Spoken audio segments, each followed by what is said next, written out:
Scalpel. Scalpel. Sponge. Sponge.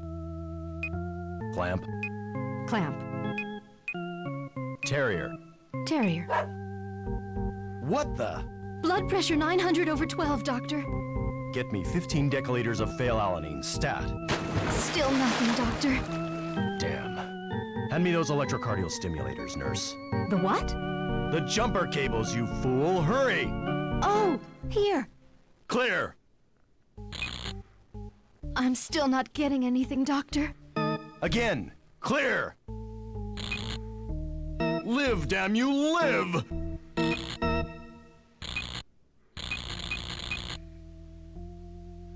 Doctor, we've lost him. Damn! So, you want to go out for a drink?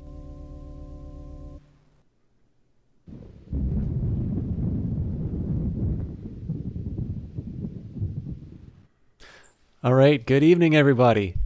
This is completely out of left field, but I was just wading through all of the updates, and I think it was because there was that Paradox Management Sim sort of bundle going on Humble right now, but I've been thinking about this game for a while. And I've had it for ages. I got it on GOG way back when.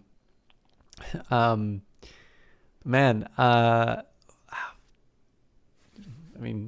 think the tone of the game's kind of set. If you hadn't already gotten it from the cutscene, you've got the replay cheesy intro detail. Actually, sorry, there's one thing I need to check on my setup before I go too deep into it.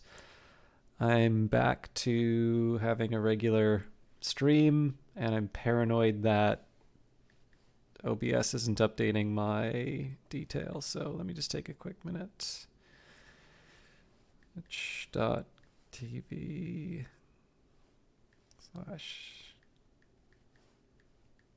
the last thing I want to do is have all the people who want to see Battletech coming in and being disappointed. All right, yes, we are playing Afterlife. Excellent. So yeah, those of you unfamiliar with LucasArts, if you've ever played Grim Fandango or Day of the Tentacle or Full Throttle, those are all LucasArts adventure games which sort of have had their rebirths through Double Fine Games, which of course is now owned by Microsoft. But they didn't just make adventure games. I mean, they arguably made some of the... Well, no, it's not arguable that they made some of the best. Arguably, they made the best adventure games when those were still a thing. But they weren't limited to that. Obviously, it was George Lucas Company, so they had a bunch of Star Wars titles, and this would be everything from Dark Forces and Jedi Knight to TIE Fighter, X-Wing. They didn't do all the Star Wars games, but they did. Of course, the shame for the studio now is that it is essentially a vehicle for managing the Star Wars licenses. They are not producing games on their own, but there are a few little gems out of the LucasArts catalog. Like, I never played this one. There's like a cowboy one, I think called Outlaws. And I think it was basically like Dark Forces with cowboy skins. Kilgore Trout has played it a few times. And for me, Afterlife. So there was definitely a time when like anything SimCity like I could get my hands on, I would want to play. And Afterlife is definitely a fun one. I mean, what's kind of neat about it is I remember, I think my religious, well, it was my dad, found out about this and thought it was a little too, it made light of the very serious topic of the afterlife. But I believe at this point I was actually able to buy stuff on my own. So it didn't really matter what he thought. So I feel like I got this in like a LucasArts bundle at some point. So I'm pretty sure, I don't think this was like bundled with Full Throttle, but there definitely used to be these like box sets of LucasArts stuff. I think this is like just before games. No, this would have been a while ago. Or this a while before that, like Steam wasn't a thing yet. But anyways, there used to be these like LucasArts bundles, which were great. So, anyways, this is a city manager. It's the last word in city managers. And much like the title suggests, you take control of the afterlife. There is a manual for it, and it does come with the game. But unfortunately, if I tab out, I am not able to. I have to play the game in a windowed mode. So we'll see what we can get here. I'm going to play on easy because I actually don't know this game too well. I know a little bit, but seeing as I don't have access to the manual and I'm generally bad at these kinds of games anyway, let's not make it too hard. So this is the afterlife. You've got hell, you've got heaven. I know there's supposed to be music at some point. Maybe it's only if you... Oh, there it is. That might be a little loud. I hope it's not too loud. But yeah, obviously a very old-fashioned graphic style, but not without its charm.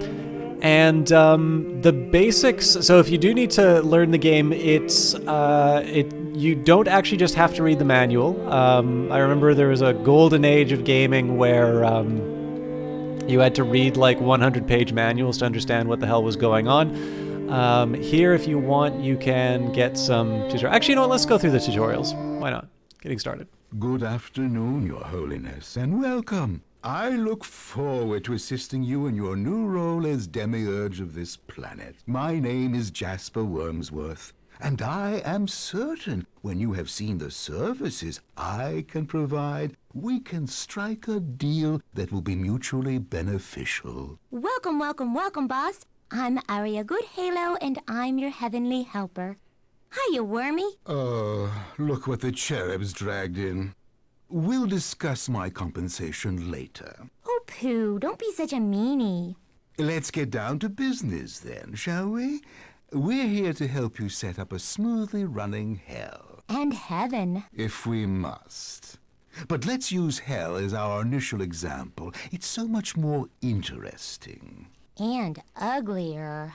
As I was saying before Featherbrain intruded, the first thing you need to do is set up a gate to allow souls to enter the infernal regions. Click on the first button in the third row.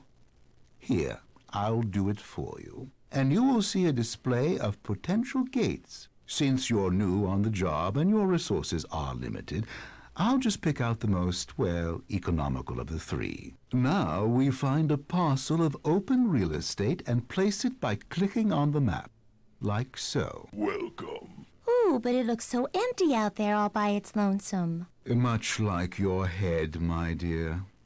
Actually, the virtuous little ninny does have a point. All we've built thus far is a gate. An entrance into hell. If we want anything to happen in hell, we'll need to build some punishments. Before we build our punishments, let's lay down some road so the poor sods have some way to get to them. We do that by clicking on the road button, then clicking next to the gate, then holding down the mouse to drag the road out until it covers a good long distance. We can start zoning for punishments now.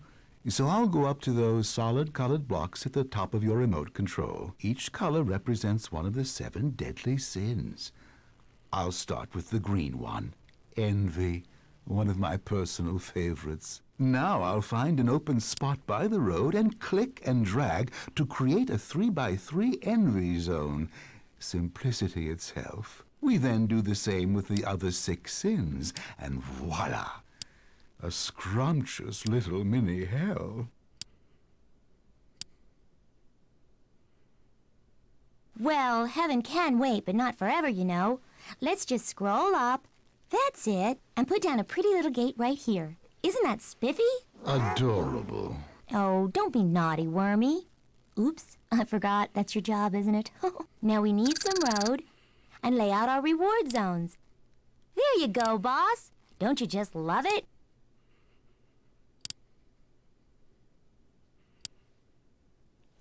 Hello, Sean. How you doing? Have you ever played this game Now or heard of let's it? change your tempo to mortal plotting. And wow, look at those little buildings go. It's official. You're in the afterlife business.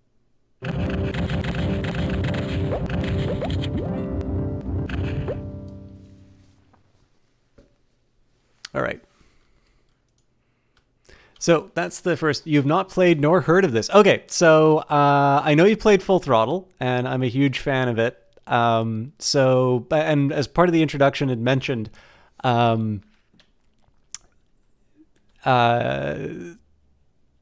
LucasArts didn't just do adventure games. They produced this city builder called Afterlife, where you play the demiurge. So as far as I can figure out the ranking of everything, there are the powers that be. You are the demiurge responsible for this planet. Actually, you know what? Let me just take a minute to get the manual up, because there are terms for all of these things.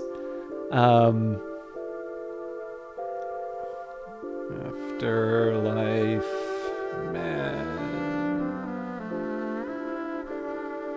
manual.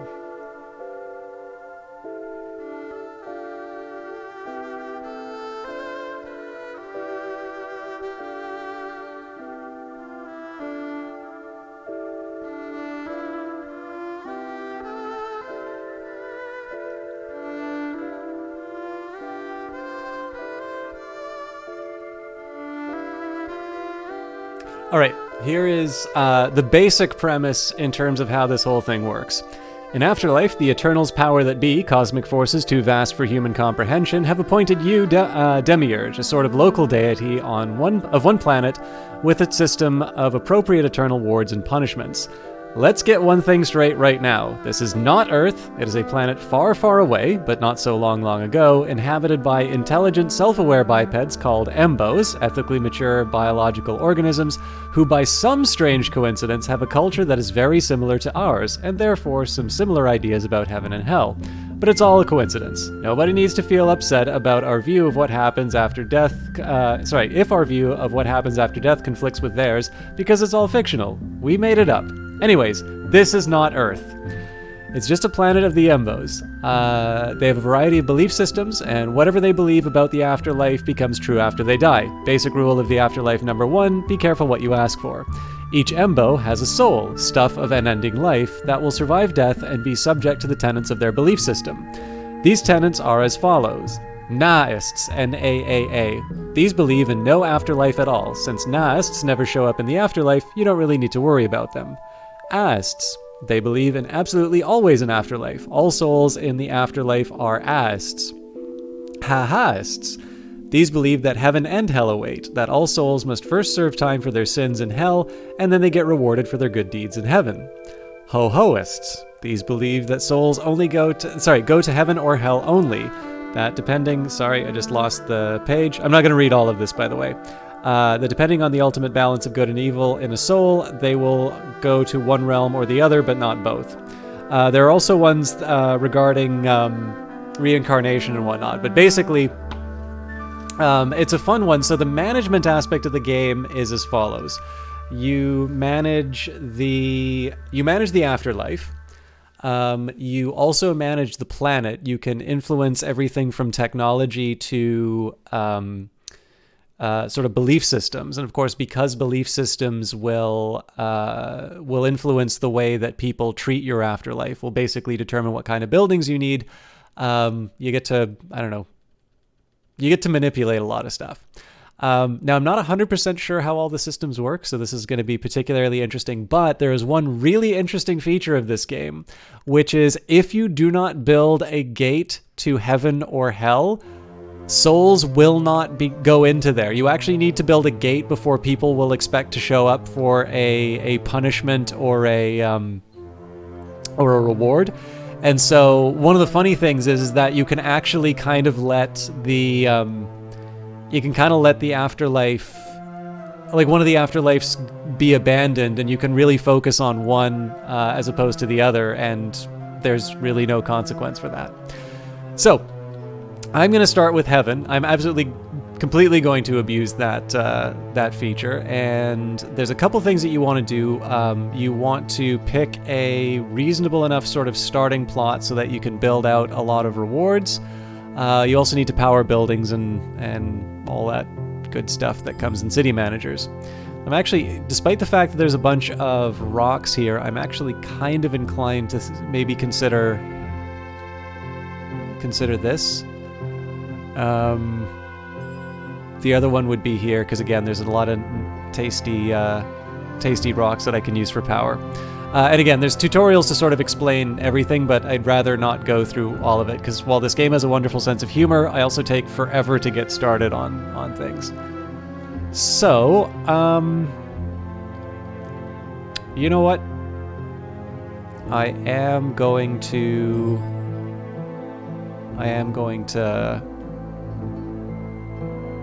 set up heaven here. Now I'm going to do something a little unexpected in terms of layout, and I might pay for it later. I'm actually going to make the gate nearby. So there's a few things that are going to affect the quality of your afterlife. One of them are going to be vibes. So in the case of heaven, you don't want bad vibes, you want good vibes, and then of course in hell you want bad vibes, not good vibes. And it will color code accordingly. Now you'll notice these little red splots of bad vibes. These are coming from the karma portals. What are karma portals? No one knows how souls first discovered that traveling into the unpredictable energies of the karma portals caused them to be reincarnated. Perhaps it was an overzealous demon throwing a damned soul into the purplish energies in hopes of inventing some new form of torture. Maybe it was an inquisitive angel trying to bring more joy to a blessed soul. In any event, once the souls began to realize reincarnation was a possibility, the worms were effectively out of the can. Ever since that day, demons and angels have struggled to transport souls to these transdimensional doorways with varying degrees of success. Correct.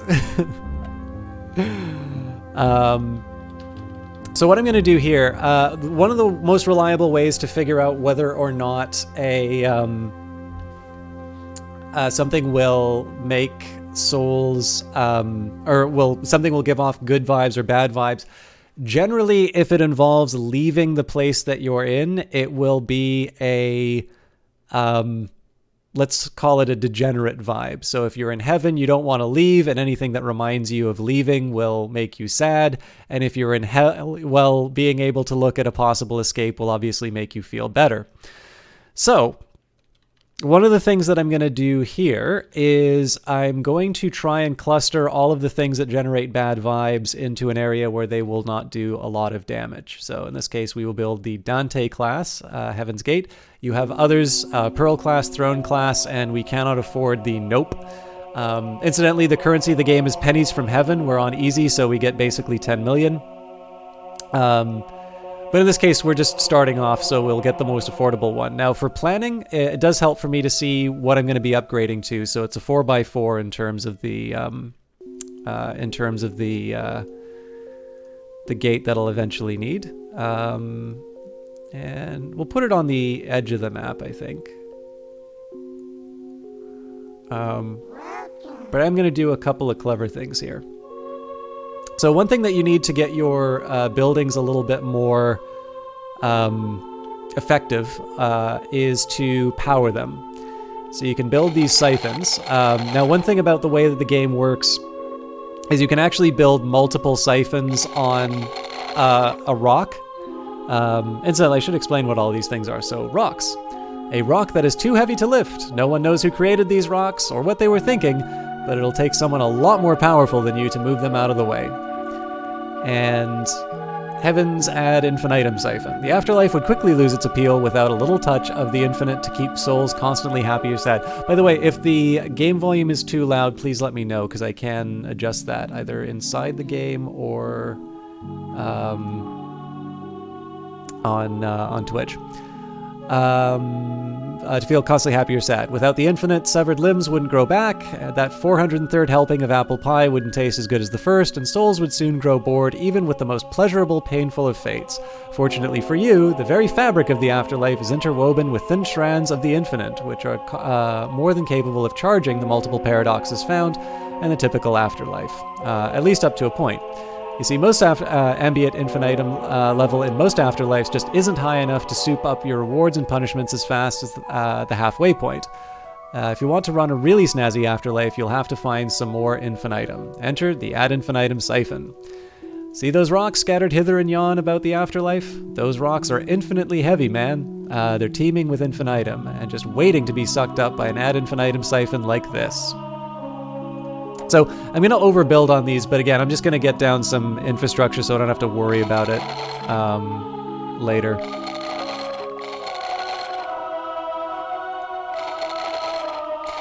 And then you do need to make sure that they're connected either to water or a roadway. So I'm going to link those up now.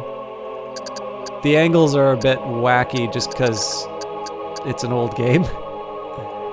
Let's make sure this is all linking up. I know there's a way to flatten heaven, but I think there's a limit. Yeah, these are permanent structures, so they're not actually going to get... I'm pretty sure that's not going through anything. Alright, well, we'll go around. It's going to cost me more in terms of road maintenance, but I can live with it.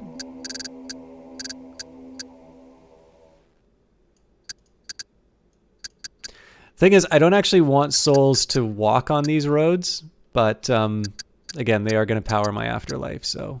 And who knows, there might eventually be some use. By the way, if you ever want to destroy something, it is a feast for the eyes.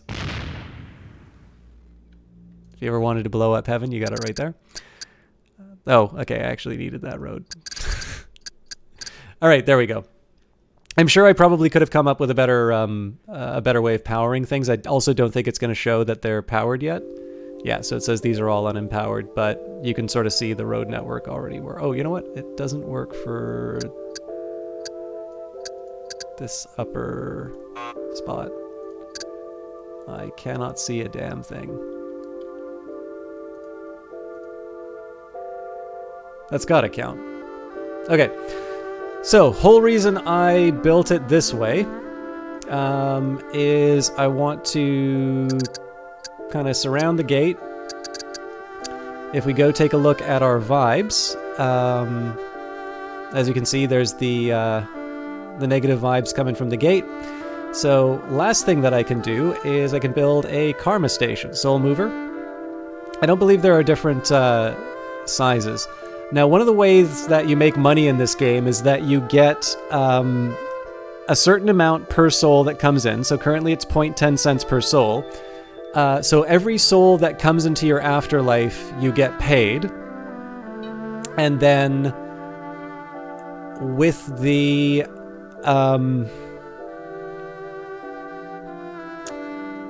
the rate at which you get paid is determined by the permanent soul. So there's kind of a trade-off that you get in this game where you can...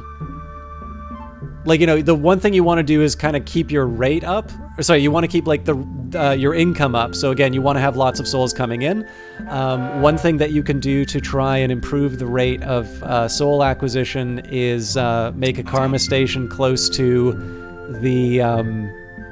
close to a portal. Apparently, a short distance will make people more likely to be temporary, and if you have a long path, they tend to forget about the mortal world, and so they become permanent residents. So generally, if you want a high amount of churn, you have short paths to the to reincarnation. But as we said, buildings like this are going to generate spooky vibes. So essentially, I do not want any buildings in all of this this negative area. There's also a catch, which is in heaven, you want an efficient road system that is actually leading people to their rewards or punishments at a fairly decent pace. One little thing I'm going to do for myself as a favor is I'm going to put down some roads to just indicate where the edges of these terrible things are. So it's a little something like this. This is going to be a waste. I'm going to wind up blowing it up later, but another thing this is going to wind up doing for me is I'll probably be able to put down a couple more siphons. Yeah, actually, that's pretty darn close. I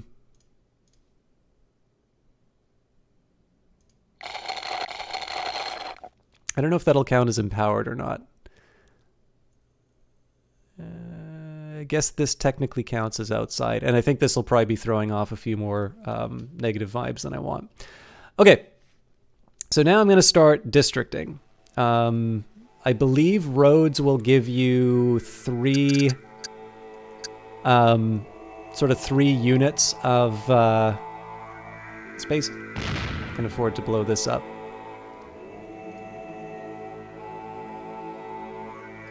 Actually, no, I still need to, if I'm going to power stuff with these, this will just be my little marker to say, don't do anything here. All right, now this is a little bit weirder in terms of a layout than I was originally wanting. There's a few features of Heaven which will,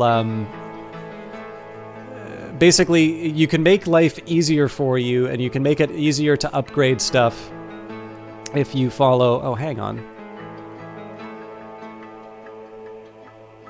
That's really weird that this gate isn't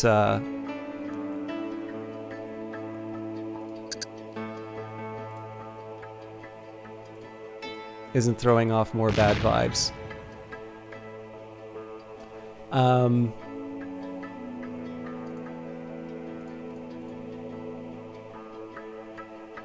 I'm actually very suspicious of the fact that this gate isn't throwing off more bad vibes.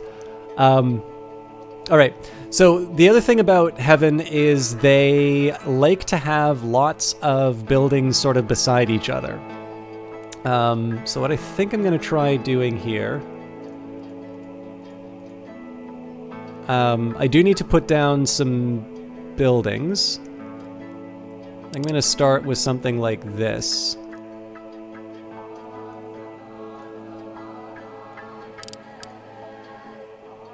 Oh, hang on, I can't remember. Yeah, so I think the souls like going, in Heaven, I think they like going contented, charitable, temperate, diligent, chaste, peaceful, and humble is the order where they like working. So again, I'm going to make sort of the furthest distance from the gate the one that they're least likely to work with. And again, the biggest benefits that you can get in Heaven are sort of having lots of buildings sort of next to each other. There's one other thing that I'm going to do to try and improve the overall sort of sentiment in Heaven, and that's building some fancy little structures. So one of the biggest costs that I'm going to get when I actually unpause the game is my workforce. I actually need to unpause. You know what? I'm going to go a little bit quicker through laying out my fancy Heaven, and I'll explain the reasoning after the fact. So let's do State College. I guess this would be a nice buffer against... Yeah, we'll do it before the rewards just so that we can try and get people into the angelic workforce. The staid, ivy-colored walls of the Seraphim State campuses hide a beehive of activity. Inside, blessed souls are being rigorously trained by some of Heaven's most respected angels in an effort to earn their halos. Some take years to graduate, others give up and settle for an eternity of joy in Heaven. So in this case, we're only going to accept 30% of applicants. What this does is, over time, it's going to increase what's called AQ, angelic quotient. So my workforce is going to get better, and again, my buildings are going to upgrade a bit faster. I know I'm really making a meal out of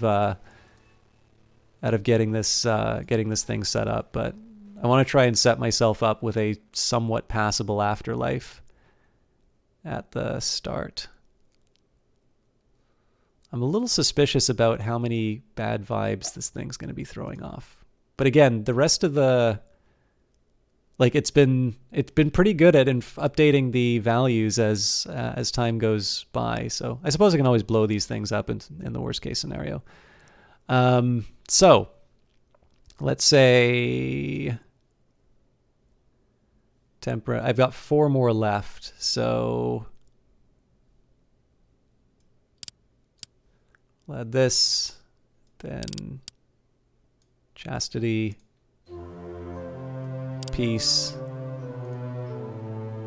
humility. So this means that things are going to be... Oh, you know what?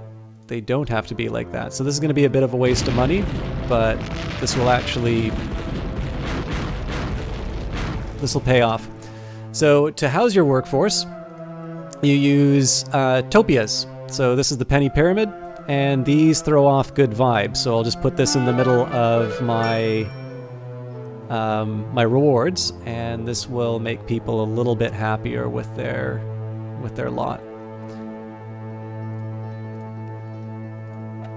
When a demiurge needs angelic housing slapped together in a hurry, he can't do better than the 100,000 penny pyramid, constructed from large prefabricated sheets of Cloud9 brand canvas and held aloft by tent pegs of light. These cities efficiently meet the labor needs of the beginning divine planner. All right. So again, at this point, we need peace and peace and humility. So I am going to allow a gap in here. Or actually, you know what? I lied.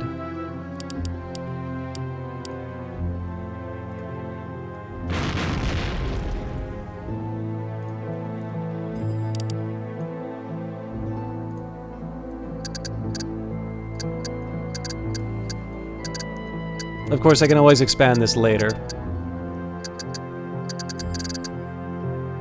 Oh, you know what? I'm going to need to add the third later.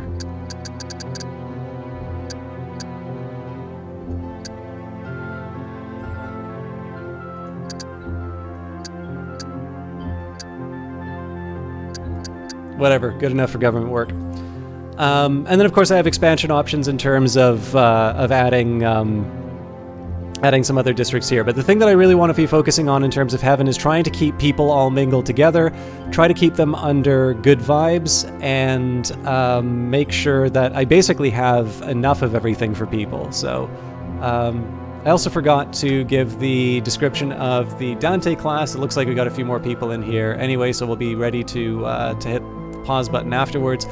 After I describe my last two buildings. So, Heaven's Gate, Dante class. The least expensive of Heaven's Gates is also the quaintest. In blatant defiance of modern technology, the angelic staffs of these antiquated portals meticulously go over each soul's record by hand before allowing them entrance into heaven. This personal touch greatly enhances the charm of heaven, but is terribly inefficient, which is why these gates can only process 2,000 souls a year. We can upgrade it later.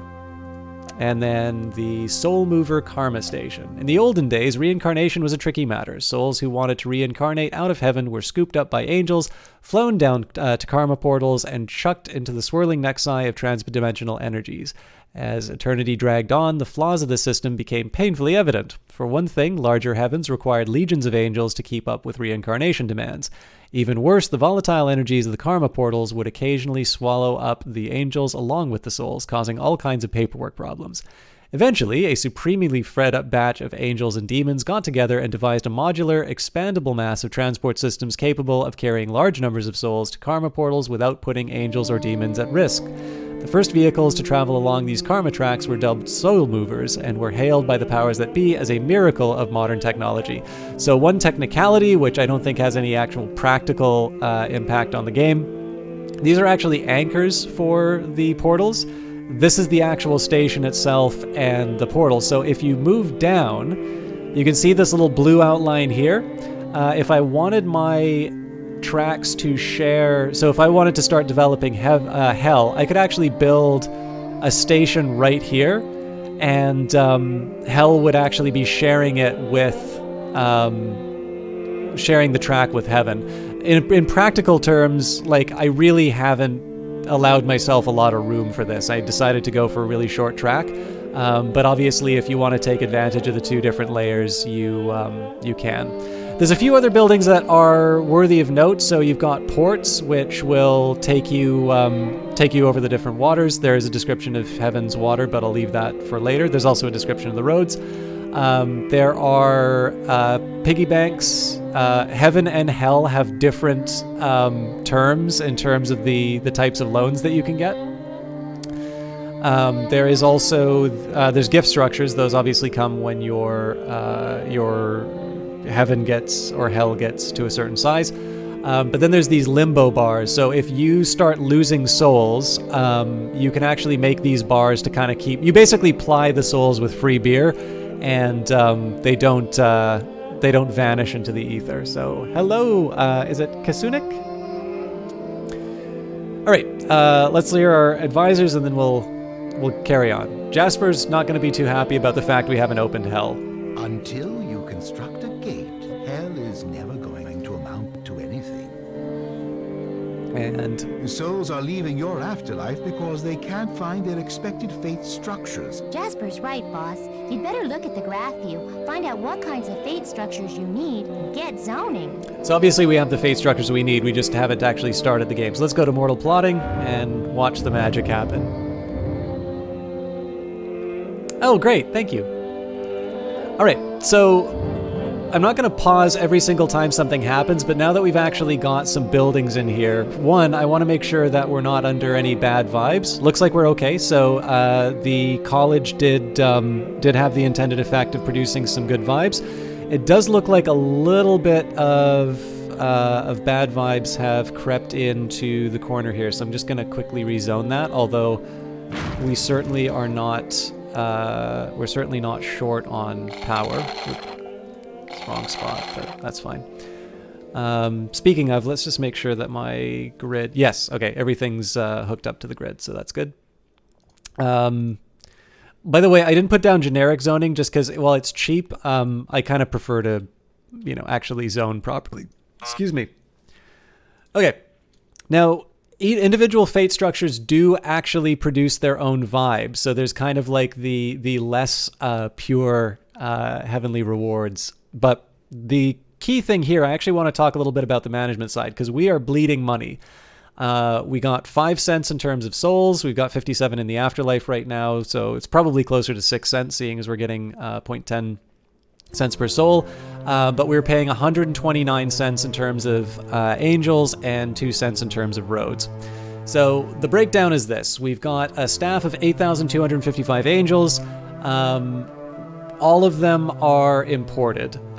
So this is one of the most expensive ways. The only more expensive way would be if I did not build this, this topia for them to live in, because then they would be commuting. So one of the best things that I can do so there's two sides of the ledger, right?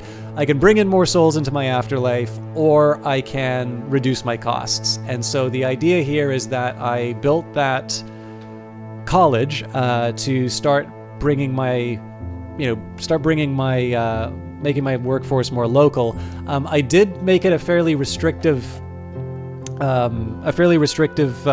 sort of training regime, just because I do kind of want to get the quality going up. I know I'm going to be running deficits for a while, and I've got a large stockpile.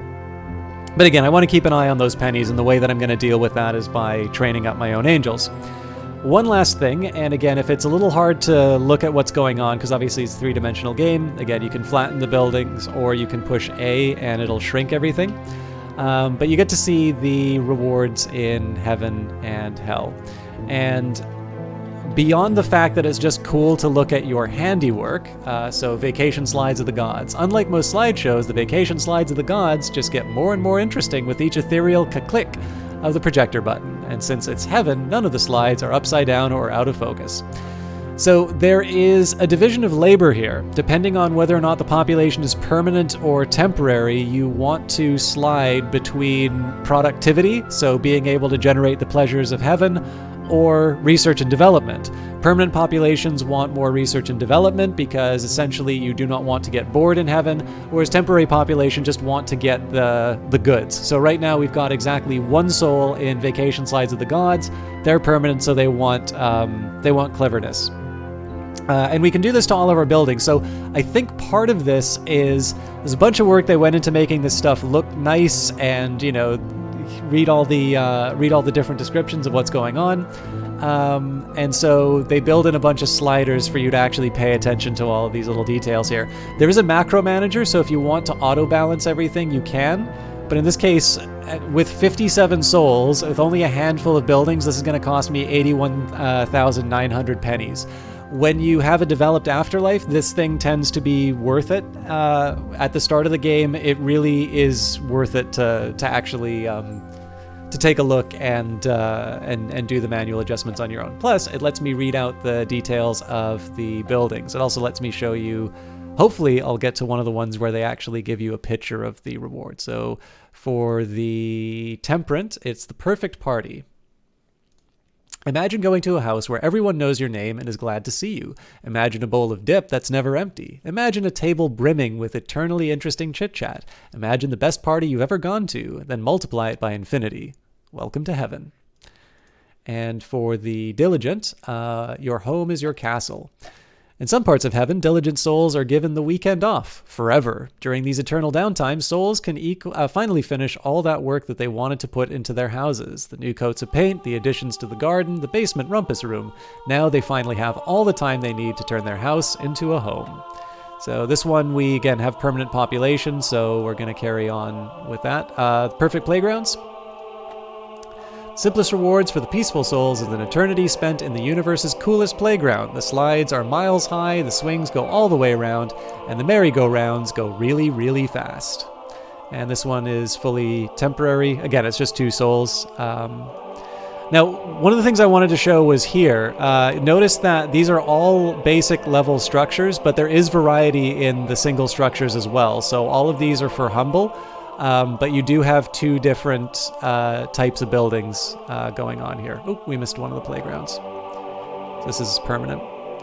So for the humble, in press conference, in heaven, everyone wants to hear what the humble have to say. This one actually has a reason. This one has a division, so 1 permanent, 16 temp. So again, we're going to emphasize the temp, but we're not going to go 100% because we've got some permanent population. We've got humble pie. In heaven, humble pie tastes good. And again, back to the press conference. Finally, for the chaste, the only non-sleazy singles bar in creation. Frankly, I can't imagine what a non-sleazy singles bar would be like, but I gotta figure that they've got it figured out in heaven. And apparently it is a permanent resident of the non-sleazy singles bar. So,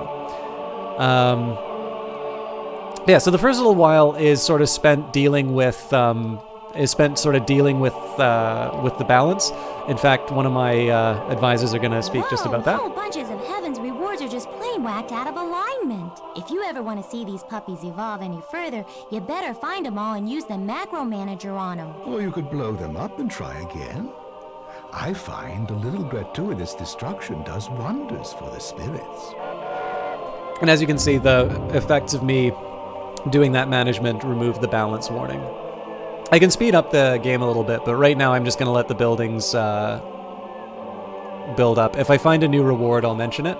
So for instance, Valentine Town. Okay, so maybe an entire town where everyone is constantly celebrating Valentine's Day may sound too cutesy for words, but in heaven, it's a concept that works. Really, trust me on this. Alright, for charitable souls, you are already a winner. The most insignificant of rewards for charitable souls turns them into instant winners of fabulous prizes which are spread out over an infinite year period. Best of all, the prizes aren't presented by some cheesy second banana entertainer. So this is a permanent one. As you can see, we're actually getting quite a few on this side, so let's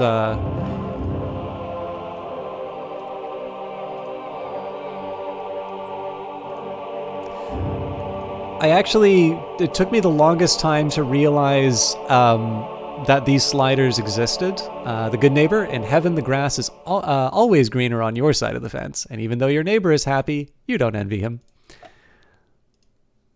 More singles bars. You can definitely speed it up early on in the start of the game, but the slow start to Afterlife made a heck of a lot more sense once I realized that this was a thing and it actually had quite a heavy bearing on your ability to get buildings upgraded. Hello, the Eyes of Sin. How you doing? I'm gonna guess you've never heard of this game, have you?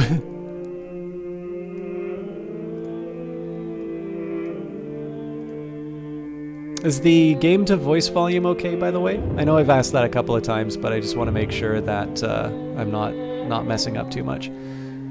Oh, we've got the Eternal Afternoon. So this is for Diligent Souls. Kids are forever being described as lazy just because they don't want to take out the garbage. But have you ever taken a good look at how kids spend their summer afternoons? They build tree houses, they bake mud pies, they concoct elaborate schemes to turn their scooters into flying machines.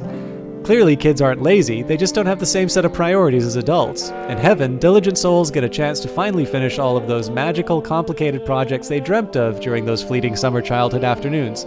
They are only called home for dinner once the forts are built, the pies are baked, and the scooter is soaring over the valley. And here you get to see the image of the perfect afternoon. All right, so the elevator pitch on this thing is you are responsible for managing heaven and hell, but this game is built in such a way that if you ignore one, as long as you don't build a gate, nobody gets mad at you for not having a heaven or a hell. And heaven is actually a little bit easier to manage at the start, so I'm doing that. Now, I had it minimized, but in this case here, one of these buildings actually just got upgraded, so this is the good space. In heaven, just like on television, you can always find a good parking space, with plenty of time left on the meter. So I'm going to stop reading these for a little while and just get my management down. As it happens, my angels and demons aren't yelling at me, and in this case here, I'm actually just going to systematically go through the colored blocks. And again, there's a tool that I can use inside the game to automate this, but it's a little wasteful to use it at this point. This is actually something that I can manage for myself. And then I'm going to go back to the training building afterwards and just show you how my efforts to get the foreigners out of heaven, how that's going.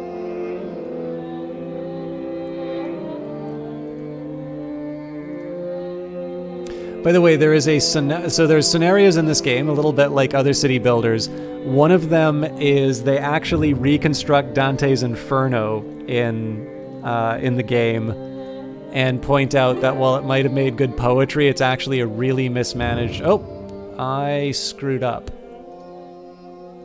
So there's this little gray block here. That's because... Oh, damn it.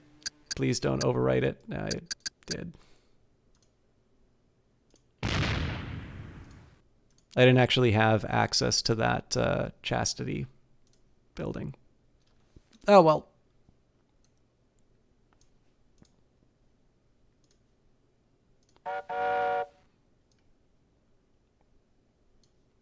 I kind of lost track of the buildings that I'm supposed to be working on.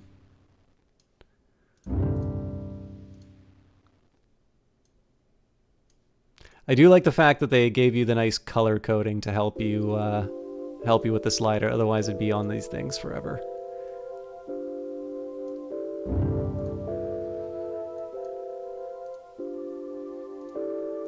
I actually get the impression, Sin, except maybe for the retro style of it, this is a game that you'd be rather good at, because I know you're really good at building stuff in Minecraft, and I have a feeling you'd come up with a very creative heaven or hell.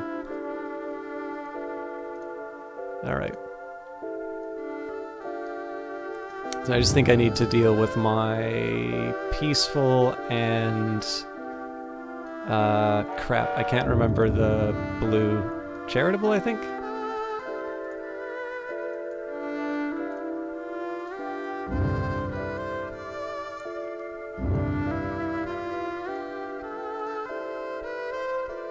Okay, so Arya's not yelling at me about anything. I'm happy about that.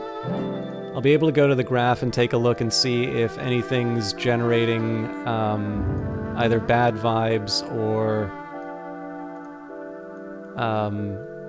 too inefficient.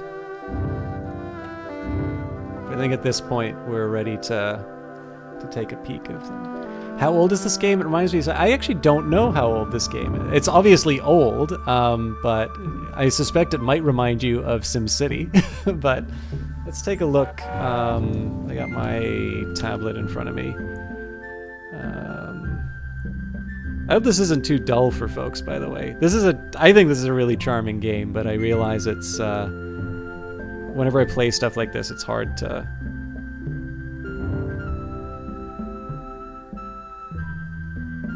It's hard for me to actually get stuff rolling. Oh my god, there's another Afterlife game? Holy crap, this game came out in 1996.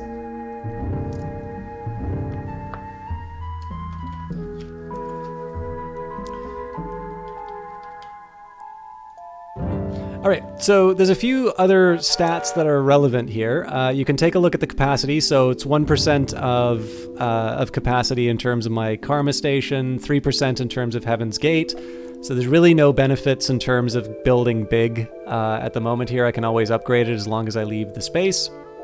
Training centers at 17% of capacity. We've trained 44. And if I go to the graph view, we've now got 95% imported. Now this is interesting. 10% are commuting, so that would mean that the Penny Pyramid is full.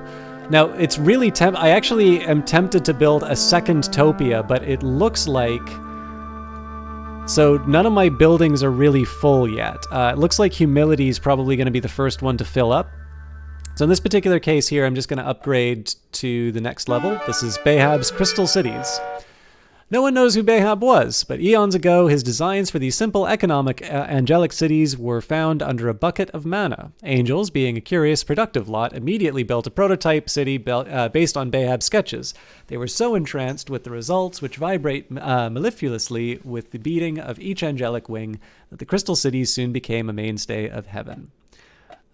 So let's just take a quick look at what that did for our vibe. So it looks like we do have a fairly dark vibed sector in heaven. And I think that's just a factor of the reward. So the good neighbor, in heaven the grass is always greener on your side of the fence, and even though your neighbor is happy, you don't envy him. So under moderately bad vibes, and it's because it's putting out moderately bad vibes. So really the only thing we can hope for here is that oh, you know what? I think the chaste rewards also put out some bad vibes, so I might need to come up with another way of trying to improve it. It's, graded B for efficiency. So if we compare, you can actually switch to the efficiency. If you take a look at the other side of the building right now, B+. Cat's life. Okay, I gotta read this. Cats choose. Unlike their doggy brethren, who can be programmed like robots, cats make up their own minds whether to chase a ball, purr, or scratch your sofa. A cat's life is the ideal reward for a lifetime of diligence. Souls can choose whether to be pampered, milk-fed kitties who live high off the hog, or to run away, living the tough-as-nails afterlife of a stray. All in all, though, it's cool to be a cat. By the way, guys, Cats is coming out in a few days, so you all can enjoy the... Oh, wow, we've got a couple of buildings with F efficiency. So I'm going to probably want to take a look at my humility. I might want to consider adding another district. Maybe I'll add it over here, just so we can try... Endors! Thank you very much for the resubscription. This game is so ahead of its time, it was vibing years ago.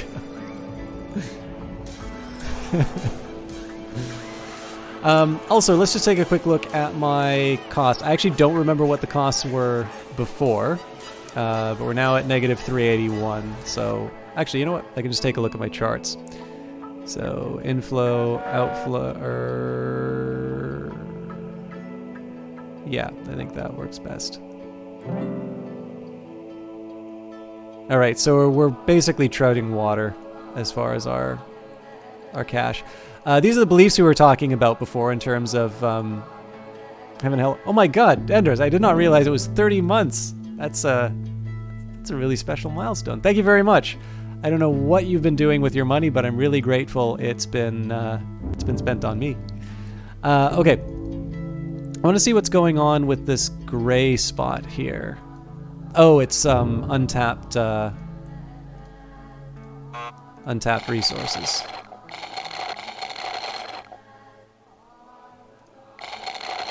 Like I said, you can double count the siphons. So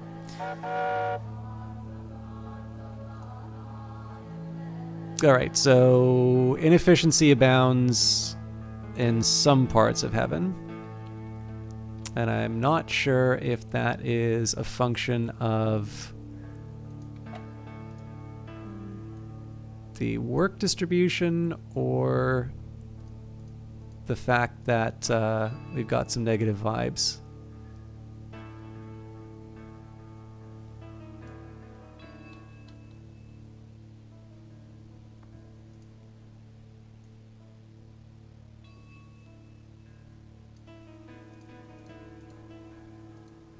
Incidentally, if anybody has any questions or comments on this game, I'm really curious what you guys think of it. I'd be very happy to make this a slightly more regular thing, but this strikes me as the kind of game that works a little bit better as an odd one-off rather than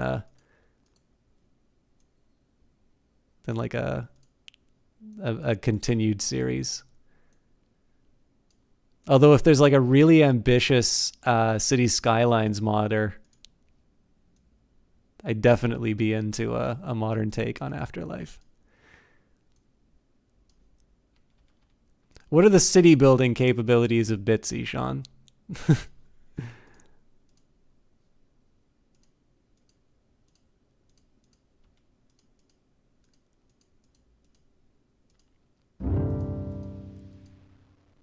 By the way, for those of you who are going to be staying till the better end, I will probably show you the lose condition for this, because it's actually really fun. There's no way to win. It's like any other city builder. There's lots of ways to lose, but this game lets you know that you have lost. There's really no question. All right, I was kind of hoping that my humility structures would upgrade to a point where I wouldn't need to build some new ones, but that's going to be my most likely extension.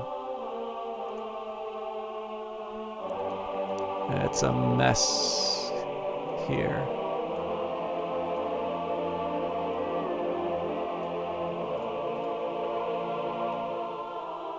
So I'll take a quick look at my capacity, and then we'll talk a little bit about some of the things that are making these buildings work or not work. I'm sure there's potential there, but you're not going to be the one writing that hack. Gives you an opportunity to do the 3D looks that you've had. All right. So a few features of the buildings. Let's take a look at some of the really inefficient ones.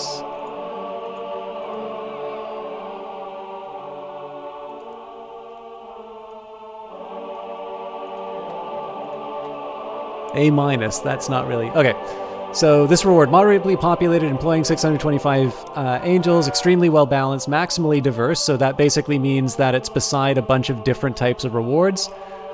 Taking about 13 steps to reach, graded A for efficiency, charged under moderately good vibes, close enough to a road, putting out slightly good vibes. So as we mentioned, in heaven, if you take too many steps to get somewhere, it counts against the efficiency. So in this case, slightly undiverse. This is of course because it's at the edge of everything. But other than that, this is just the press conference is a somewhat negative building overall. And again, when I start building new structures, we'll deal with the undiverse, but I don't want to exceed my capacity too early. Okay, let's go to my graph view to see where we're at on rewards. We still got plenty of room, if I'm completely honest. So I'm going to do the boring thing. We're actually losing money. But in this case, I'm going to go to demonically fat. Oh crap, we're losing souls now. I should not have done that. All right, so this is what happens when you run out of space. The souls start going away. So we are out of space for the contented and the humble. But I have a way of fixing that.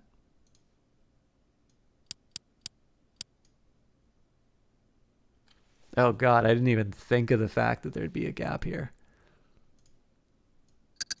Fixed. All right. Well, fiddlesticks. Heaven's losing a few souls. Oh, it's nothing to worry about now, but you might want to find out what kind of rewards don't have enough structures and zone for it. Okay, so Chastity's the next one that we're going to be losing. Actually, we're already losing it, so... Part of this is because I'm not getting the upgrades that I need. This Chastity one is particularly bad because they're left on their own. So let's see what the next most likely. Holy crap, that one went up really quick. Monuments to humility. In heaven, many humble souls have huge monuments erected in their honor. These monuments come in many forms: statues, pyramids, skyscrapers, etc., and all of them take thousands of years to complete. Okay. We're actually doing reasonably okay for rewards for now, so I'm gonna take a chance. I'm gonna take the opportunity to get some rebalancing done.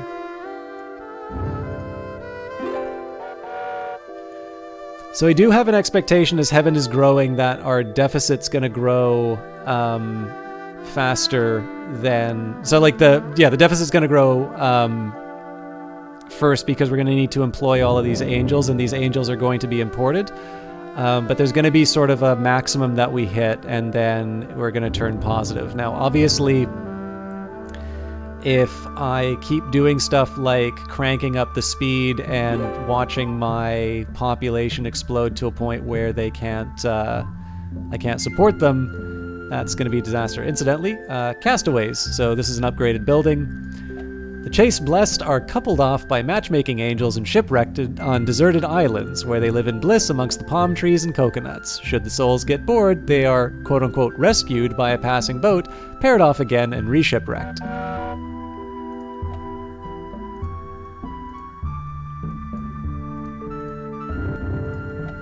I will tell you about Heaven's roads in a little bit.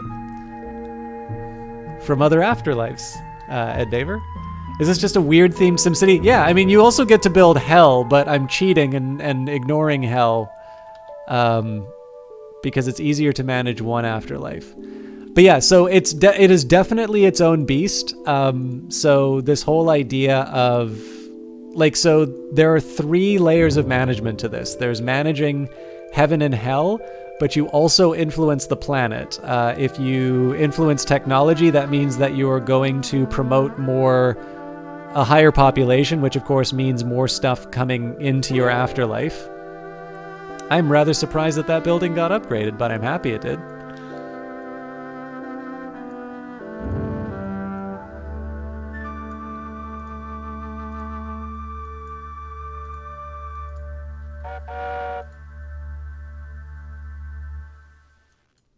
But yeah, so in addition to the different levels of technology which will improve the population, and as a result the number of souls that are going to be generating, basically the number of people dying, you can influence the belief systems, because basically the way that the afterlife works in this game is whatever you believe is true. So if you believe in reincarnation, you get reincarnated. If you believe in only a hell, then you wind up in hell. If you believe only in heaven, you wind up in heaven. And one of the things that you can do is you can use pennies to promote profits. And sort of these profits wind up, spreading the good word. And of course, they shape beliefs, and that shaping those beliefs is going to translate into sort of improvements for your... Well, not necessarily improvements, but basically, as far as your afterlife is concerned, you can start getting people to utilize some of your underutilized buildings. So, for instance, right now, I've got a ton of capacity for temperance, but absolutely nobody wants it. However, we have quite a few diligent souls, so much that I'm probably going to be expanding that capacity before too long.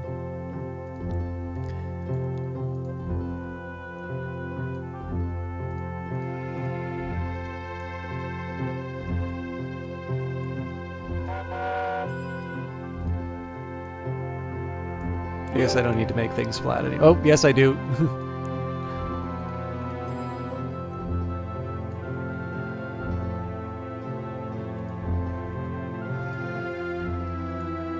Now, if we go to the soul view, I should actually be able to show you one of the souls inside here. Here we go. Here is Kliak Traklatu. Rewarded for humility, she has got 1 more year left in this location. She believes in Ho-Ho Ralphasumaism. Anyone with half a brain knows that people with an equal mixture of good and evil make their in their lives make more interesting souls in the afterlife. Take Kliak Katu, for instance. She typifies a classic Kondratian soul, never tipping on more than 10 occasions, yet also being content with only 1 piece of land, and occasionally kicking furniture around, but also never renting naughty movies. To make matters even more interesting, she loved bicycling often, spending 24 more hours or say doing so, sometimes at the expense of ignoring her neighbor. Sorry, I did not do a good job of reading that, but... Okay, let's go back, let's make sure that our buildings aren't being too overused. Perfect spot, cosmic back rub. For a long time, folks have suspected that everyone has their perfect spot somewhere on their bodies. According to this theory, if you find that perfect spot and apply the right kind of pressure to it, your mind will leap out of your body and you'll briefly become one with the multiverse. All of this is true. Unfortunately, the perfect spot is a moving target, depending on your mood, and the alignment of the stars, and what you had for breakfast, and a host of other trivial factors. With so many variables in play, it's almost impossible for mortals to give a back rub that pushes the dial past relaxing or gratifying. Of course, in heaven, things are a little different. The angels who man and woman, the perfect spot cosmic back rub tables, are equipped with magical goggles that allow them to read the chakras of chaste souls like an open children's book. With this knowledge, they can easily find a soul's perfect spot and send their minds blissfully hurtling into the cosmos. And then they can do it again, and again, and again. Sometimes, if a soul asks nicely, the angels will let their souls wear the goggles for a little while. There's one little concern with this game that you would mention, is that the resolution isn't high enough for you to read the text. Yeah, that's actually probably a me thing too, because in terms of what I'm looking at, it's it's perfectly readable, but I realize the translation to Twitch is probably not working too well. Yeah, it's a charming one. I don't know how well I'm showing it by just reading all these details and such. I could stand to speed things up, but as you can see, if I'm not careful, the thing sort of runs ahead of me. We're now to 74% imported, so that's good. Our AQ is also going up.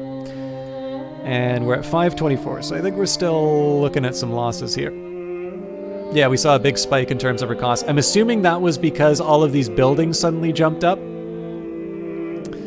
But here's what I'm going to do. I'm going to bring the advisors back. I'm curious, does anybody want me to open up hell at some point, or are you all okay with me sort of running with heaven only for a little bit? Let's speed up to Hounds of Hell, and I'm going to keep it on the...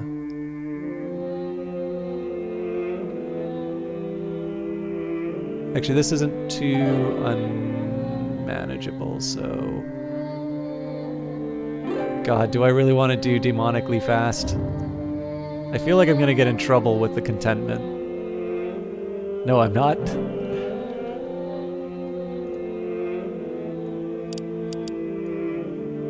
I'll build some more peace just in case.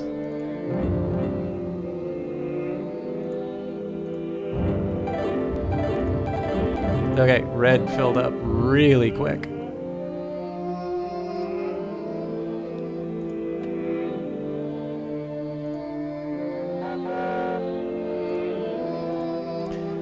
So again, because I don't want to waste money on the macro manager, I'm going to take a minute here and just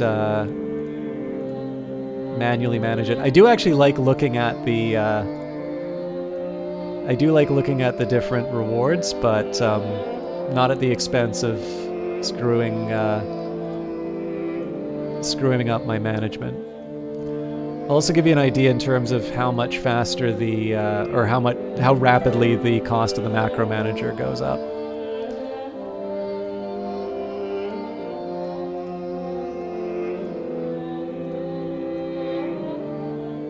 Actually, you know what? Before I do all these changes, so we'll do auto balance all rewards. Now it's going to cost me 101,000, which again adds up pretty quickly if you use it as your only means of supporting the location. So it's I'd say this is a fairly sensible little mechanic, right? Like when you have a small manageable heaven and you're sort of waiting for buildings to fill up, you can sort of afford to pass the time the way that I'm doing it right now. I mean, at this point, I'm just trying to get cash flow positive, and one of the ways that I can do that is to use my area as efficiently as possible. So that means good vibes all around, and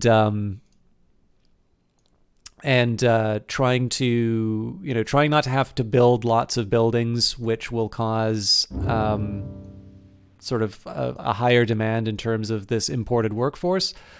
But obviously I don't always get to control, how there are ways that I can improve the rate at which buildings upgrade, but there's always a probabilistic element to it. So let me put it this way. Is it feasible to show us the full extent of what both heaven and hell mean in this game? You can see a reason to do that if you want to, that is. Yep, I mean, essentially what I'm just trying to do here is I'm trying to get sort of a cash flow positive heaven, so that I can sort of plow that money into building a really killer hell, because that's obviously an infinitely more interesting location.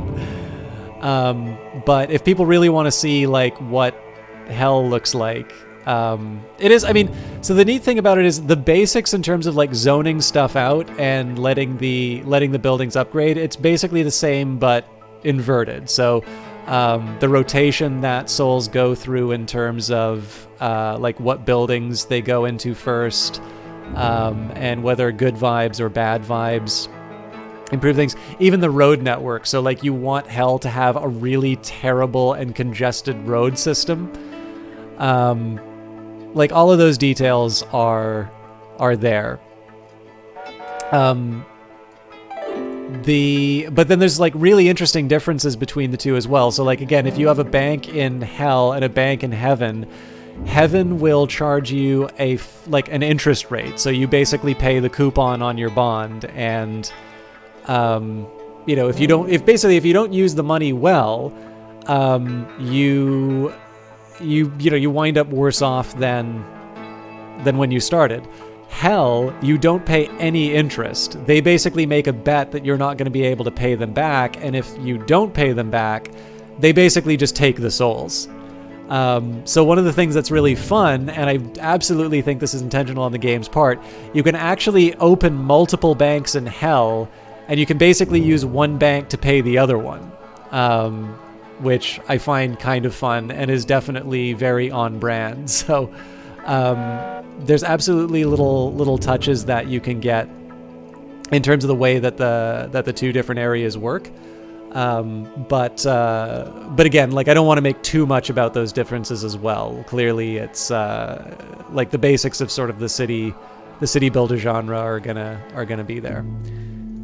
What does it cost me now? 97. Okay, yeah. So because I did a bunch of the macro management, it's actually a lot cheaper to balance everything out. Okay, I think I can afford to speed things up for a little while. Let's try Hounds of Hell and see how that goes.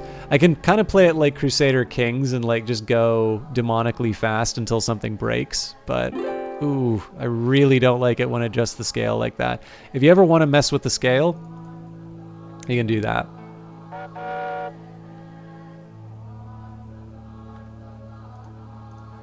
So I'm a little curious what yellow looks like if I take a look at the vibes.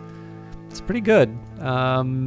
Decent efficiency-wise. So for some reason, it just doesn't seem to have been getting upgraded.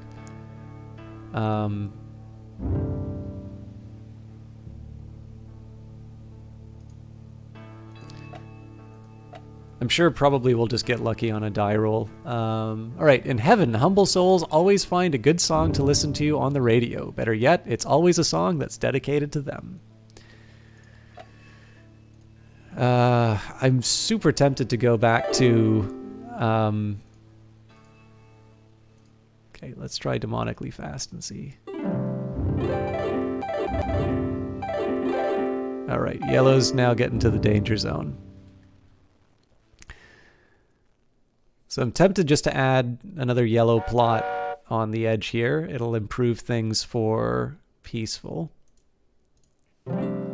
Captain Zergay, hey Chonk, is this the game where you have to build both heaven and hell? Remember reading about it back in the day, but never tried it. It's a cute one. I'll leave it to chat to say whether or not it's sufficiently interesting or whether me playing it is sufficiently interesting. But it's LucasArts, and it's a pretty unique. Like, I really don't think LucasArts did too many things outside of first-person shooters and adventure games. So, I'm wondering if this soul is. Yeah, am I like forever locked to this? There we go. I'm not following him anymore.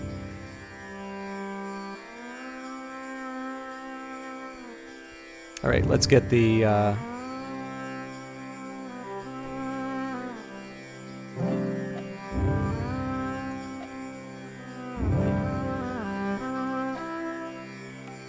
to be completely honest with you, I have no idea what else I could do to improve these yellow buildings here. Like, they're right beside the Topia.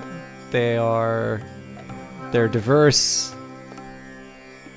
I think they're just ungrateful souls. I'll maybe try and showing you some of the planet management stuff in a little bit. Again, I just want to manage these new districts that I built.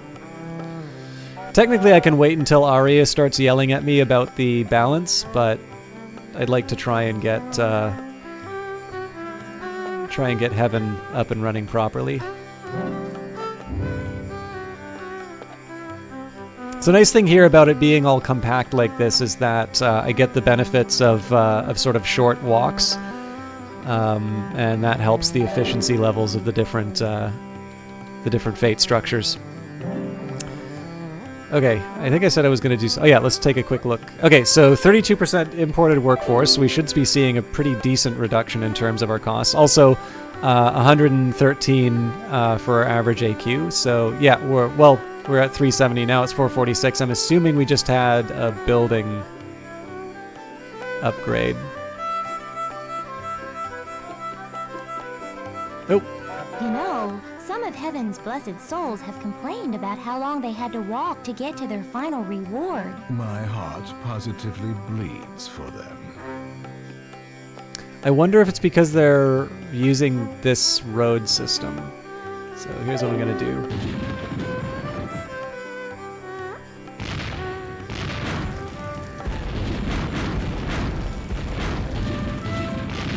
I need to make sure that my buildings still get power.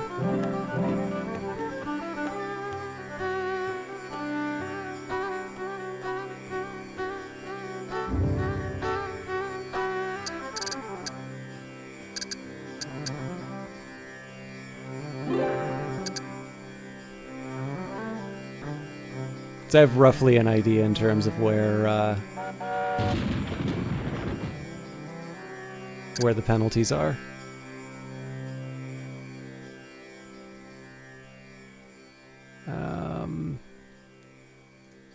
Okay, I'm going to try and get a little clever with this. Basically what I'm trying to do is kill the roadways so that souls don't actually wind up walking on them.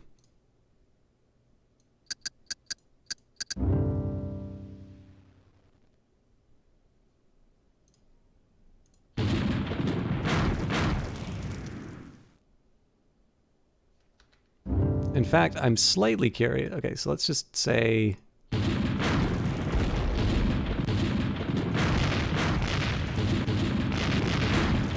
What I'm going to do is I'm going to say, let's pretend that I didn't care about any of this stuff getting tapped. What I'm slightly curious about here is if I can just dump them in the water.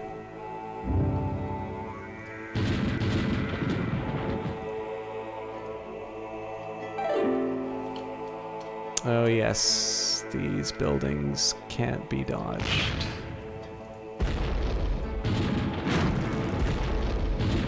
Ah, crap.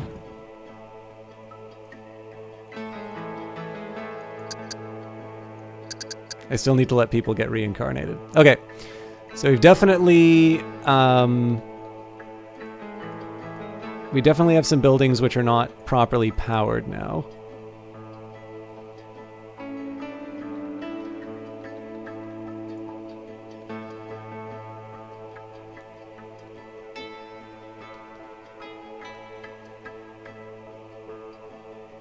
I'm just trying to figure out what the hell this is.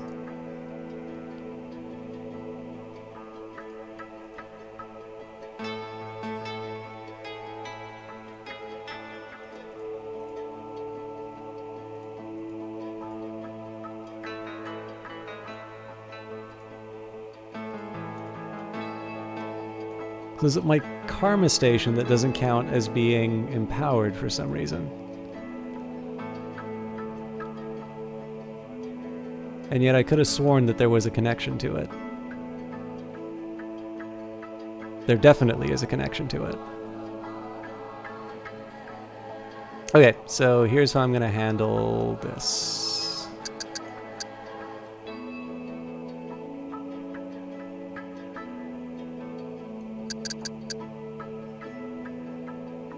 Let's see if that fixes anything when we go back to mortal plotting. Okay, everything's powered, and hopefully, yeah, so that was it. So apparently they'll use the road network even though it's not, like, they won't automatically take the shortest path. That's good to know, because that probably explains why some of my souls were taking too much time to get to their rewards. Cloud9 Labs. The diligent souls of Cloud9 Labs are always coming up with something better to make the afterlife even better than it already is. Last year, they stunned the scientific community with the introduction of the non-slip halo, the non-abrasive wing loofah, and the computerized soul locator. Who knows what they'll come up with next? Alright, so let's go to the planet. So here is all the Umbos. There's actually quite a few more people than I thought there would be. They have all gotten fire, so let's just take a quick minute. We'll spend, let's spend $500,000 on a profit. A little more. And we will, using your impressive powers of persuasion, you manage to inspire the smart. He makes things go. Psychologist Tlekatlarak to invent pottery. News of this discovery spreads quickly. So one of the advantages here of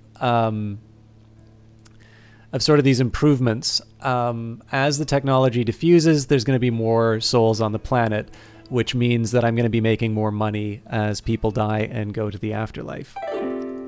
So as you can see, we've already moved up. We're now 0.12 cents per soul. Ah!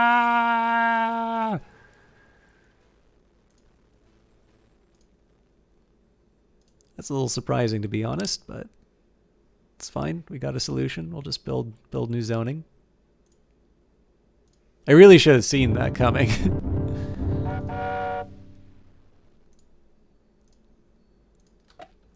Oh, wow. No wonder these buildings aren't moving any higher.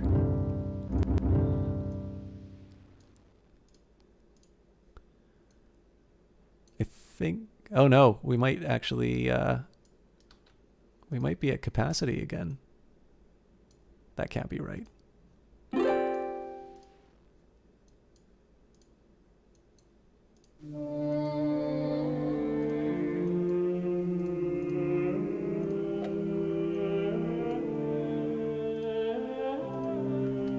Okay, let's go up to Hounds of Hell. Again, we'll do our usual run of sort of managing the rest of the afterlife for a while. Wow, boss, you've managed to get 50,000 souls into heaven. To mark the occasion, the mysterious powers that be have left a Vista Enhancement Doohickey at your doorstep. Isn't that nice of them? All right, so this is one of the first gift structures. This is kind of the milestone I was hoping to hit. I'm not 100% sure where I'm going to put it, to be completely honest with you, but I'll leave that be for now. One of the things that I like the most about these reward buildings is that there is the story of, I think he's called Siegfried the Ungrateful Angel. And I've always wanted to get to the end of the story. I've never actually built a heaven or hell large enough to know how the story ends. But maybe one day we'll find it together.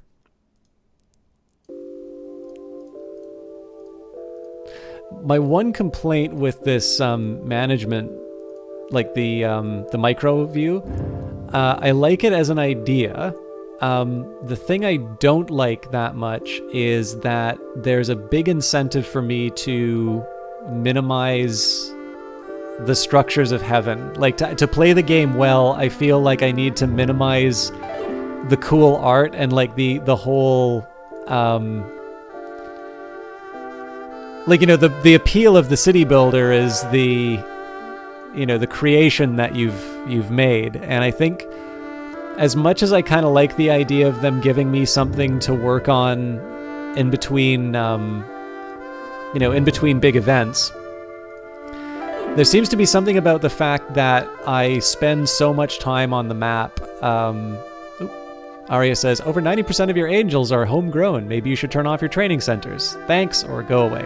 I'll say thanks, but I believe I need to actually turn off the training center. I'm not too worried about this because I'm pretty sure a bunch of my buildings are still going to be upgraded, and that's going to mean that my workforce is going to... Yep, we just got a big upgrade. The Ascetic Mountains.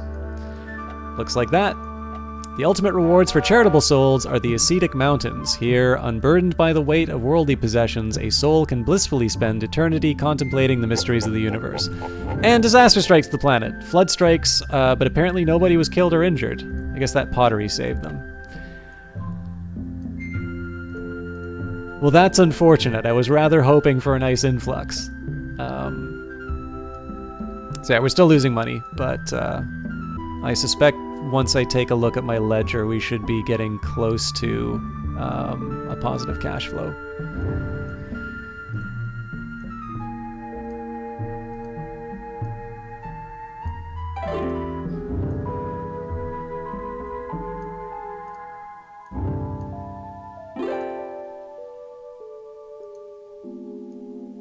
So one thing I'm a little nervous about is I'm going to build, like I've built this heaven sort of around my existing needs. The thing I'm a little nervous about is that I'm not going to have an opportunity to put down the reward building, because it's all sort of built around this little cluster that I've built, and extending the roadways too much further will penalize. I'll get a penalty for making the souls walk too far. Oh God, we're losing red. Or not? Yeah, we got plenty of red. I don't know what the hell is going on with these people.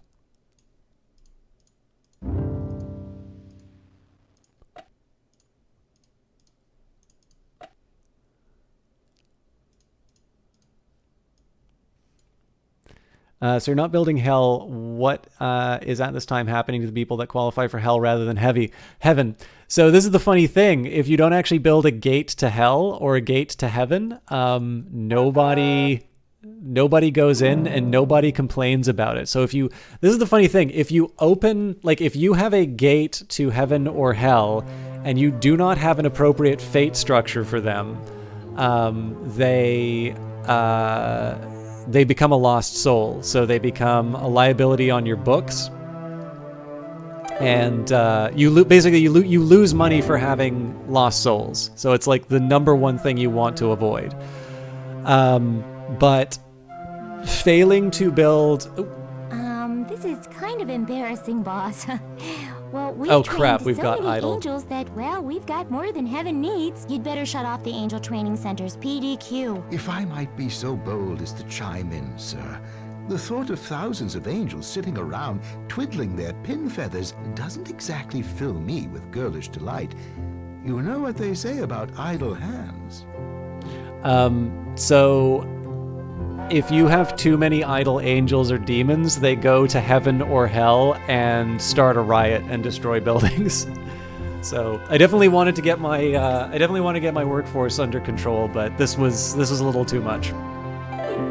But we do have another image. So, Palaces of True Love.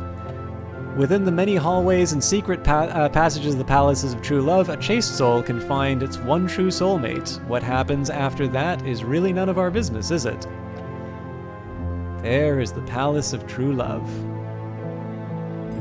But yeah, I think I'm not 100% sure if the people who would normally go to hell are now showing up in heaven, or if they just simply are, like, not going anywhere.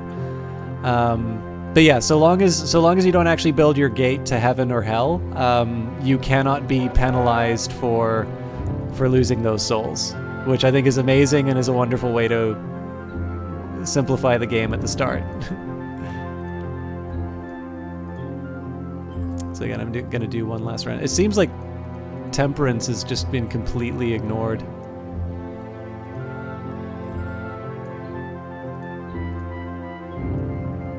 I mean, it is the longest distance to any reward, so I suppose that kind of makes sense. But again, I'm trying to get my buildings upgraded if I can.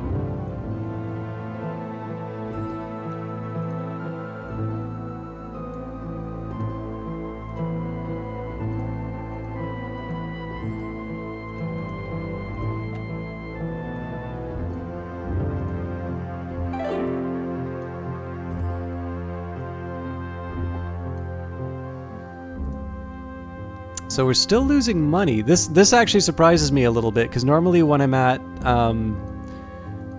zero imported souls, I should be in the black. So I think we need to start having more people die.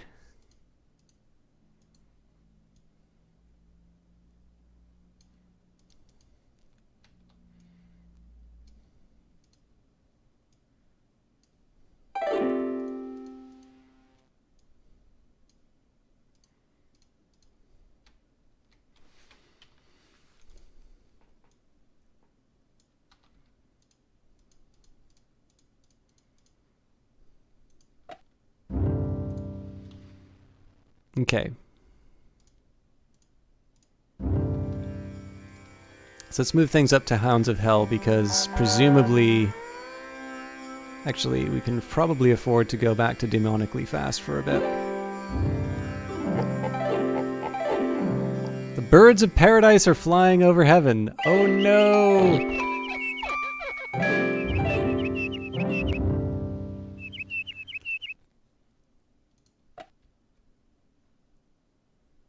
Alright, I can definitely believe that the humble are... Oh yeah, no, it's diligence as well. Alright. So let's think a little bit about what Phase 2 is going to look like. And let's maybe stop the... This is kind of embarrassing, boss. Well, we've trained so many angels that, well, we've got more than heaven needs. You'd better shut off the Angel Training Center's PDQ. If I might be so bold as to chime in, sir, the thought of thousands of angels sitting around twiddling their pin feathers doesn't exactly fill me with girlish delight. You know what they say about idle hands. Okay, so what I'm going to try and do here is figure out how I'm going to get this Vista Enhancement doohickey in a good position while still being able to do my trio of, my 3x3 locations. I think maybe I'll just start with... Oh, damn it. I wanted to try and explain what the Birds of Paradise do. Let's see if we can find an example of their handiwork. Basically, they just go and they crap on stuff, and it brings bad vibes in heaven. And I'm pretty sure I heard the plop sound. I just can't find a building that's actually affected by it. Okay. Yeah, so it's just humility and... So we put the Vista Enhancement doohickey down here. We still wind up with, like, this weird pattern. Yeah. I'll drop it here. So, Sekfod the Ungrateful Angel, Chapter 1. A long time ago, in a celestial plane far away, there was an angel named Sekfod.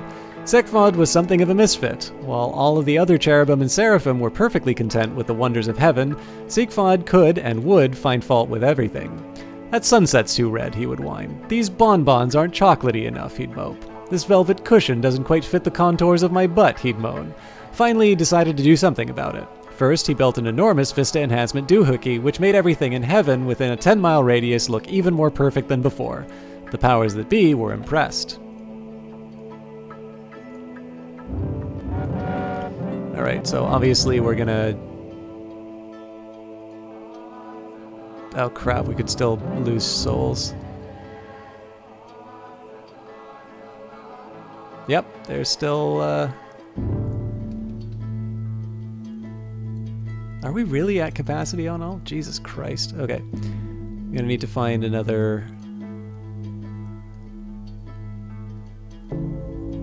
set for blues. I'd prefer not to put them beside, like I'd like to have some diversity in terms of the different zones.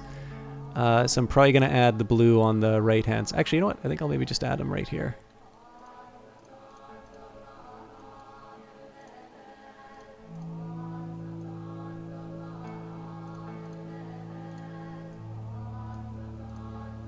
So these should hopefully get an early upgrade because they're beside the Vista Enhancement doohickey, but who knows?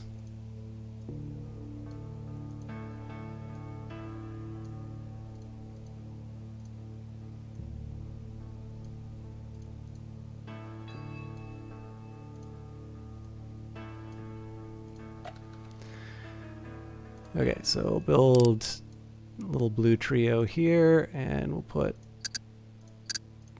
a roadway. Again, it'd be nice to, actually, you know, it probably just makes sense to shrink it. Be nice to make sure that I kind of have the right 3x3 zoning for stuff. But I also don't, like, at some point I'm going to have to figure out what my roadways look like along here, so. Brown's going to come up too, so. I'm sort of committing myself to this long, miserable road here, but. Alright, so fortunately that did fix my workforce problem. So they're not going to go rioting in the hell that doesn't exist.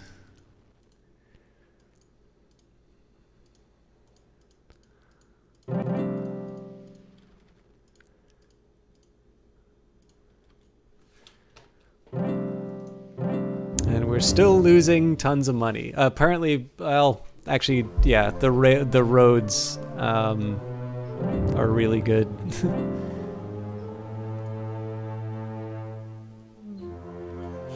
The roads explain that better than anything else. Okay, I'm cautiously going to take it to Hounds of Hell, but I'm pretty sure I'll jump back to Mortal Plotting before too long.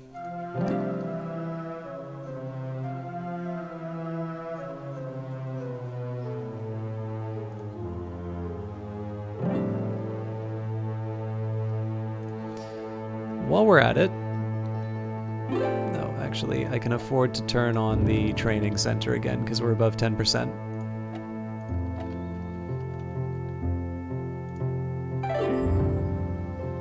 Let's see if we can figure out what's going on with the vibes. So yeah, there's kind of a miserable little spot here. I think the answer to that might be if I drop another Topia in the area. Again, to a certain extent, these will resolve themselves because the Eternifest, it's like Oktoberfest, but it goes on forever, hence the name Eternifest. Oh, and there's none of that silly Bavarian music either. So that sort of stuff, I mean, that can tend to get managed just by having other upgrades occur.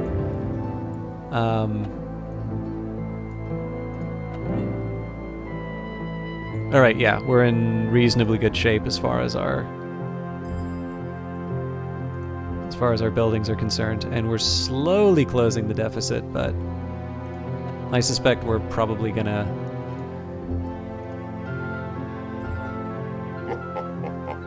Okay, I don't get what's going on with the fact that these disasters aren't killing anyone. It makes me sad. let's pay for another profit, although again, I'm not actually profitable, so I may want to be careful on the amount of money that I'm spending. Using the impressive powers of persuasion, you manage to inspire the ingenious neurologist Tlaknakkar to invent irrigation. News the discovery spreads widely. So hopefully it's also going to improve this little pocket down here. Again, other things that you can affect. So it's going to give you breakdowns in terms of the different beliefs, sins and virtues. So again, I say, okay, we've got a lot of capacity for chaste and contentment. So maybe I want to, maybe I want to push people towards these kinds of beliefs to be able to make the most of my capacity. Also, I can, if I thought I had like a severely underpopulated heaven relative to hell, or I wanted more permanent souls, or I wanted more temporary souls, I could be enforcing those kinds of beliefs as well. But honestly, I tend to use technology more because, as you can see, one of the problems I'm running into is that I'm not really bringing in enough souls to benefit the. All right, we got to turn off the training centers again. I'm not really bringing in enough souls to cover my costs. Trying to remember. Can you take? Yes, you can, Ed Baver. And actually, depending on what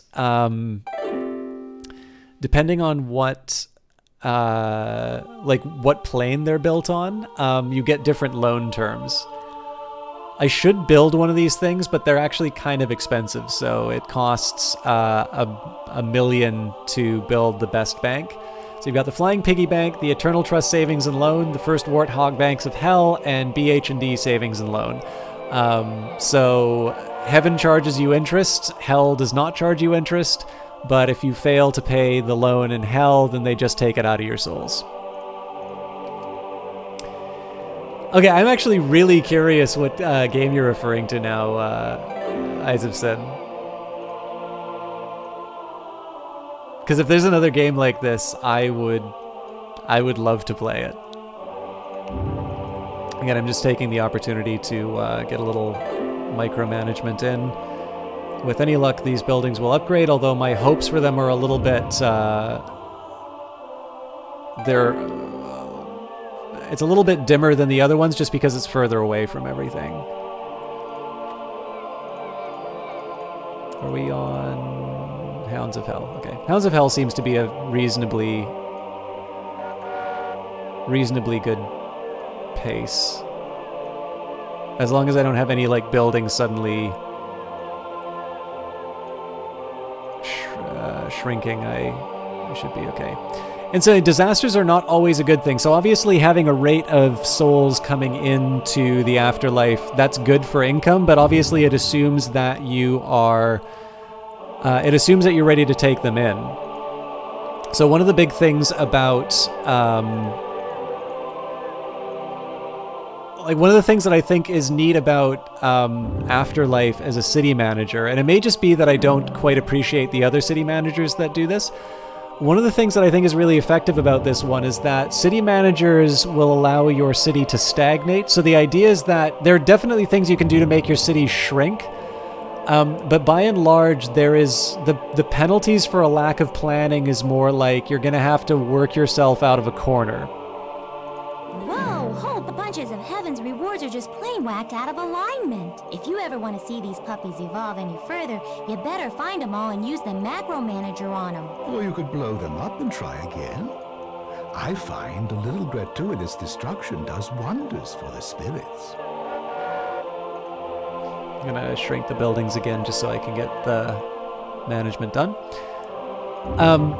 But yeah, like basically you kind of deal with mediocrity or you deal with sort of working yourself into a corner in the games, but there's no like penalty for lack of planning, I tend to find. In the case of Afterlife, if disaster strikes the planet and you've got a whole bunch of souls that you weren't anticipating showing up in your afterlife, you lose money for not being prepared for them. So it does, in terms of its setup, it's actually pretty effective in terms of really enforcing the idea of planning.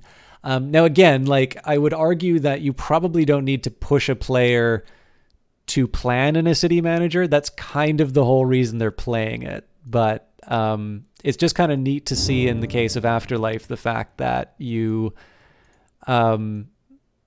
actually kind of have a reason to build a bunch of slack into your Afterlife, because again, one misplaced flood, or sorry, one unexpected flood, or maybe I can actually say the way that I'm building this this heaven right here, this could be one paradise pair of dice away from a disaster. There's like actually I'll show you one hell thing, which is kind of safe to do right now.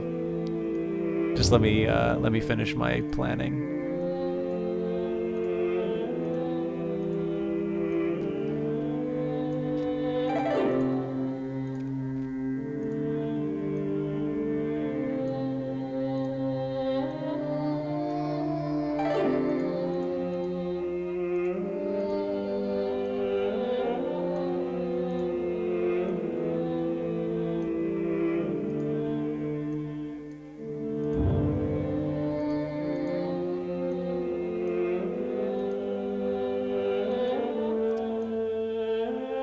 So I saw it said that I lost some, but I think that was... This is actually weird, because I should have everything linked up.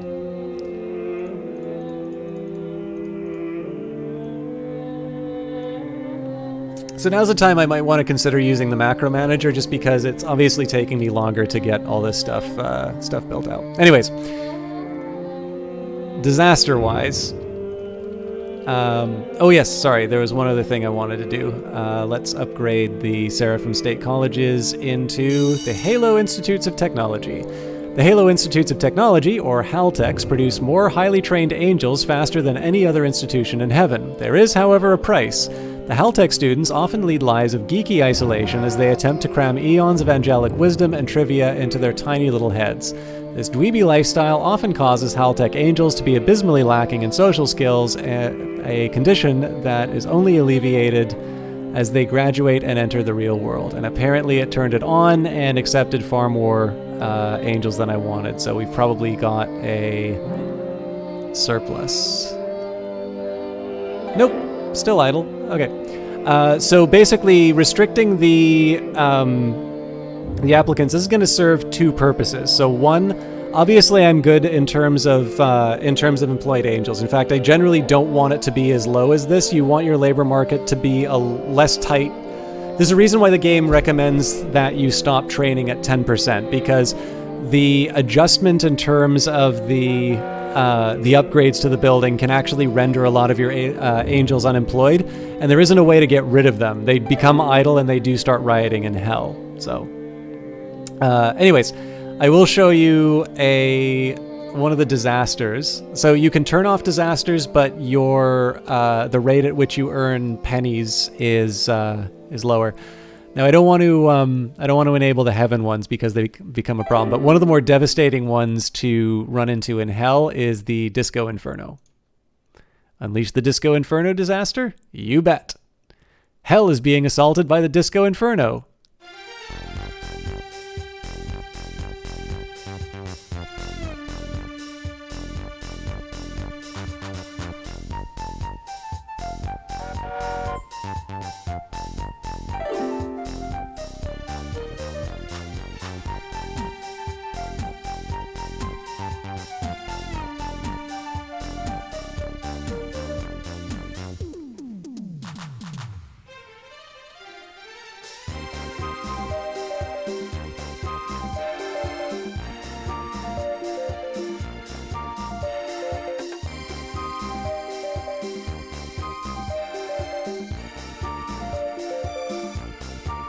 Get down. Vinny, the Disco Inferno guy, has boogied out of hell. Cool. Lava does not harm it. No, it's a disaster. So basically it will do all of the bad things. And again, this is one of the advantages of not having a hell to destroy. I can show you stuff like that. The heaven equivalent is called the Paradise Pair of Dice. That could be a game loser for me. All right. I think I can afford to go to demonically fast for a bit.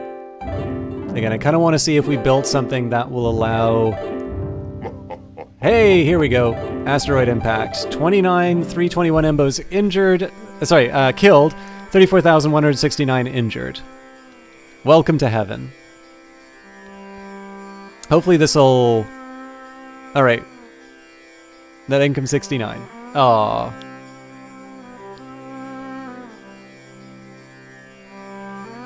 It looks like that one-time infusion wasn't enough. Alright, so where else is the cost coming from? So we're definitely paying a lot for roads, but I'm not entirely convinced that I can afford to get rid of any more of those.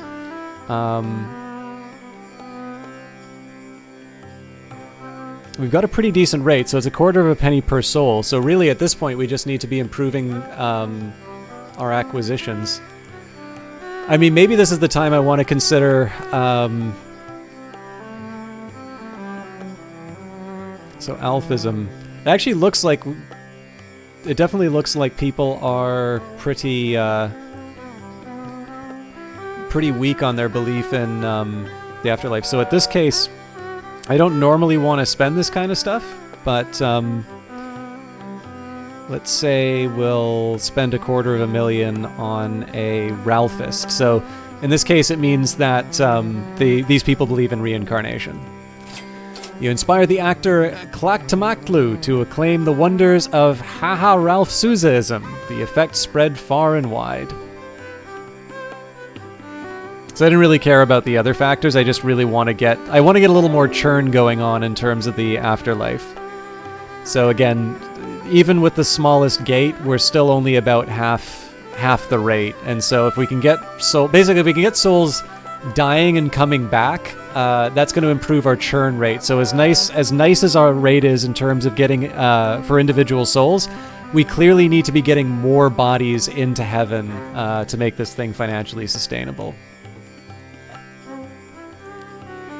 Yes, I realize it's very odd to talk about heaven as sort of an enterprise that I want to turn profitable, but sue me. Heaven is getting the... Oh, crap. This is gonna cost... Okay. So...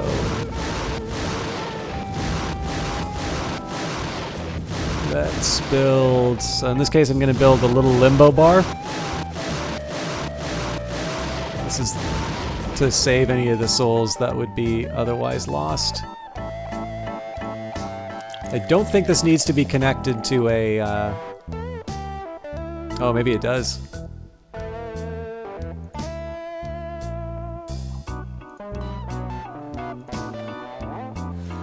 Very few things can keep a lost soul from drifting off to another afterlife. One of those things is a good stiff drink, not necessarily alcoholic, but stiff nonetheless. The limbo bars take advantage of this little-known fact by luring nearly lost souls into the cozy, friendly confines, where they're basically entertained, fed, and basically kept distracted for months at a time.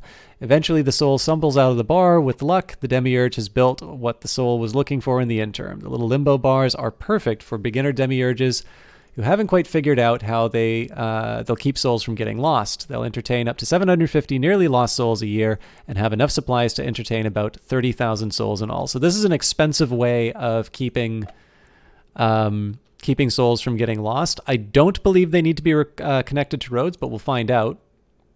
But yeah, Heaven getting the blues is a particularly nasty one to get this early on, just because obviously my whole heaven is locked down.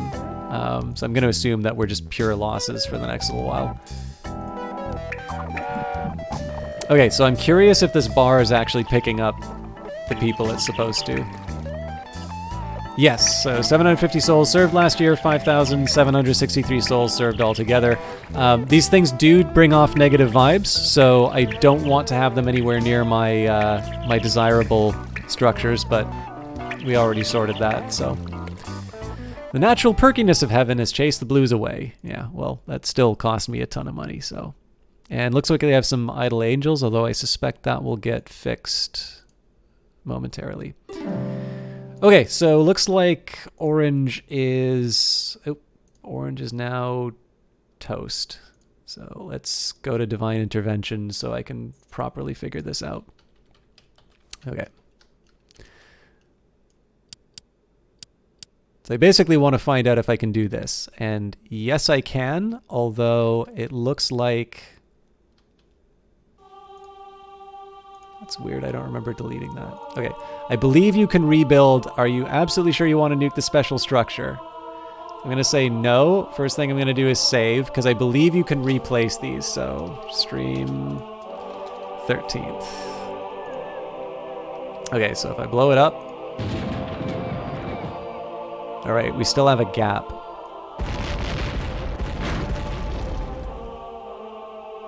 So here's what I'm going to do instead.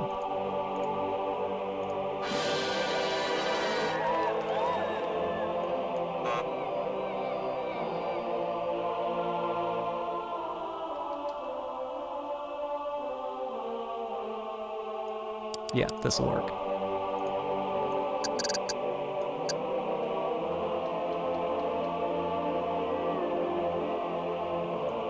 It's a little weird to look at, but the nice thing about this is whatever my next building winds up being, they all get these nice adjacency bonuses.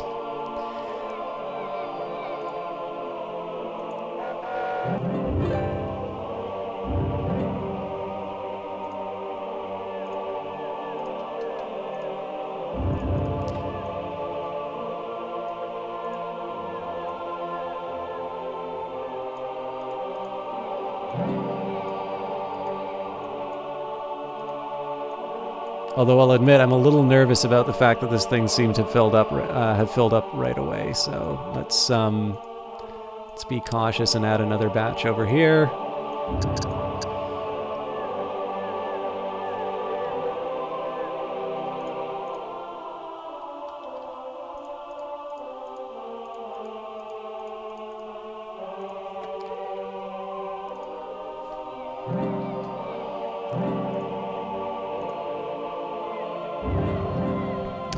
That should keep us reasonably safe for the next little while. And we're finally, well, we briefly had a surplus.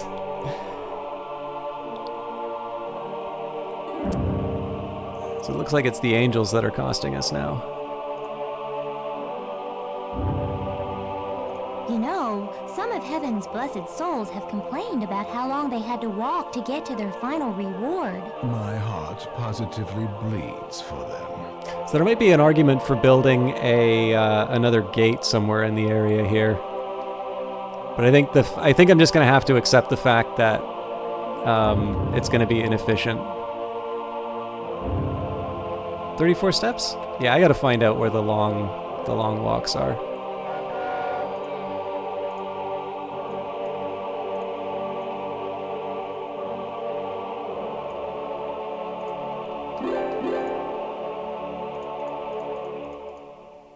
We're doing okay for the orange still. By the way, if there's anything you guys want to see, let me know. Because I realize here I'm still going to my old habits of just manually adjusting things while I try to turn a profit.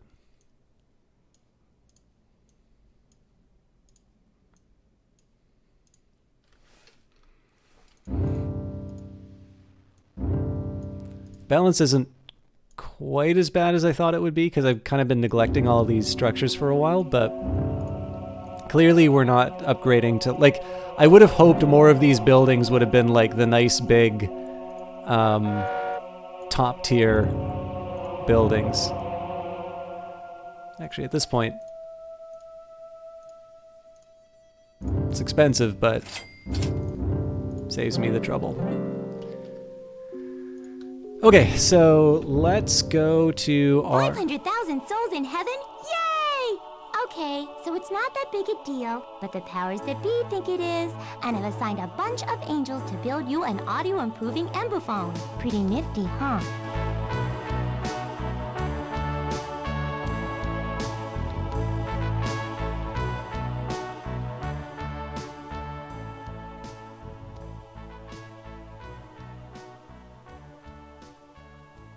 This is timely, actually, because I think I'm going to try building out to the right now. Okay, we're at 75% in terms of this gate. Oh, let's upgrade that karma station right away. That probably explains why. Oh, neat. That dealt with the road problem for some reason. So yeah, I want to keep an eye on this gate here because the Dante class is getting close to its limits. One nice thing is the vibes aren't actually that bad in heaven. We've got a few sort of stragglers, but not too much. What are we looking at budget-wise? Yeah, we're still getting hammered. But it's because of our workforce, so that's something we can manage. We'll turn the training centers back on. This beautiful little moment where we had a surplus. Now I want to start being kind of careful here because I basically got 3.5 million left, and it's going to cost me 500,000 to increase Heaven's Gate. Now, of course, this is good because if I need to upgrade my gate, that means that I've got more souls coming into the afterlife overall. But again, like it's not trivial to get this thing upgraded and kind of make sure that the afterlife's being managed. The worst thing that would happen would be I run out of money right around the time that I increase the intake, because at that point what'll happen is I'm not going to be able to build any zones I'm not going to be able to build any zones that bring the next set of souls in. So hello, Sniper Guy Gaming and the Cool Eagle. Oh my god, Afterlife. So Cool Eagle is familiar with this. How you doing, Waffles McGee? I don't know this game very well. I've been streaming it for about 2 hours and we're still fairly early on. But there. By the way, if you click the blank things. Are there 1 or 2 R's in cherub? Oh, never mind. I'll just use my spell checker. Now there's an interesting turn of phrase. And we all know how painful that can be. Whatever. Oh, Pooh, don't be such a meanie. Whatever. If I wasn't already dead, I'd get a pretty little gun and shoot myself. It's not that confusing. No, it's a charming game. For those of you who don't know... Oh! The flood strikes. 7,658 killed. Okay. We can definitely handle that. Arya says, over 90% of your angels are homegrown. Maybe you should turn off your training centers. Thanks. We'll follow that advice. Now, unfortunately, if I tab out... When did this game come out? 1996, Waffles McGee. So, this is a game for old people. Or at least people who go to GOG. Yeah, well, we've already established that Cool Eagle was a fake gamer, so he's just going to throw stuff out. But yeah, anyways... I can't do... Actually, I'm sure somebody should be able to do an exclamation mark shout out command, or SO command. Cool Eagle is a streamer who normally does... I always say normally does Battletech, but he actually does a little bit of everything.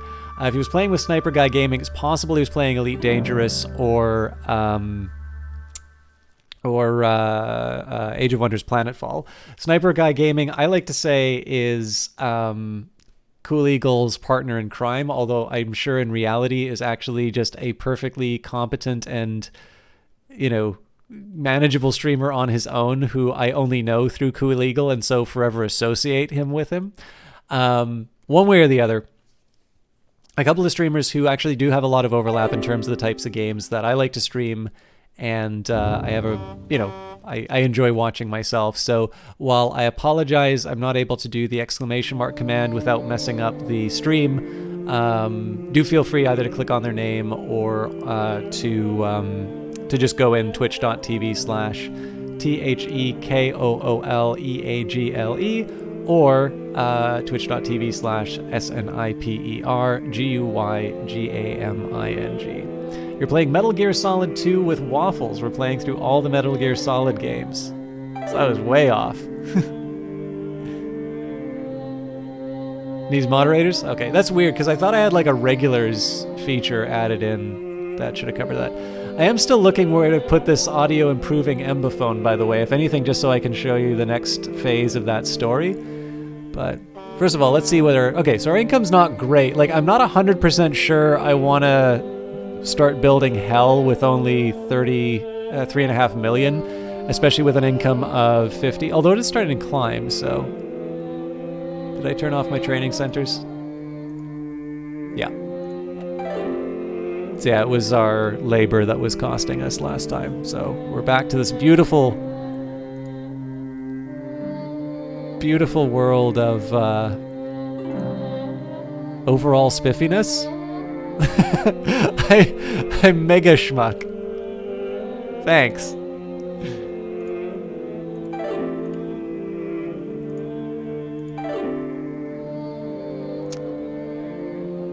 Oh, but I'm better than Astro Dweeb. That's good to know.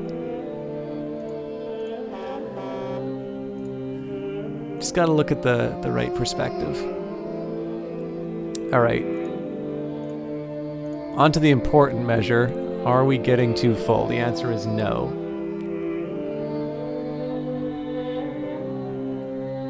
I'm mad that you've got me hot and bothered for a game that came out when you were 9.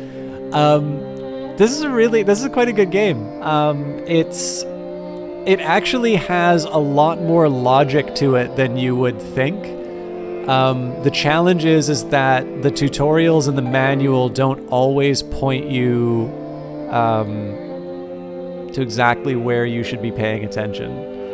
You've heard it said by other streamers that they did not manage to make shoutouts possible by non-mod. Oh, interesting. I mean, I can see why, but that kind of sucks because I don't really have mods anymore. Okay, what's technology at? I'm not spending my entire budget on... Yeah, I definitely can't afford another profit. We're at 85%. You know what? Let's just upgrade the gate. Oh, first of all, I didn't read the description for the Karma Station. So, Magic Bus Karma Station. Soul Movers may have been a miracle of modern technology when originally introduced, but they're downright quaint by today's standards of reincarnation transportation. Magic buses, a familiar sight for the past couple of eons, are capable of traveling twice as fast while holding 5 times as many souls as a typical Soul Mover tram. And with their distinctive double-decker style, they're not half the eyesore of those crusty old trams either. Again, it's a little hard to look at them here because I made them so close, but let's take a look at a decent angle.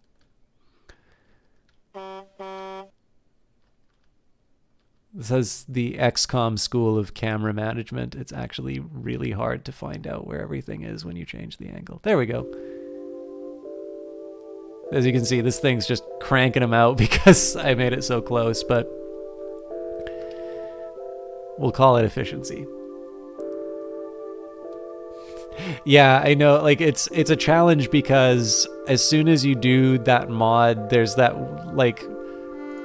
So, like, obviously people do it for volunteer, so if you talk about expectations, like, clearly you cannot have too much of an expectation, because again, people are volunteering it. But on the other hand, like, I'm definitely someone who, like, doesn't just hand out the green sword for kicks. So it's one of these ones which is hard to do because I know that most people visit when they can, and I'm really happy for that. But it also makes it a little hard to say, it's like, okay, like, I have a couple of people who are sort of my, like, quote unquote obvious choices for mods, but except for tonight, I haven't really had the need. All right, Trouble in Paradise. The birds of paradise are flying over heaven. Let's close this out. Oh, crap. Well, actually, you know what? That's not that bad that it wound up on the gate. I'm actually really... So I'm going to wait for the... Oh, wow. It actually makes it less efficient. Wait, is that the case? I'm going to wait for the birds to... I'm going to wait for the birds to go by, covered by BOP guano. So yeah, obviously we built it assuming that the gate would be... Assuming that the gate would be a generator of bad vibes. What I was going to do was just try upgrading it. Oh, wow. Okay, so they do limit your intake. That's got to be bad for the budget. Yeah, I was gonna wait to do the upgrade. I was just gonna see if upgrading the gate would clean up the crap. So you just upped your mods to 2 regulars for fear of a troll attack after a bad experience with another streamer. Discord. Oh, I'm sorry to hear that, Cool Eagle. I've only had one case where a guy was basically like reading my tweets out on his stream, and that caused a bunch of people to like run in. But like, I don't know. It just involved a lot more Twitter activity more than anything. It wasn't all that devastating of an experience. I mean, I'm lucky in that regard. I don't want it to be a bad thing, but all right.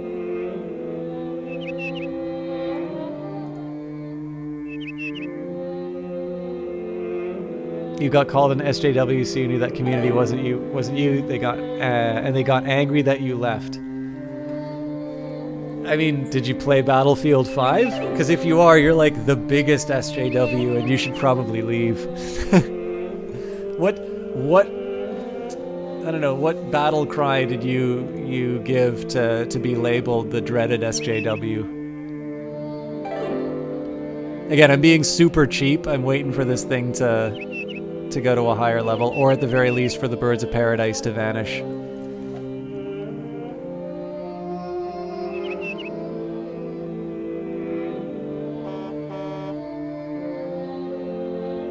You said you didn't like a couple of derogatory terms. I don't know if I'm going to allow you to be around here, Cool Eagle. I like totally believe in freedom of speech unless it's something that that forces me to think about my beliefs. Really weird situation. They also gave you admin rights within 5 minutes of joining. Ah, yes. The Vista enhancement doohickey. So each of the reward buildings actually fights off one of the disasters. So it's another bonus. They give you admin rights. Yeah, that's bizarre.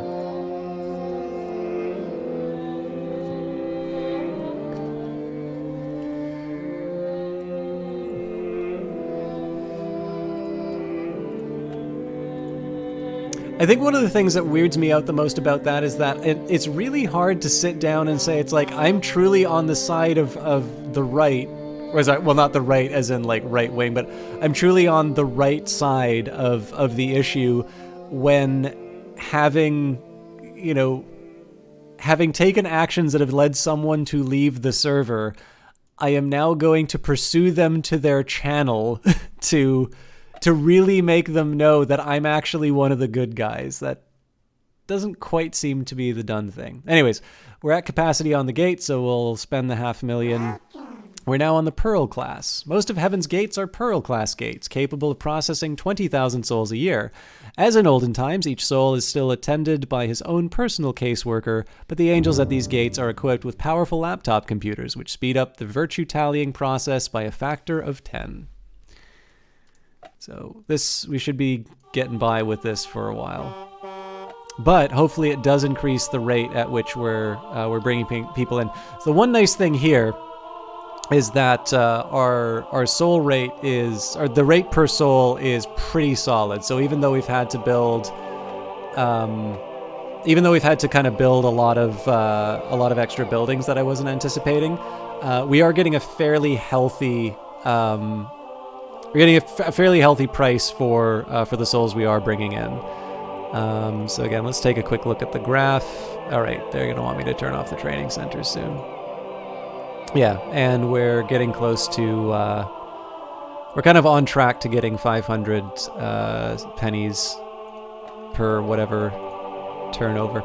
So I think what I'm going to do here, I'm going to start considering building out Hell, but I do want to get a little bit of a cash flow. So let's move up to demonically fast just so that we can fill up some of these bars here.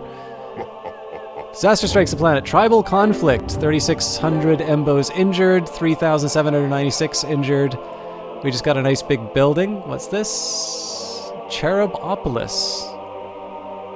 It's a disaster of management. Cherubopolis, the ultimate reward for chased souls, is a relatively quiet place, punctuated by the occasional twang of a cherub's arrow, followed almost immediately by the sigh of two souls falling deliriously in love. Arya isn't yelling at me about the efficiency. It could be better, though. So I think I'm going to go to the macro manager and... I mean, that's $500,000. It's not money I can really afford. But the hope here is that it's going to let me crank out the cache quicker. Heaven's god damn it.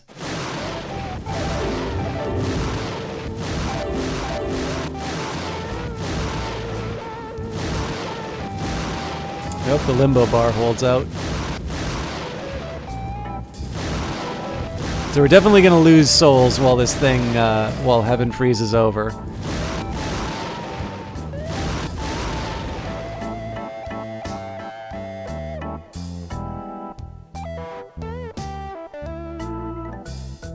You're upset that your new PC did not have a CD drive, although who knows, it would even run on Windows.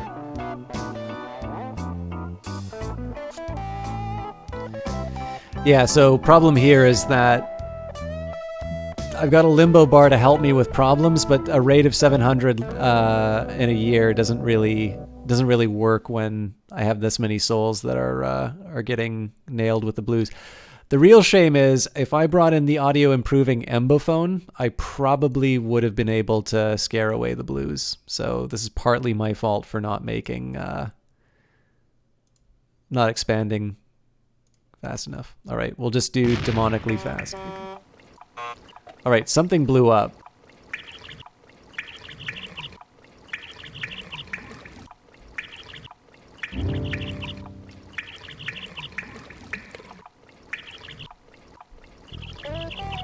The natural perkiness of heaven has chased the blues away.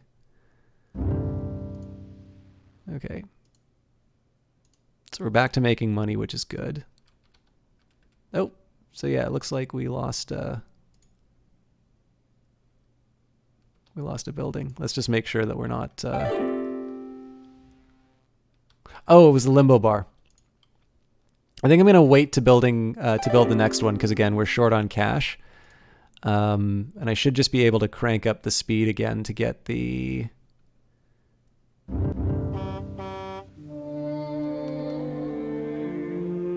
to get my savings up.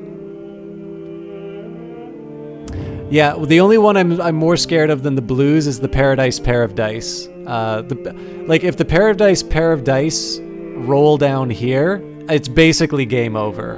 There's almost no way that I could survive like losing the gate at my cash right now. So that's one of the reasons why I'm trying to build up the my savings.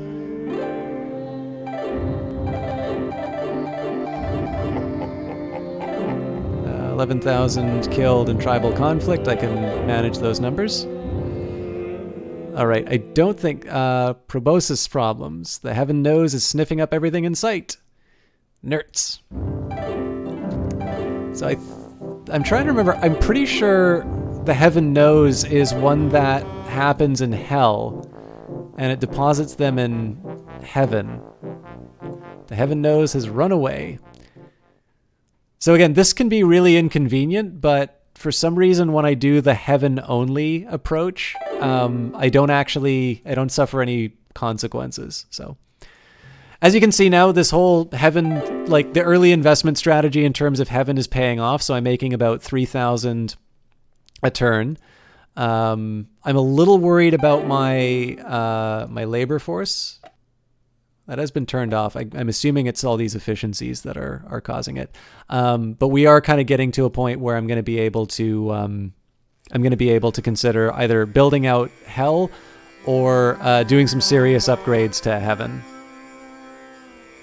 USOA Local 777. Typically, angels have very good working relationships with their bosses, the powers that be. Every so often, though, the United Siblinghood of Angels, the most powerful union in the afterlife, will have a grievance that needs to be worked out with their employers, and that's where the peaceful blessed come in. It takes a supremely peaceful soul to negotiate with the powers that be. Even angels can be vexed by their enigmatic natures. Fortunately, the souls of the peaceful blessed are so serene that they can patiently apply pressure on behalf of the angels for centuries without breaking a sweat. And swords into plowshares. In times past, peaceful souls would get into heaven to beat their swords into plowshares, which would be used to tend the fields of paradise. These days, peaceful souls can spend an eternity housed in gleaming cities built from discarded missiles, assault weapons, and torpedoes. All right. I am getting really freaked out about the fact that my labor needs are falling, and I've already disabled my training center. So again, we'll crank up the speed just to bring in the cash.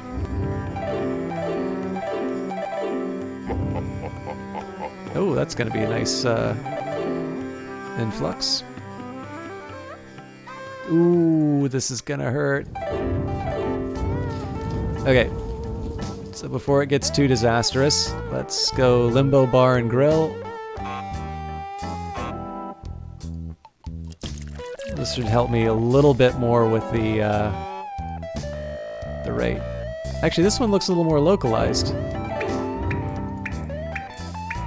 Yeah, that was a bit of a waste, actually.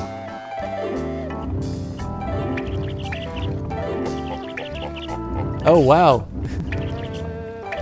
Lots of disasters. Okay, the natural perkiness of heaven has chased the blues away, so lots of disasters coming in. So we're up 2 million in a fairly brief period of time.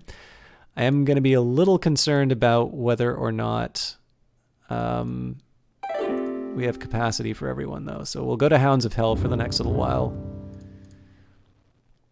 Arya is obviously freaked out about the training centers because we're pretty low.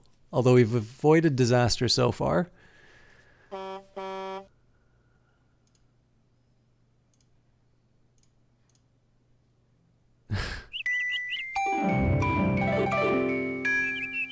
Given the fact that I'm actually bringing in money, I'm slightly tempted to just turn off the disasters. Okay, so clearly Temperate is getting to a point where we're not able to hold on. Hey, nice work.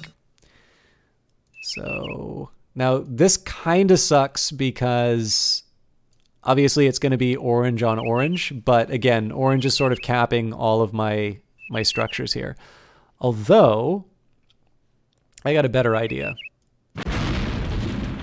So obviously we have space to spare, so this can be a new orange district. And then again, this becomes free for whatever else I need later. And while I'm at it, I'll get a little manual adjustment in. We're on. We can go to Hounds of Hell.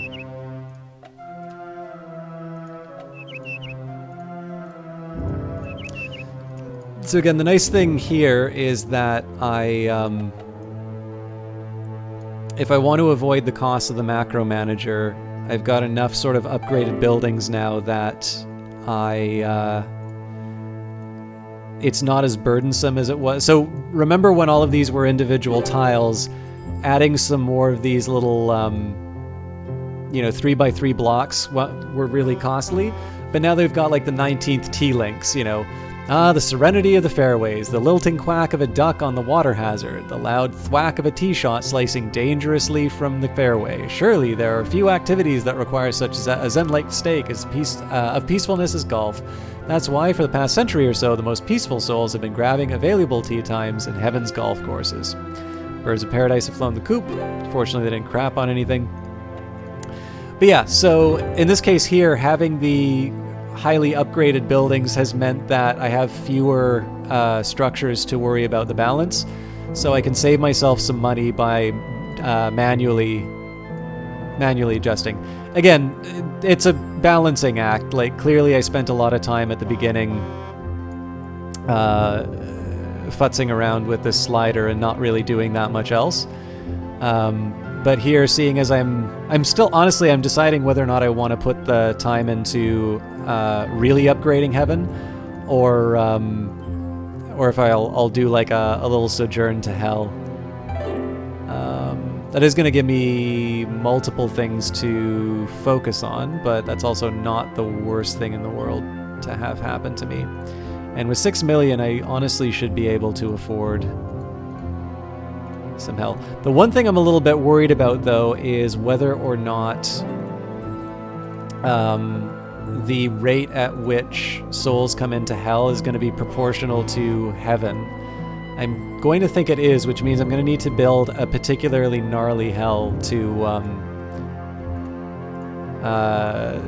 kind of to compensate for the fact, like I had a nice slow start with heaven because obviously it was the start of the game.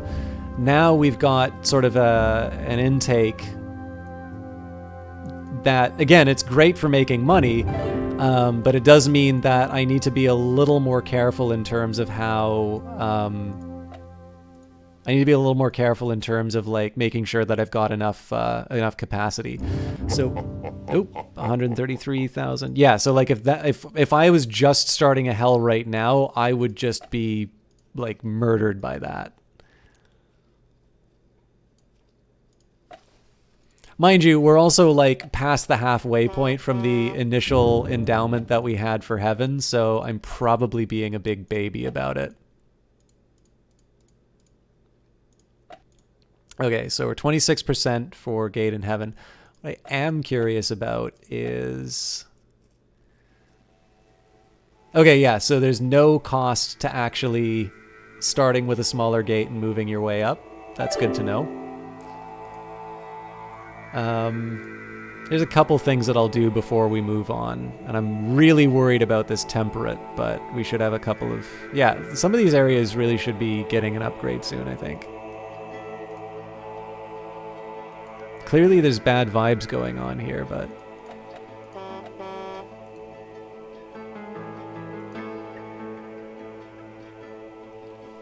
It actually could be that they're falling to their own mediocrity here, and I don't have any way of improving them. That would be a shame if that was true, but... Okay, we're making 14,000, so like we're doing well in terms of our income. So there's a really good argument for me to put the investment into hell. Are we on... Let's go to mortal plotting just so we can sort ourselves out. So, before we move on to that, first of all, I really want to know what this is. Final Frontier. The ultimate reward for the diligent, adventurous souls is a one-way ticket to the great unknown. It's a dicey existence trying to make an afterlife for oneself in the vast unexplored territories beyond heaven and hell. But who better to tame the wilderness than the hardy, workaholic souls of heaven? So what I'm going to do here, I am going to start planning out my my hell. I'm going to let it run on divine plotting, and what I'm going to do is I'm going to build sort of the infrastructure for hell, and then I'm going to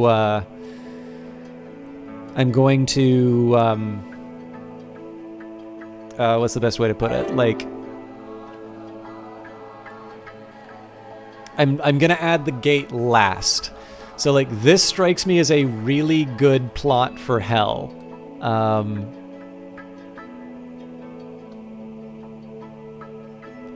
In fact, the only thing I can't quite figure out is the best way to get people reincarnated. I mean, maybe I'll just make it a long trip for, yeah. It's exactly what I'm going to do. Okay, so I got some hell ideas. So first thing we're going to do is we're going to worry about power. Now, again, where heaven wants like nice, efficient roadways, hell has to have the worst traffic system in the world. Holy crap, we're making a lot per soul now. 296? I remember it was 10 cents. Let's get our last couple descriptions of heaven before I go too much further. So, some would have you believe that the roads of heaven are paved with gold. What a silly notion. Gold, while amazingly ductile, is still too hard of a surface for the souls of heaven's blessed souls. In unreality, the roads of heaven aren't paved at all. They're beautifully landscaped dirt roads made from the most buoyant dirt in the cosmos. The dirt is so nutrient-rich. How rich is it? That each step a soul takes osmotically enriches the soul at nearly 100% efficiency, meaning that souls never get tired. And finally, Heaven's River. Things you should know about the rivers that run through heaven. 1, they are utterly unpollutable. Angels have been dumping heavenly waste in them for eons, but it all just washes away. 2, they're totally potable. Souls on their way to their final reward often stop along the banks of the river to chug a few liters of these vision-inducing waters. 3, they're way wide, too wide to swim across. That's why souls must be ferried from shore to shore. Okay, so I'm just going to take a second here because I'm going to start building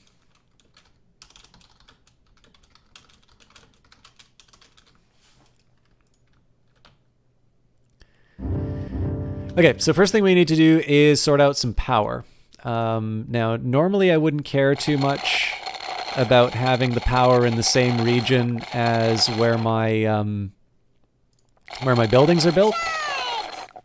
Oh, god damn it.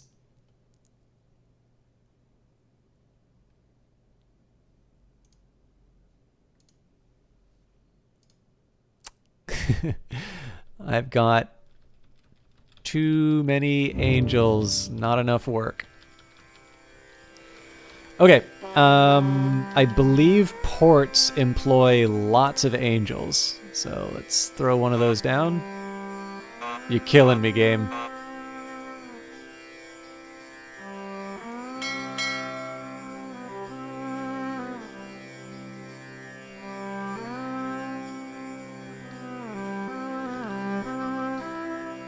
Just trying to think about where the best plot would be.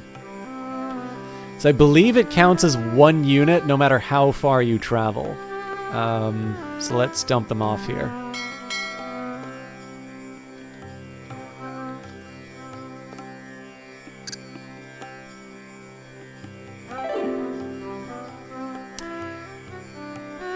I still have angels amok.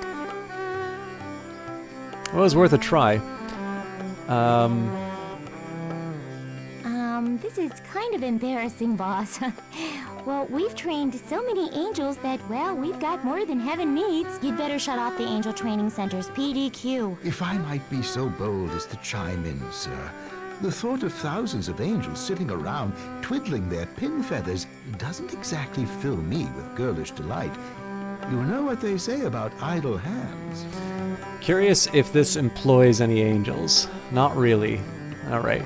So how am I going to get rid of the surplus? Infinitum siphons. It's probably not the most efficient way for me to get rid of it, but it is something that is...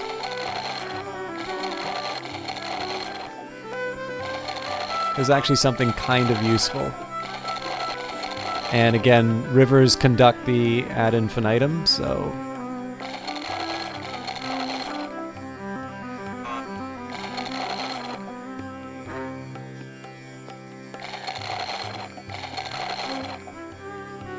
There we go. That is the cheesiest possible way I could have dealt with that problem, but it works. So yeah, the angels are no longer trying to destroy heaven. Okay, so again, we're going to carry on the idea. These siphons do generate bad vibes. So I'm going to kind of concentrate them as far as I can on this side. And this is also going to be where my gate goes. And the logic will be apparent in just a little bit. Oh, why? Why did I build such an efficient heaven?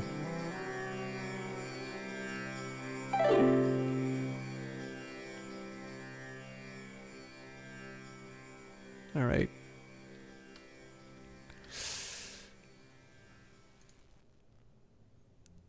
The real problem here is I'm having a hard time figuring out what the next upgrade is going to be.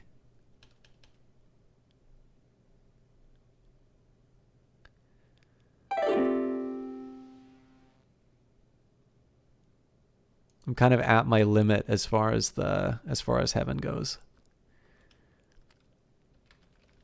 Actually, before I go any further,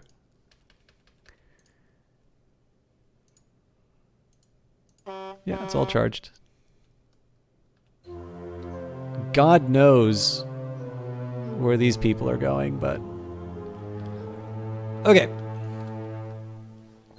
Hopefully, the idle angels are not going to completely ruin my hell. So, as a starting point, let's just take a quick look at what we've got as far as colors are concerned. So we've got 1, 2, 3, 4, 5 orange, 1, 2, 3 brown, 1, 2, 3 blue, 2 yellow. So I'd say at a minimum we need 2 of each. Now again, you want the worst road system in the world in hell, but you also want the ability to expand things. So where heaven likes things to be sort of nicely clustered together and, you know, like just, you want diversity and you want a nice efficient road system that gets people where they're going very quickly. In hell, you want everything to be like isolated and awful. So again, I've got sort of my negative vibes producing buildings. Why? All right. I'm just gonna let this be and hope that there isn't too much of a consequence. So I need to carve out a sort of like a 4x4, sorry, a four square area to get my my Belial class gate out. Let's do that. 2, 3, 4.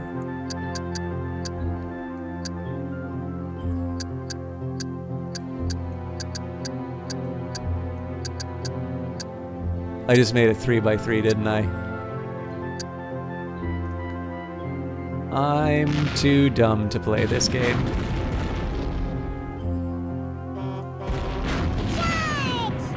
Oh wow, they totally nailed that thing. Oh god, okay. Heaven's workforce is going to be the reason I can't actually develop hell now.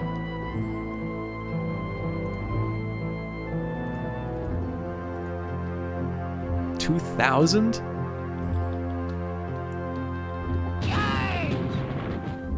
Jesus Christ. I actually have no idea what I need to be... Okay. Yeah, so 24 million to upgrade this is too much. 5 million is too much to upgrade the Pearl class. And then I don't think this actually employ... Yeah, so this Topia doesn't employ anybody. So we're in the really weird case where Heaven's efficiency is getting to a point where it's now become a liability because I've got too many... I simply have too many angels. Even though I've had my training center off for such a long time. Okay, let's go to the graph view and see if I can build. Yeah, it is going to be orange is the next thing, I think.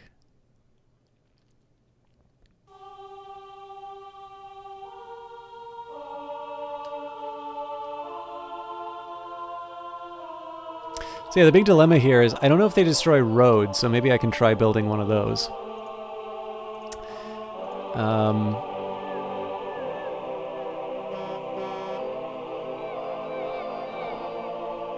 So I'm just trying to think of the best way for me to make a really awful roadway. So maybe what I could do is I like abandon this side of hell. Yeah.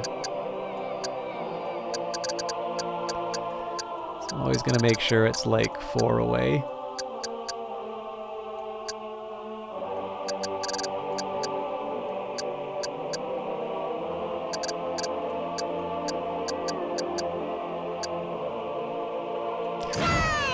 So basically, the logic here is that if you need, like, if 3 is the distance that you get for the, for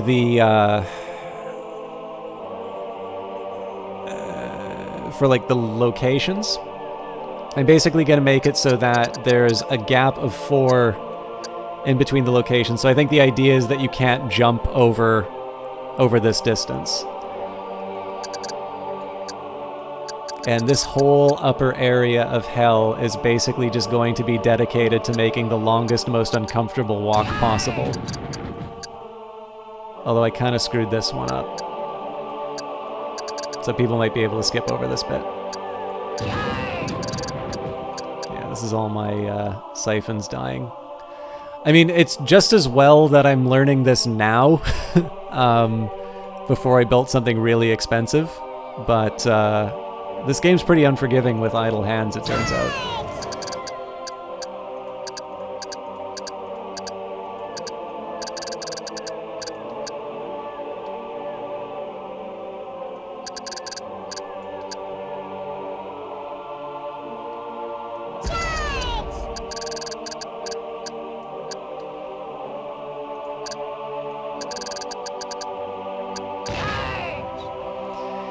Okay. So what the rest of this is going to be? This is going to be all of the locations that I put the damned. So I need to remember the order where this stuff goes. If you can just give me a second, I'm pretty sure I remember it, but also against my better judgment, I'm going to do the auto balance and hope that the efficiency doesn't kill me. I suppose the one thing I can try doing is dropping more of these siphons.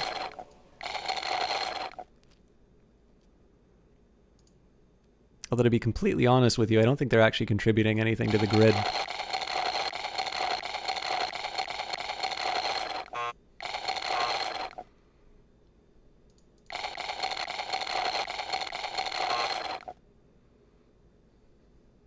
What would that do for my employment, I wonder?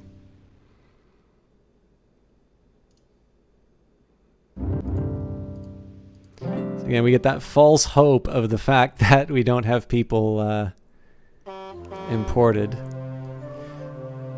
We're pretty weak as far as financing is concerned again, so again, I'm reluctant to open hell under these circumstances.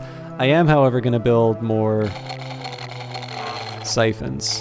The worry, of course, is that the angels come back.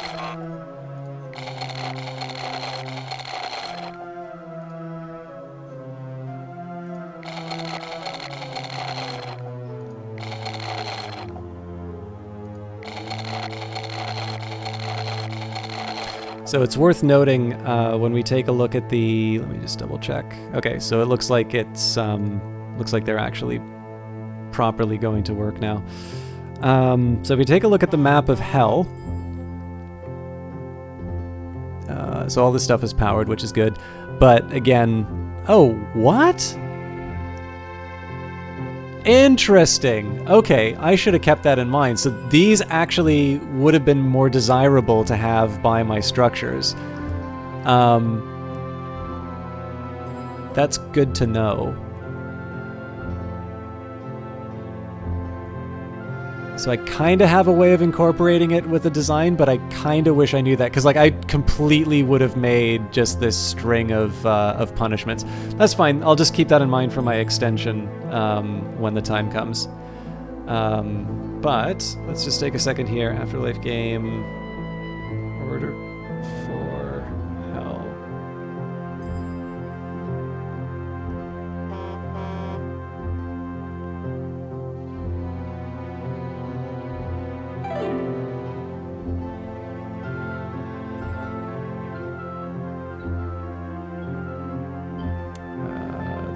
No information whatsoever on this.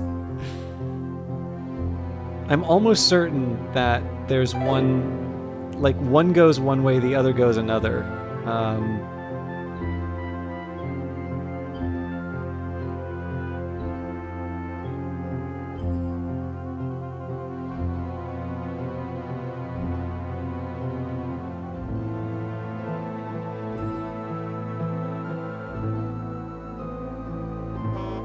So I'm just taking a minute here to see if there's anything on in the manual on it. No. You can place buildings where you can, yes. You haven't placed the gate yet. Yes, so there's a specific reason why I haven't done that, Ed Baber. As soon as I place the gate in hell, the souls are going to have expectations in terms of a place to go. And clearly, I don't have any fates for these guys. So normally I would have, like, knowing that these things give bad vibes, I actually want them close to my structures. But I've already built the infrastructure in hell. Like, I don't want to rework. Well, I mean, I can kind of rework it. I mean, realistically, this isn't going to be enough. If I stick all of my structures in here, they're going to get the diversity penalty. So I think in this case, I'm just going to let them. I'm going to let them sit where they are. I'm going to try to be a little clever in terms of where I put my training centers and whatnot. So, I mean, I can place the buildings wherever I want them. It's just that I'm not going to get the benefit. So had I known that these would have given me bad vibes, which are desirable in hell, I would have built all of my punishment structures along this diagonal. That's all that I'm saying. So, anyways, so first thing I'm going to do is build the karma station. And again, this reminds people of the fact that they're getting out of hell. So, oh yeah, I can't put it by a river. So I do want to keep it a little bit further away from my main structures. This one's going to be longer than the one in heaven, but that's just the way it works. Like, I wish it were different, but it's not. There's no easy way for me to deal with that. So instead, I'm just going to make sure that I zone my roads accordingly. So I'm just kind of putting this down. Yeah, wow, that's a really wide radius on that.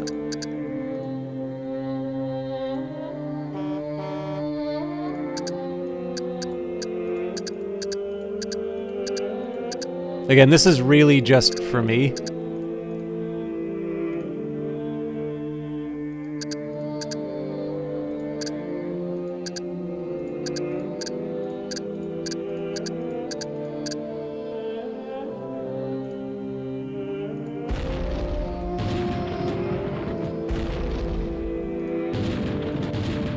I don't want these people to actually get the benefit from using this road, so...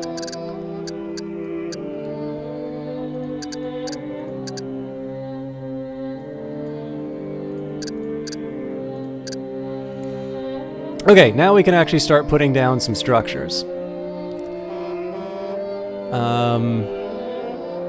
So I definitely want to make sure that my punishments are separate. But I also want to make sure that they are close enough to special structures that I get like the bonus for it. So I'm thinking a little something like this.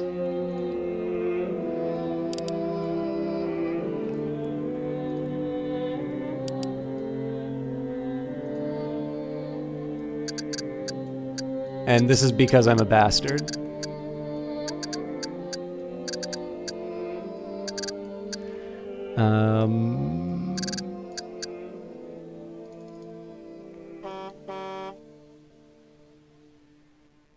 So in this case, we'll do like a Hellward Bound Retreats.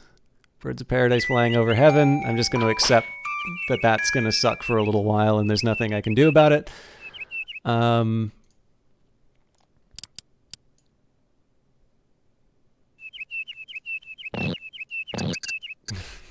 Well,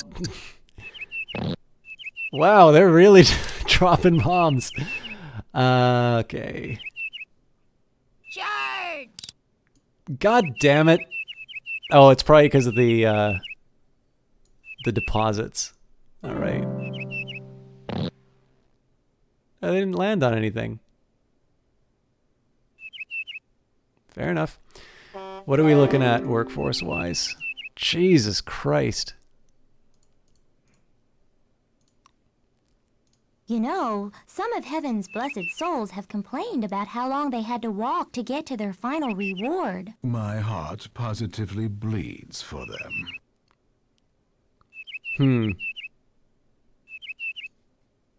Some of heaven's rewards have fallen under the dark influence of some spooky bad vibes to, what's the word? Counteract? Yeah. To counteract the bad vibes, you might want to put down a utopia or gift next to those gloomy gusses. So, Baeb's Crystal Cities is probably the worst one that could have got dropped on. So I'm going to assume that some of the employment problems are coming from the port. Okay, I hate that I'm relying on this, but this has worked well in the past.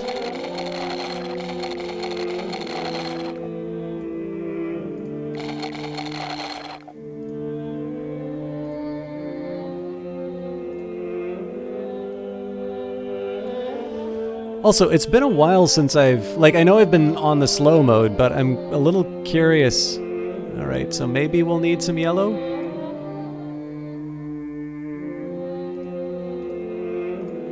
This will hopefully help me with my workforce. Definitely have a surplus of green. Okay, anyways, back to figuring out what's going on in hell.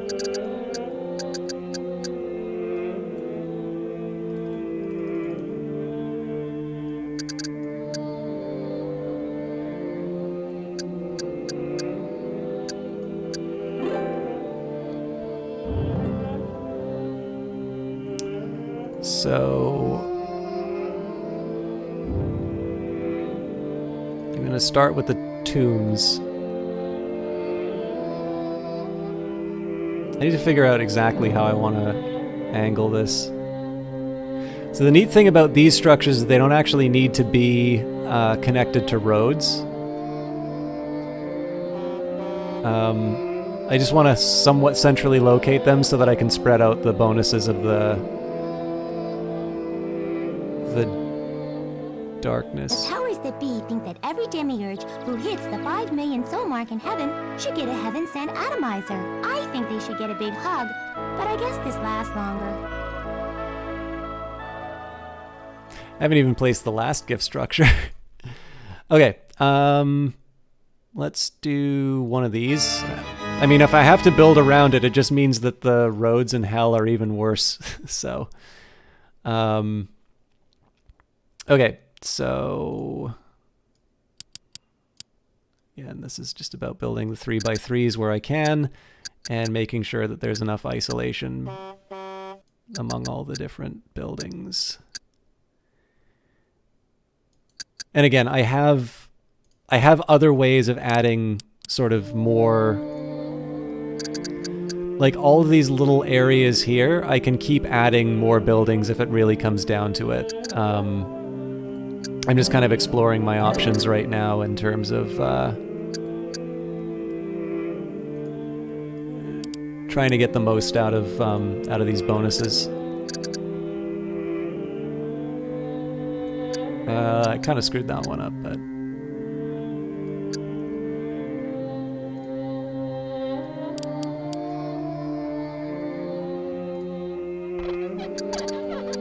all right. Hopefully that helps me with my workforce problems. Definitely falling as far as the income, and that's specifically income in terms of heaven. I guess part of that's workforce. I feel like there's another cause for that, though. Maybe the rate at which we're...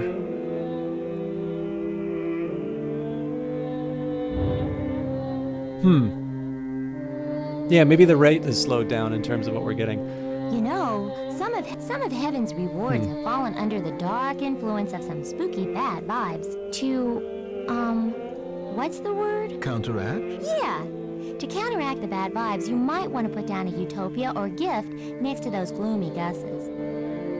I am really tempted to just drop another one of these special buildings and expect that we're going to be expanding out sort of to the right like this. The thing is, I think the roads complaint is going to be repeated in that situation.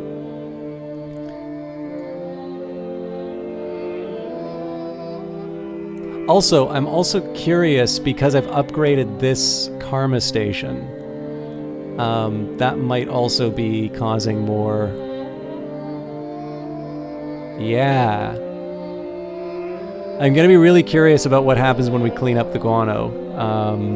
Because it may be that the karma station has... Okay, let's see what happened there. That can't possibly be right. Yeah, that is much more like what I was expecting. Okay, yeah, the vibes aren't as big of a problem. The roads are. And I actually don't have a good answer on the roads.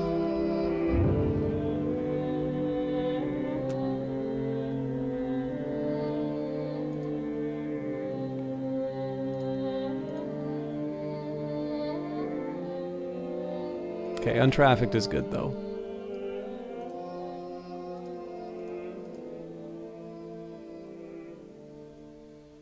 Taking about one step to... So where is it? Oh, wait, no, it gives me a traffic. Okay.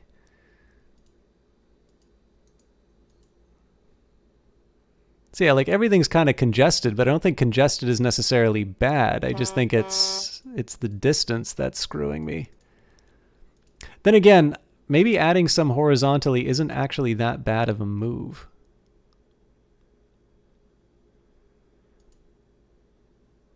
Especially because I can just draw like sort of straight lines towards it. Okay, I will consider...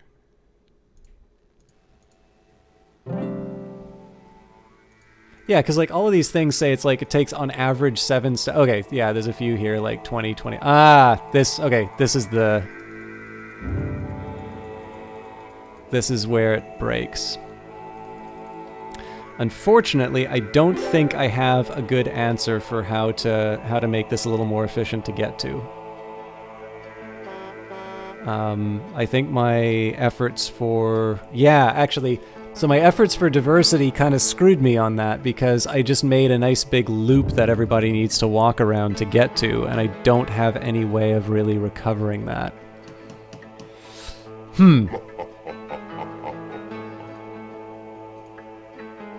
Okay. I'm going to need to table that thought so that I can continue building hell. So we'll set you up for 30%. We'll also read the descriptions of all of these different things. But I just want to make sure... Oh. For some unfathomable reason, the Embos on the planet just don't believe in an afterlife as much as they should. That's a very bad thing. Hello Brain is right. Without belief, your afterlife is nothing. And without your afterlife, we don't get paid. Hey, that's right. You better get those folks believing in an afterlife, boss, or we're all in trouble. I've actually never had this problem before. Oh, I really wanted to know what that heaven event was. That's a shame. How are we on the trainings? Yeah, Jesus Christ, our rate's fallen pretty substantially. And I actually don't have that much money to be able to do this influence. Okay, tenants. No afterlife at all.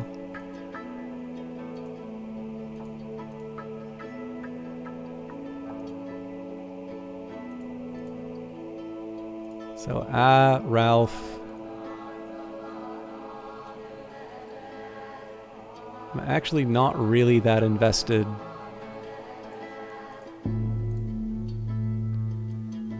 in the rest of it. Let's put it like right in the middle. And yeah, we'll spend the full $500,000. Inspire the politician Kilit Kutka to acclaim the wonders of Ralphism. The effects spread far and wide. And as much as I hate how much this is going to cost me, I'm going to drop another one on the other side. So you inspire politician Kilit Kuki to acclaim the wonders of Ralphism. The effects spread far and wide. So again, we've got a fairly well-populated world, but I am a little worried about the no afterlife at all. So,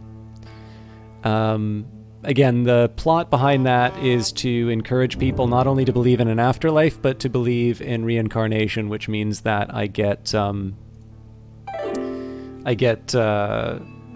repeat business. Okay, so Magic Bus Karma Station. Okay, same dialogue as before. So, Hellward Bound retreats, more grueling than the wimpy burning annex centers, yet less sadistic than the horrifying Cloven boot camps. The Hellward Bound retreats are the unhappy medium of Hell's demonic training centers. These intensive 3-month retreats, in these intensive 3-month retreats, prospective demons are taken into small teams into the harsh, chaos-plastic wilderness beyond Hell and left to fend for themselves. Those souls that survive are given wings and horns, a pitchfork, and a job.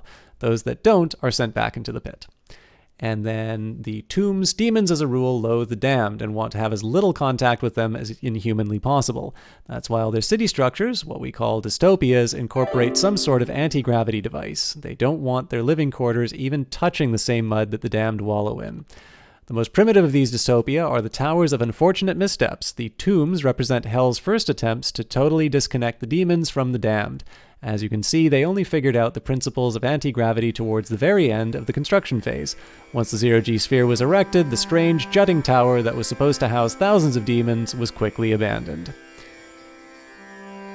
And apparently we've got a whole bunch of demons in here despite the fact we have absolutely nothing for them to do. What's going on?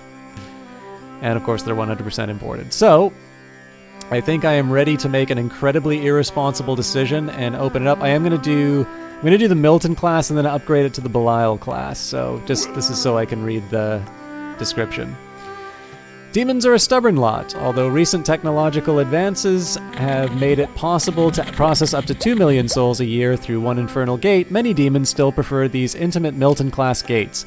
When souls arrive at these gates, they are instantly set upon by a demonic caseworker who tallies their individual sins by hand before kicking the soul through the gate. Such individual attention adds immeasurably to the torments of hell, but is horribly inefficient, which is why the Milton-class gate can only process 2,000 souls a year. Now, again, it's 100% full. Looks like we're actually okay in terms of capacity, so... If you wish to continue trimming your payroll budget, I'd suggest building a new demonic training center, or upgrading an old one. If, on the other hand, you wish to continue throwing caution to the wind, feel free to ignore me. There's an old joke in the afterlife that goes something like this. What's worse than being sent to hell? I don't know. What? Waiting in line to get in. In other words, build some more gates.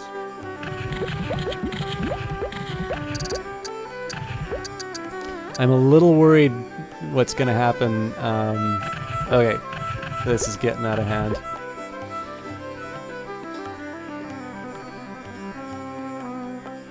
I'm assuming this is because I'm not processing enough people through the gates, so... The most common gate found in Hell is the Belial class gate, which can process up to 20,000 souls a year when pushed. Famous for the pithy slogans inscribed on the arches, "Abandon all hope, ye who enter here," "Today is the first day of the rest of your afterlife," and "Have a nice day," etc. The demons of these gates utilize big ol' mainframe computer to tally the sins of hundreds of souls simultaneously. Okay, so the worry that I have here is that we are going to get absolutely slammed, and I'm not going to have any way of dealing with any of this. So before I unpause, I am going to make sure that I'm going to give us a fighting chance on the balance, because that's going to mean that buildings upgrade. And the hope is... Oh yeah, I also need to describe the waters in Hell, as well as the roads. There's a specific reason why I made these roads really long. I mean, other than the gameplay reason. It's because if I'm going to do a Hell, I'm going to make a miserable one. In the meantime, let's just take a quick... I'm afraid the time has come to build new dystopias. This is scary. Or upgrade old ones. Oh well. C'est la vie. Ooh, shouldn't that be c'est la après-vie? So obviously we are really short on money now.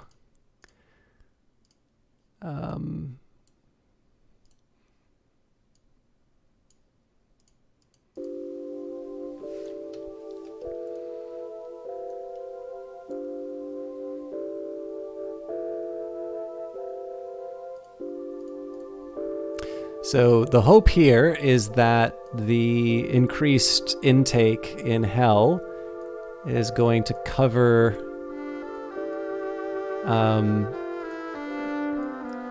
all that spending I just made on the topias and whatnot. And again, in order to try and make sure that we are getting some kind of an income. So again, this comes back to the thing that I said before. If you ignore heaven and hell, you have the advantage. Or sorry, if you ignore heaven if you ignore both, obviously you're screwed. But if you just focus on one, you know that you can build things for. Like basically, you get to focus your attention, and it's pretty easy to deal with any kind of eventuality that pops up. What I have to deal with now is because I've got a really well-populated planet, and people are going to be jumping into hell at the rate that you would expect a developed heaven. The fact that I've done all of these upgrades to all these buildings and whatnot, I'm left with a small cash. Left with a small cash reserve. And if I find myself in a situation where I'm not able to get the I don't have the capacity for a certain type of district, I don't have a lot of options in terms of being able to just build stuff on the fly. Now the good news is. The gate and the topia are going to be like the biggest expenses that I have. Those were also the big expenses for heaven.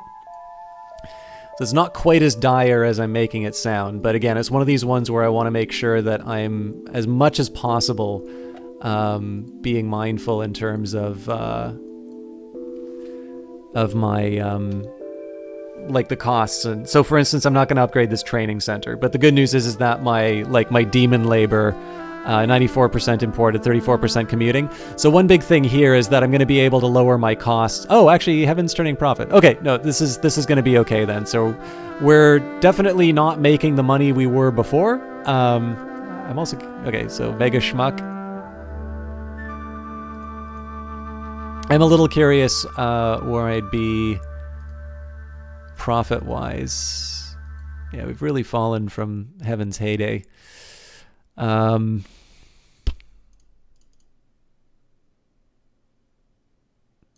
Yeah, we're more or less covered in hell, though. Okay. Hold on to your butts.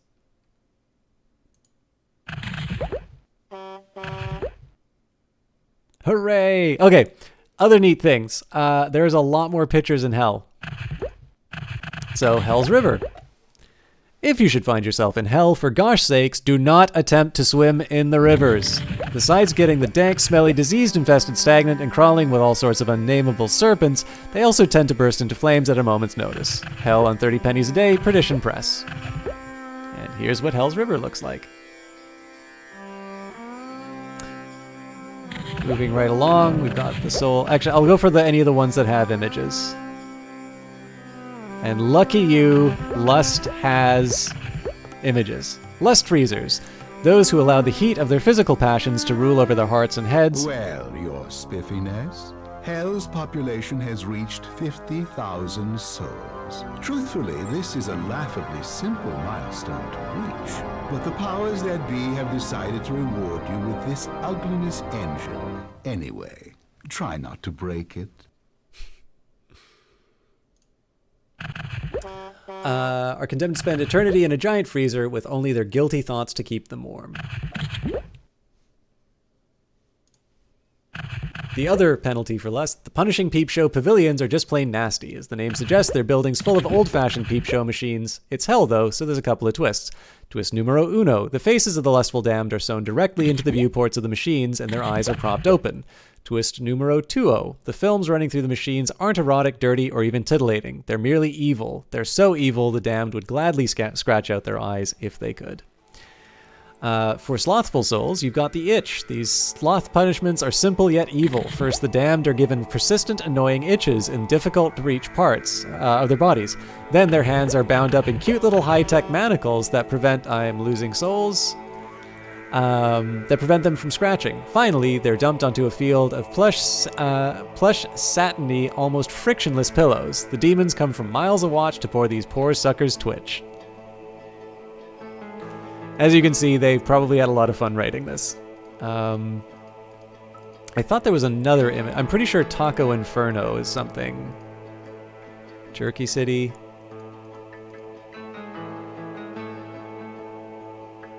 Hell seems to be losing a trifling, nearly insignificant number of souls. While this isn't busting your budget, it'd probably be wise to attend to the problem before it escalates. Check the graph view to find out which punishments are overflowing and zone accordingly. Oh, you know what? I don't think I double zoned for gluttony because I'm an idiot. That's probably the one that I'm losing. No, envy. Oh yeah, because I didn't double zone for envy like an idiot.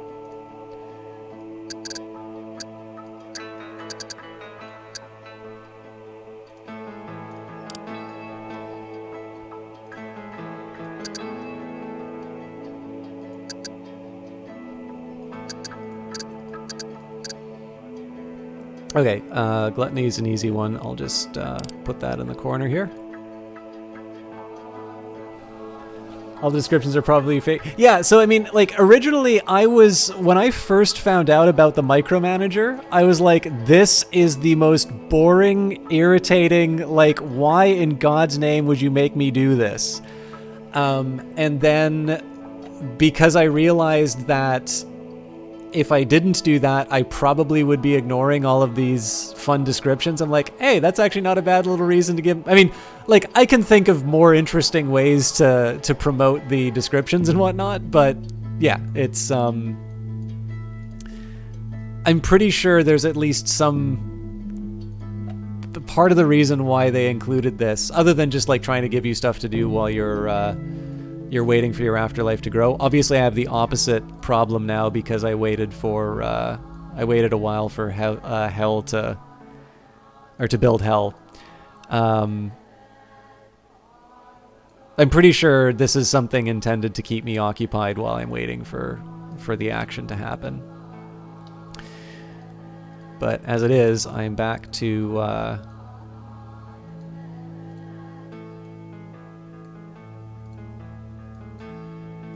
these details. If I can, I will find the Taco Inferno, because I know that one has a picture. And it gives me an excuse to read that. By the way, there are far more rewards and punishments that I have not read than I have read. It's just, I also know that at some point I do need to play the game, and I've already had it on pause a lot, so... That, and it encourages you all to go and buy this LucasArts classic. Disney needs more money. Okay, I'm actually mildly curious. Renaissance Pain Fair. Spending an eternity being forced to eat bacteria-laden steak and kidney pie with a slice of moldy old cheese on the side is bad enough. Compounding the torture by making the damned wear goofy Renaissance outfits and speak as in olden times is downright inhuman. But then, that's what hell is for, no? With apologies to the Society of Creative Anachronism.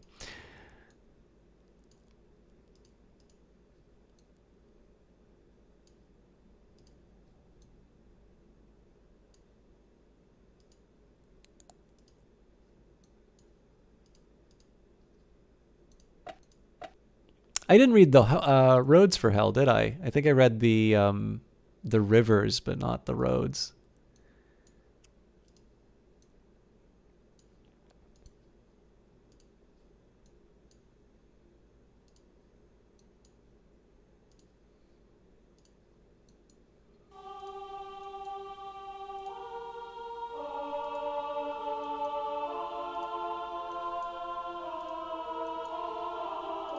One thing I might do to fix my road problems in heaven is I might see if there's like undeveloped areas that I can put some roads through, and then that might help me out with my dilemma.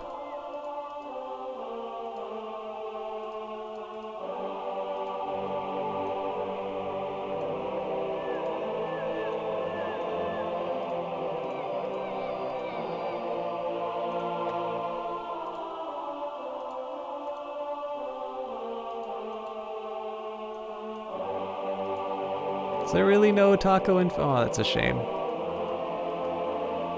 I will find a Taco Inferno and share it with you, but...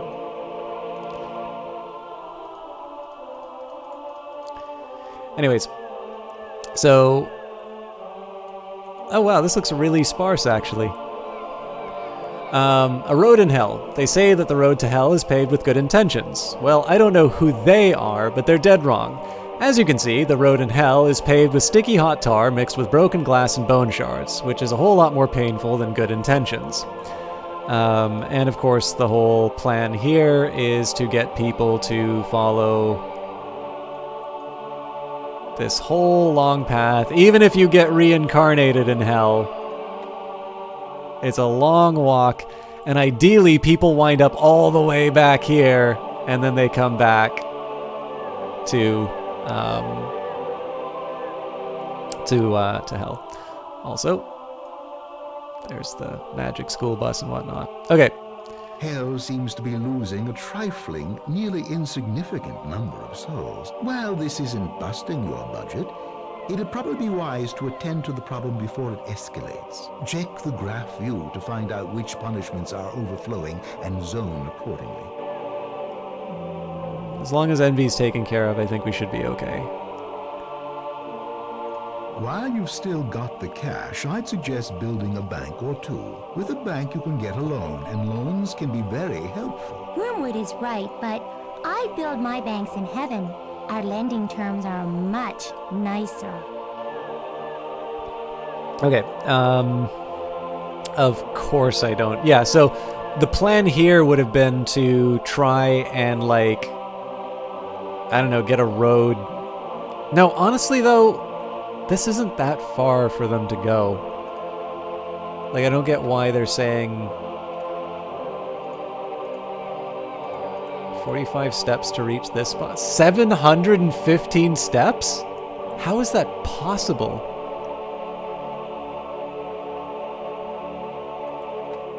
I mean, this explains why this building is rotting in mediocrity, but Jesus Christ, what's going on here?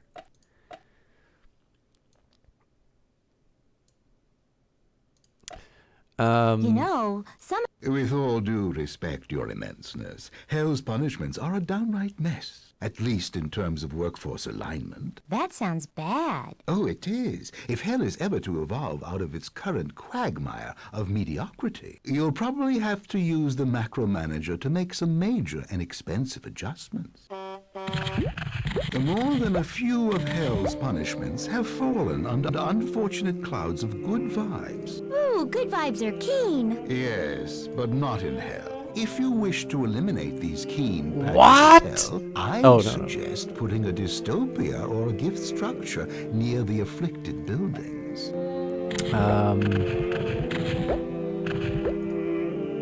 Yeah, so the ugliness engine we can drop, like...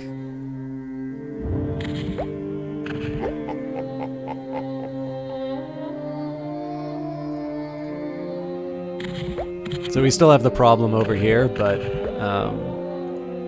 at some point we're gonna have to accept that we don't get everything we want. Okay, so again, the differences between heaven and hell are pretty substantial, so I can't really afford to just like crank out the speed. Well, you know what? Let's do our best.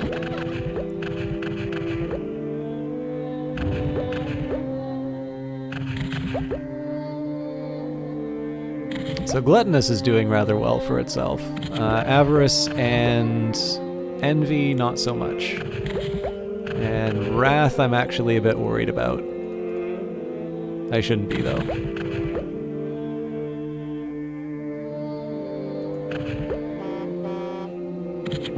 Yeah, so I've got zoning for Wrath. I just, they're not using it. That's okay.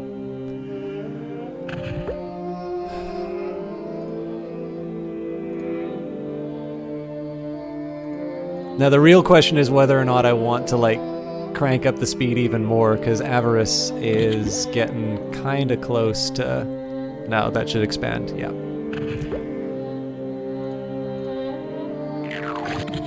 Okay, Sloth is almost certain. No, even Sloth. Beat the dickens out of you. Demons harbor a genuine fondness for the Industrial Revolution. It's easy to understand why. It was a time when pollution ran unchecked, Giant machines regularly mangled innocent workers. Entire families were placed into indentured servitude to the rich, thoughtless corporations, and the concept of trade unions hadn't even begun to form in people's minds. In hell, the demons have tried to recreate this atmosphere in the beats the dickens out of you factories, which aspire to everything the Industrial Revolution was and more. Also, Taco Inferno. When the gluttonous damned first arrive in Taco Inferno, a seemingly courteous demon waiter tells them, "Be careful, the plate is hot." He's not kidding. The plates, the tacos, the lettuce, the soft drinks, everything in Taco Inferno is served at a minimum 500,000 souls in hell. Ooh, I'm impressed. Someone down there must like you, because the powers that be have conscripted a horde of demons to build you this crinkly cacophony contrivance.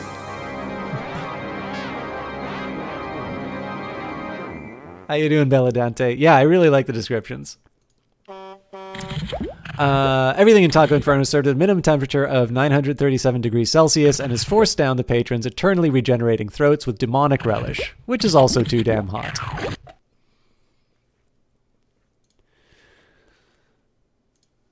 All right. So if I'm feeling really nervous about the vibes in hell, I could drop the Crinkly Cacophony engine, and it wouldn't be the worst thing in the world because it would give me some bonuses on building some structures over the side here, but I'm going to avoid the temptation to do that for now. Let's just take a quick look at heaven. We're generally okay. Uh-oh.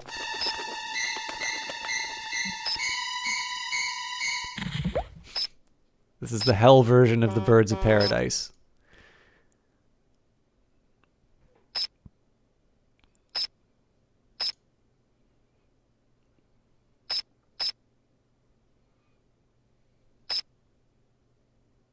Go away!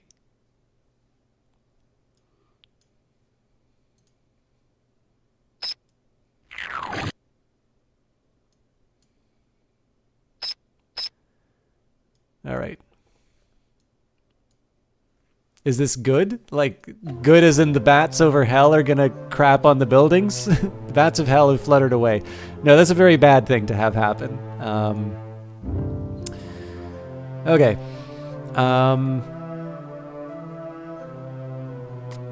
I need to deal with Pride Toot Sweet.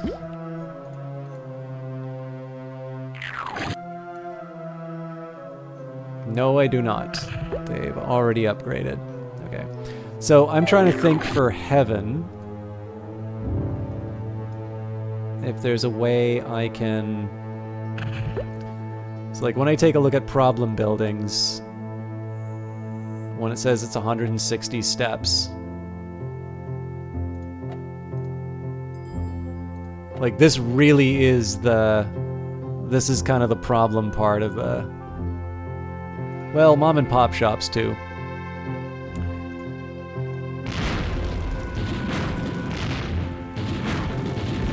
No!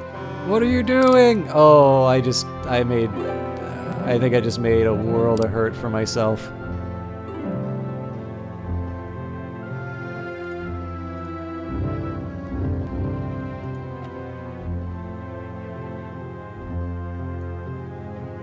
Got rid of the roads warning, though.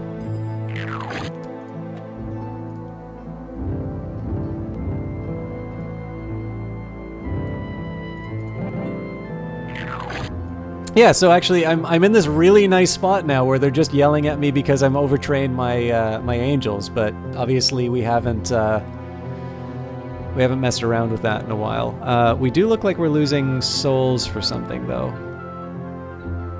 No, we're covered for the next little bit. Okay, against my better judgment, I'm gonna try demonically fast for a bit. Ah! Why? Why? No, stop!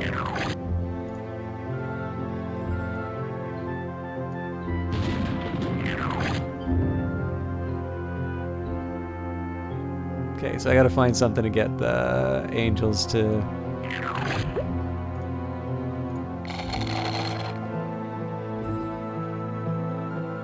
Again, I'm assuming that's because I just blew up a bunch of jobs for the angels, but again, that was to try and get the roads issue dealt with. The hope here is that... So, The logic behind it is that by reducing the number of steps, I mean, 37 steps is still kind of... Oh, Jesus Christ, why are they... Yeah, there's no winning on that one, I don't think. I kind of had the reasoning saying that because it was taking so many steps, it was going to get penalized.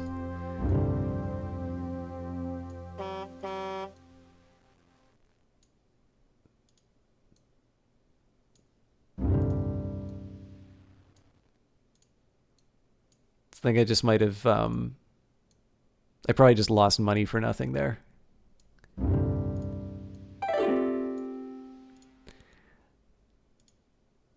Now, I'm going to show you the one thing that makes this part of the game kind of precarious. Let's say I said, okay, the management is a disaster. I'm going to use the macro manager on hell and heaven. That's all well and good. This costs me almost my entire bank. So there's a reasonably good argument for me to... do some manual adjustments for the next little bit.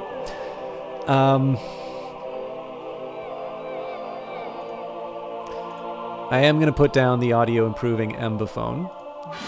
This is going to let me do a couple of things here. So obviously, I'm not going to get hammered with bad vibes when it's sitting right next to an awesome building.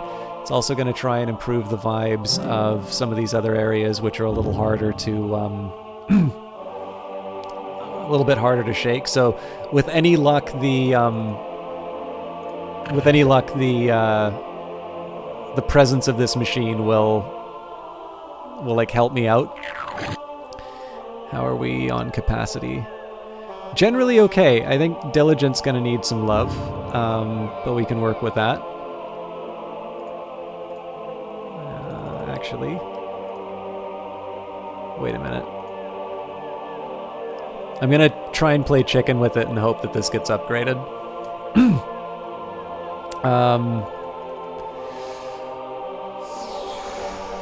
Actually, we're turning a tidy little profit here. I think while we're on the good times, I am actually going to spend the money to do a massive improvement. The hope here is that this is going to give me some efficiencies for capacity, just in terms of upgrades and whatnot, and that this will pay for itself over the long run. Again, the idea is I'm not going to be spending anything on those rebalances for the next little while. All right, let us read the next chapter of Sekfood, the Ungrateful Angel, Chapter 2. Standing on the balcony of a Vista Enhancement doohickey, the angel Sigfod was happier than he had been for hundreds of years. "This is wonderful," he said. "Everything is, for as far as the eye can see, looks utterly perfect." Suddenly, a chorus of harps broke into a beautiful jam session of hallelujahs and hosannas, each one infinitely more melodious and harmonious than any piece of music found in the world of the living. Sigfod frowned. "They're slightly out of tune," he whined. "I'll have to do something about that." Weeks later, Sigfod unveiled his audio-improving Embophone, which had the ability to make every sound within a 100-mile radius bounce off the eardrums like a caress. The powers that be arched their collective eyebrows. All right. I have a feeling I'm going to lose the game of chicken with diligence, but let's bump up the speed for a little bit. I'm not quite going to go on... The big problem I have is I don't know if there's any hotkey to... Actually, if I just push D, I'm curious. So H and M would be the others. So... Nope, that just removes the graph view. Maybe plus? Nope, that doesn't do it. I'm going to hate myself for doing this.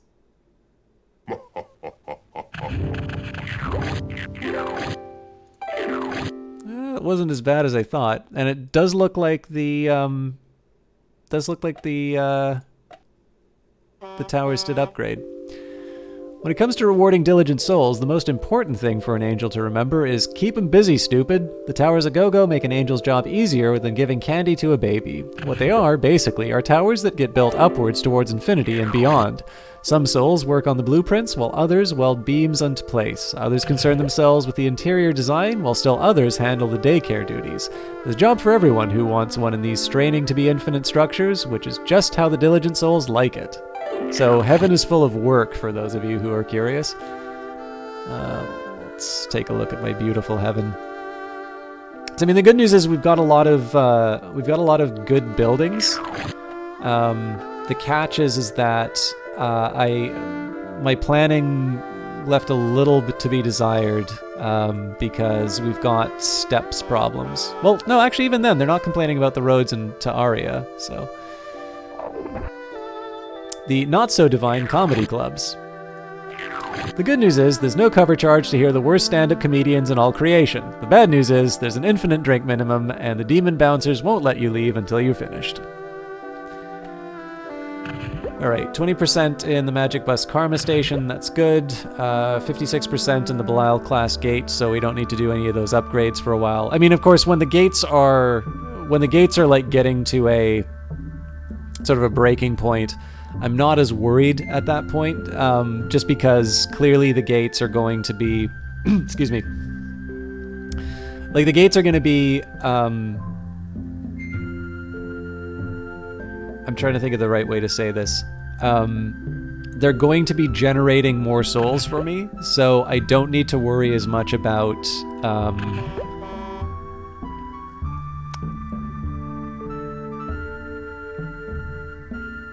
I don't need to worry as much about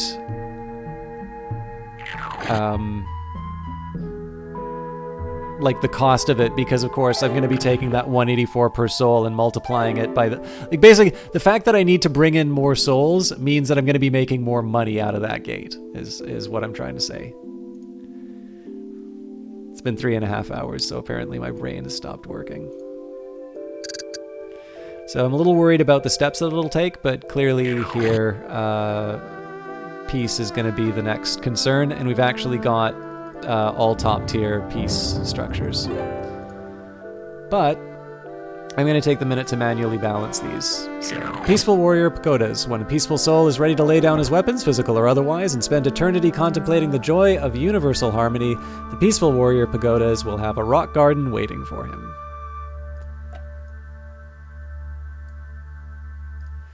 And again, there is a slight bias towards building structures in heaven because until I stop getting nagged about my training centers, I always live in fear that the angels are going to start rioting in hell. One thing I would like to check is just to make sure heaven and hell they've got more than enough power. Actually doing pretty well efficiency-wise. Less so in hell, but that's probably to be expected. Scientific breakthrough. Embo has invented boating. Boating allows Embos to cross short distances over water. Maybe someday we'll find the answer to the age-old question, Daddy, is the world really as flat as your head? People rejoice as news of the discovery spreads. This scientific breakthrough has an immediate and profound effect on the everyday lives of many Embos. Its effects will be felt for hundreds of years. What will those zany Embos discover next? Now, of course, I could be doing more to improve sort of their... Actually, you know what? Let's start promoting certain tenets. That seems like a really good way to spend my money. So, sins and virtues. We'll say we want contentment. Actually, contentment and envy are fine. Probably we want more avarice than charity. Definitely more gluttony than temperance. Probably more diligence, if I'm completely honest. Oh, god damn you, birds of paradise. I'm indifferent between peace and wrath. Definitely more chastity than lust. And more humility than pride. Okay, so what's this going to cost me? Quite a bit, actually. So...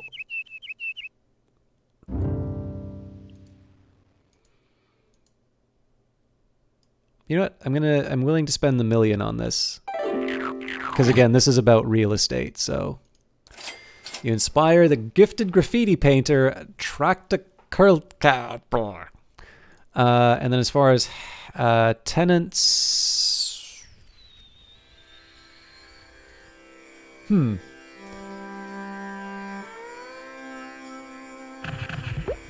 Okay, so Aism seems to be pretty strong across the globe, so I'm happy about that.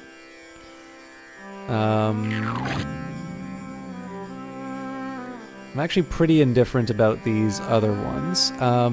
Fixed... Suma... Let's maybe promote...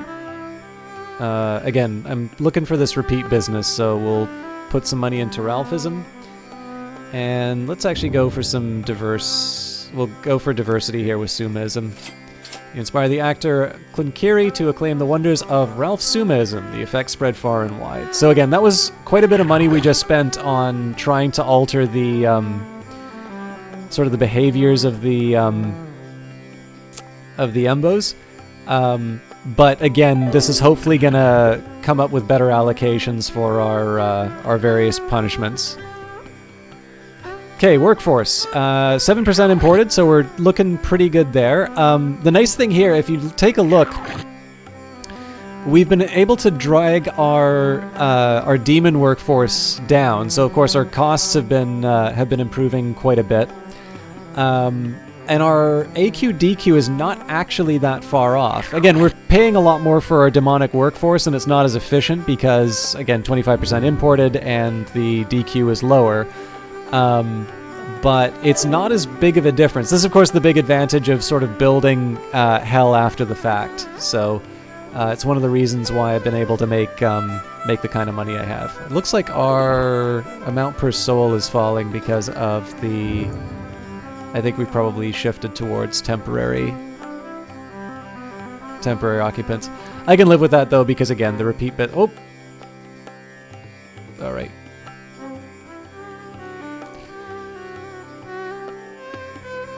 Definitely not an outcome I want, and I need to deal with that right away. So I would have hoped that these buildings would have improved. They clearly haven't, so let's see what's going on. Okay, I need to stop this altogether because it looks like there's another thing happening here. For some inexplicable reason, my green buildings have gone. Maybe that was the Angel Riots. Anyways, either way, it's embarrassing to lose... It's embarrassing to lose souls this way, but I've now got the pride buildings down. And it's beside the ugliness engine, so hopefully it's not it's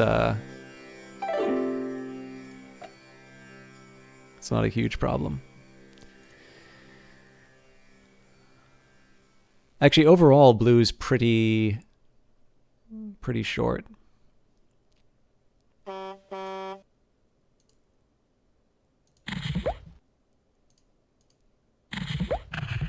Okay, so humility is gonna be a problem in heaven soon.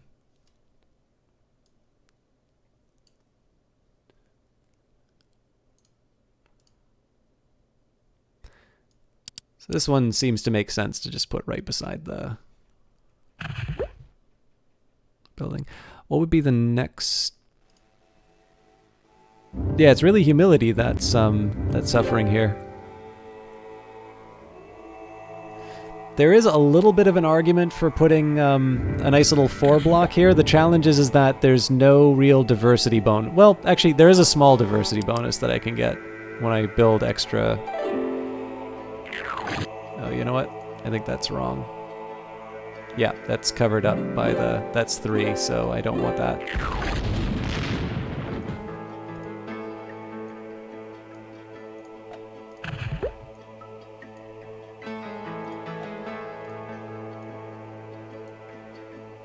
Okay, so it looks like our training center, like we're over 10% on the angelic workforce. That's almost certainly the contribution of building these new buildings. And temperance, again, I'd like to play chicken with it, but I think we're going to start losing souls too soon. So we'll drop another set down here. And what are we looking at? Yep, I can afford to turn on the training center because we're almost certainly going to have more. We're going to have more jobs rather than less pretty soon. I'm going to want to be careful that I don't let this go too... I don't want this to get out of hand, but... So you know what? I'm going to drop another batch of temperance as a precaution, and it's not the most exciting way of handling it, but...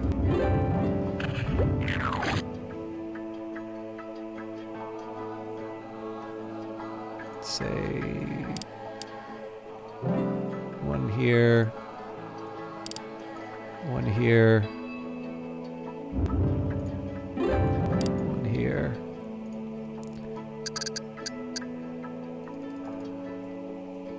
So, I'm not crazy about the fact that I've built in this area because it is going to be some of the furthest distances from my gate. But for the next little while, we're going to be focusing on sort of expanding out east. Again, this is going to be where I need to pay attention to the vibes a little bit more.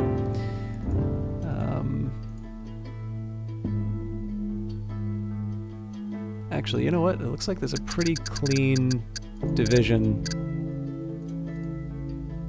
Nope, that's a lot of wishful thinking on my part.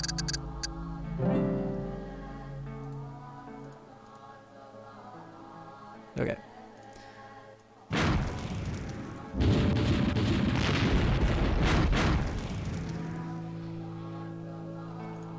So effectively all the new construction is going to be happening around this area. And we'll take advantage of the Vista Enhancement Doohickey for the extra points. The only drawback, of course, is that we've got these immovable stones. So it's going to be a bit of a drag in terms of... just in terms of trying to make this all work. Oh, looks like the Birds of Paradise were at work here. Okay, we're not even at halfway on the Crystal Castles, so let's turn off those training centers. This is kind of embarrassing, boss. Well, we've trained so many angels that, well, we've got more than heaven needs. You'd better shut off the angel training centers, PDQ. If I might be so bold as to chime in, sir, the thought of thousands of angels sitting around twiddling their pin feathers doesn't exactly fill me with girlish delight. You know what they say about idle hands. Okay, I'm going to try playing chicken with the lust quota for a bit. Because there's enough beside high-quality buildings. But I am going to do just Hounds of Hell.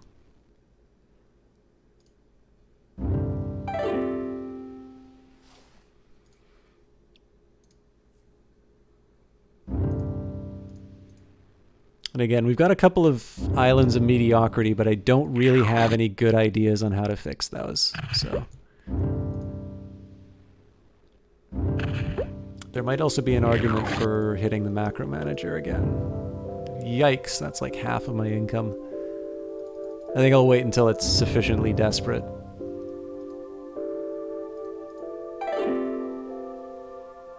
Okay, so it's very likely I'm going to need some more temperance.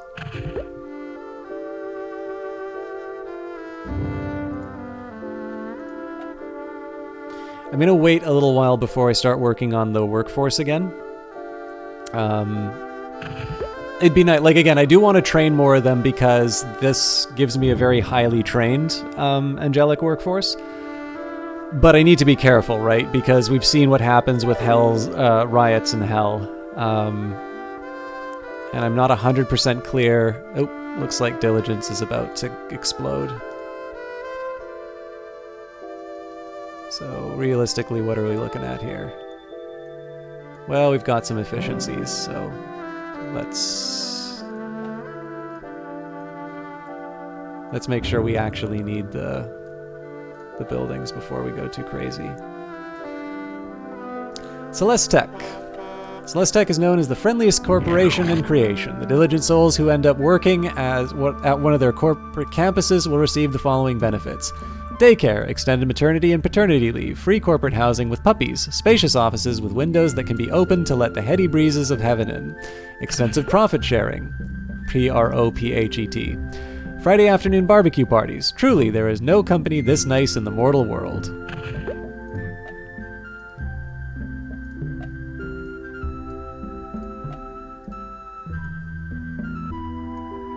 So again, if I can save the pennies on the...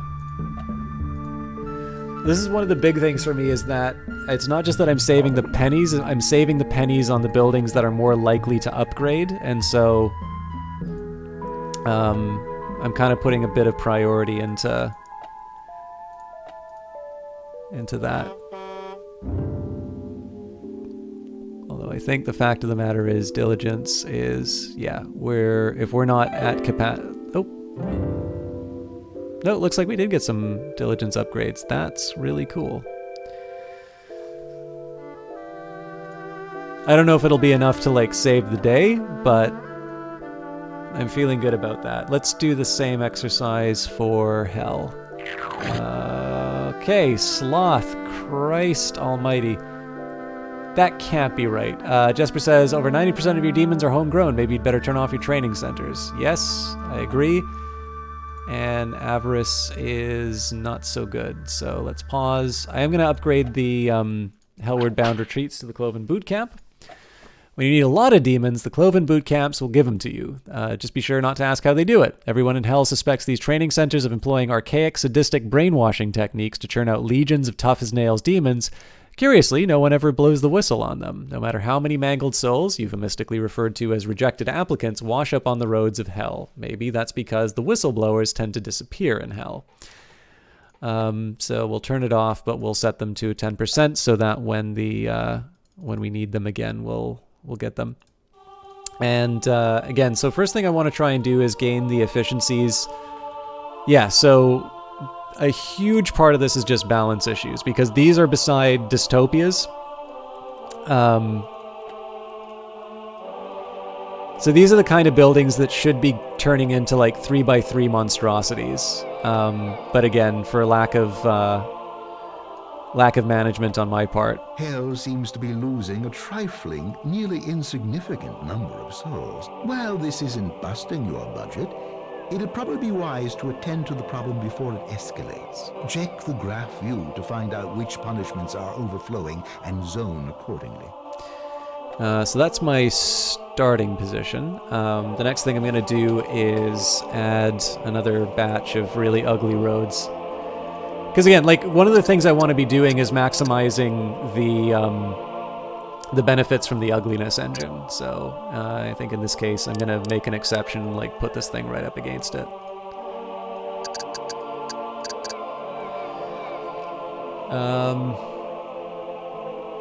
Then we're going to need gluttony in a little while.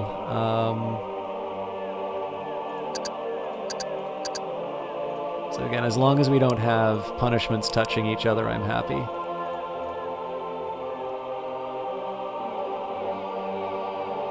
And you know what? Sloth is going to be coming up. Now again, it probably wouldn't hurt for me to take a look at the efficiency of these other buildings. Oh god, yeah, hell's a mess. Then again, I did kind of say that I was going to leave the macro manager alone for a while, so I should probably work out some kind of a cycle for getting all this stuff sorted. Because the big thing too, one of the big penalties of leaving it... So there's a really good argument for saying that, you know, just leave it for a couple hundred years and then rebalance using the macro manager. And it's a sensible strategy, except for the fact that certain upgrades are going to give you so you get efficiencies with regards to space, you also get efficiencies with regards to labor, and some of those labor inefficiencies can come back to bite you because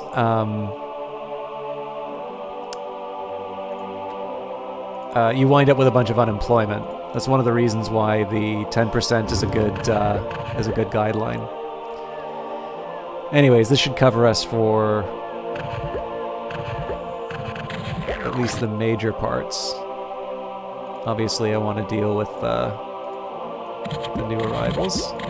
Yeah. Balance is a mess, I know.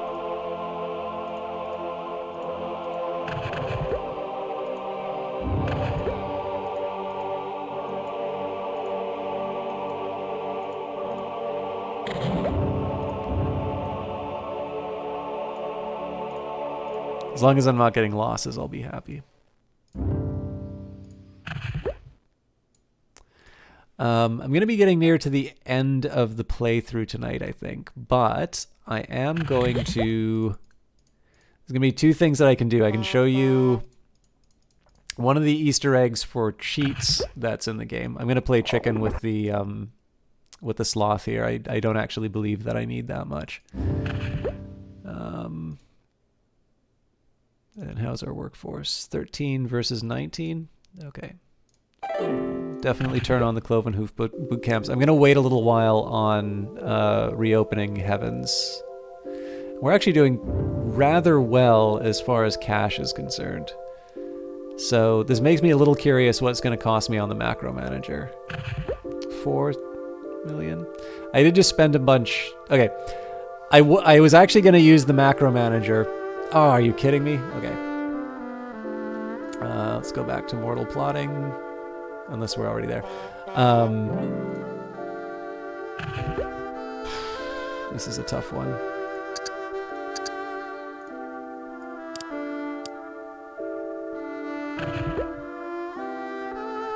Yeah, I could actually probably split it off onto 2 angles. So what I'm going to do is I'm going to wait for these hell buildings to... I'm going to wait for the hell buildings to actually populate, and then I'll use the macro manager to fix... Really?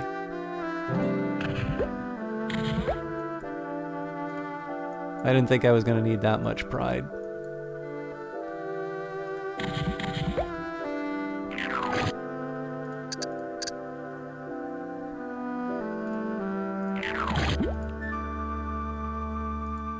Yeah, that's more like it.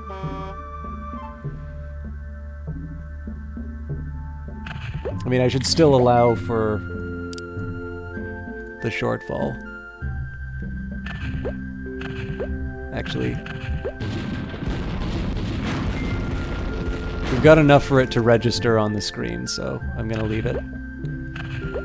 But yeah, so one of the things I want to do is wait for the... I want to wait for sort of the existing buildings to fill up, and then I can use the macro manager at that point.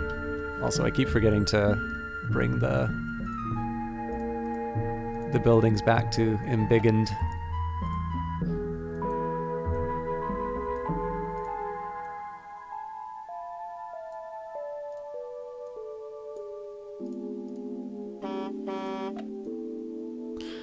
Okay, so how many of you would like me to keep running with the... Oop. I think you'll be amused by this situation, your rapaciousness. Apparently, we've trained many more demons than we actually need. Even now, these excess out-of-work demons with idle hands are girding their ennui-laden loins for battle with the forces of heaven. Couldn't you just die? Or die again, in any case. Well, I don't think it's funny. I think it's dangerous. You'd better turn off Hell's training centers now. Unfortunately, the annoying little twit is right. Better to shut the training centers down now than to run the risk of a Ragnarok. All right, so as much as I hate to make my roads even more efficient, in Hell, it looks like we're actually hitting the limits of the capacity, so we'll add a shortcut. But again, people still need to go like the really long way, so I don't feel that bad about it. I hope that fixes it at least. The gate thing is actually a genuinely confusing one for me. For some inexplicable reason, oh, nearly perfect one, the Embos on the planet, while having a strong belief in the afterlife, don't have much of a belief in hell. If I were you, I'd do something about that. This is just weird, boss. The Embos on the planet believe in an afterlife, but most of them don't believe in heaven. I've never seen anything like it, and that can't be good. If I were you, I'd try to fix the problem. For some unfathomable reason, the Embos on the planet just don't believe in an afterlife as much as they should. And that's a very bad thing. Hello Brain is right. Without belief, your afterlife is nothing. And without your afterlife, we don't get paid. Hey, that's right. You better get those folks believing in an afterlife, boss, or we're all in trouble. So maybe this is because of the special event. All of heaven's gates are overflowing like a cup of infinite goodness. Hell's gates are similarly afflicted, aside from that cup of infinite goodness part. I'd suggest that you build more gates. Or you could upgrade the ones you've already got, making them bigger and spiffier. Okay, I'm going to ignore that gate instruction. I am going to prepare for the possibility that I need more sloth, though.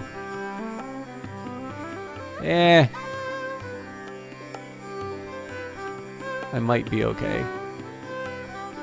Yeah, actually, I'm definitely going to be okay. But let's see what's going on with belief.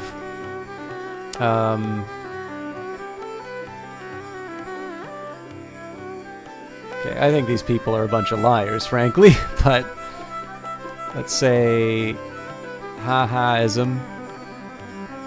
And yeah, we'll still keep going for Ralphism, I think. So this will cost me $1 million. You inspire the politician Klinkrika to acclaim the wonders of ah-ha-ha-Ralphism. The effect spread far and wide. Funky. And while I'm at it, let's see if we can maybe, again, alter the demographics a little bit in terms of behavior, because I still think we've got some really wacky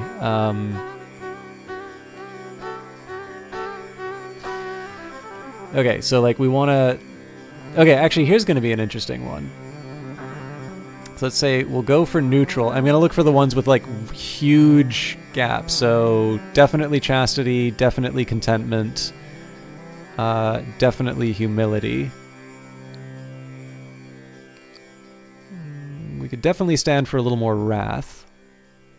I mean, obviously I could also work on some more envy, but I'd rather have heaven get the surplus.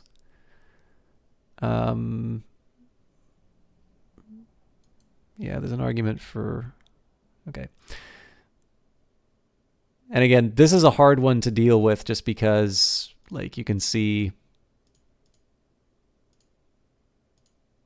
It depends on... Actually, you know what? For gluttony, this is going to be, like, the biggest impact. I know I'm undoing a little bit of my previous work. I definitely don't want that.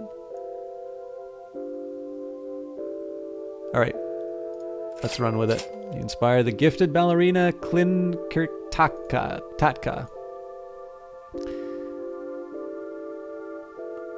It might also make sense for me to like do individual profits on each of these things. Yeah, actually for the ones that I really want to get people working on, we'll go for maximum impact. So we'll get a contentment profit down. Inspired the gifted etcher Kratku. And chastity. Gifted dancer. Chaste dancing. I think I'll leave the rest of it because obviously we don't have an infinite amount of money, but let's see how this goes.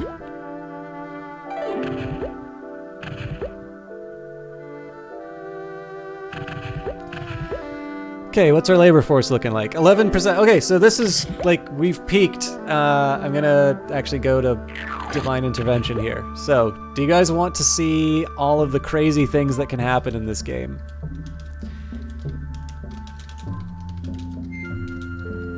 I'm still gonna show you some like other fun stuff, but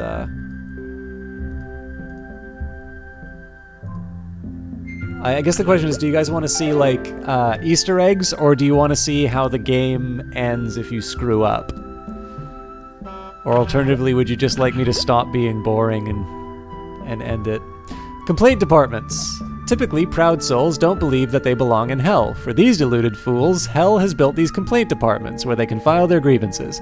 Unfortunately, everything must be filed in triplicate with blood samples and notes from your mother and so on and so forth. and the never-ending cycle of humiliating bureaucracy. Also, I don't think I ever did the Bowels of Hell. Bowels of Hell. It's very difficult to describe the Bowels of Hell with getting nauseous, but here it goes. 1. The gluttonous damned are sewn into the interior lining of a humongous archdemon's digestive tract. For the record, the archdemons in question invariably had bad diets filled with lots of spicy foods. 2. Each soul has a clear plastic feeding tube crammed into his mouth. 3. The other end of the feeding tube is connected to the other end of the digestive tract of each soul's neighbor, resulting in... Barf! Sorry, I thought I could go through with it, but my stomach couldn't take it. Take a look at the picture if you must. To be clear, the human centipede was invented in Afterlife. Not exactly, but it's pretty darn close.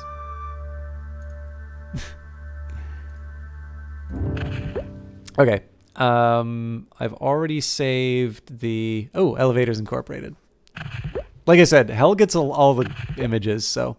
These strange towering skyscrapers are made up of almost entirely of elevators, crowded, stinking elevators with deafening piped-in music. The envious damned are free to move about from elevator to elevator, but in each new elevator is more crowded, stinkier, and louder than the previous one. Rumors of an express elevator to heaven abound, but no one's ever seen it. And this gives me a convenient chance to look up. So, first thing I'm going to do is show you the... there's a cheat code. I'm going to show you the what happens if you abuse it.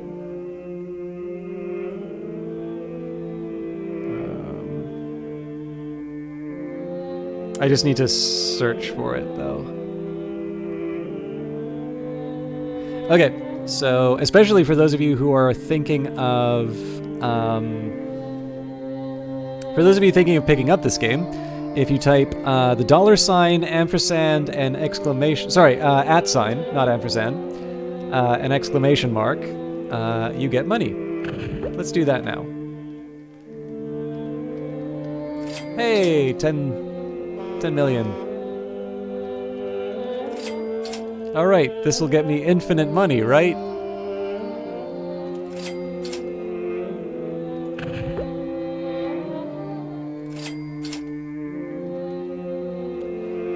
Look at the size of that thing. I sense a great disturbance in the force.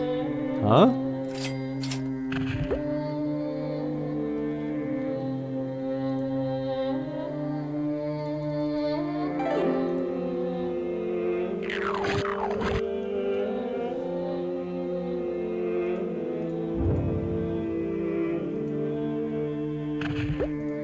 At least I can afford the prophecy class. Well, one of them.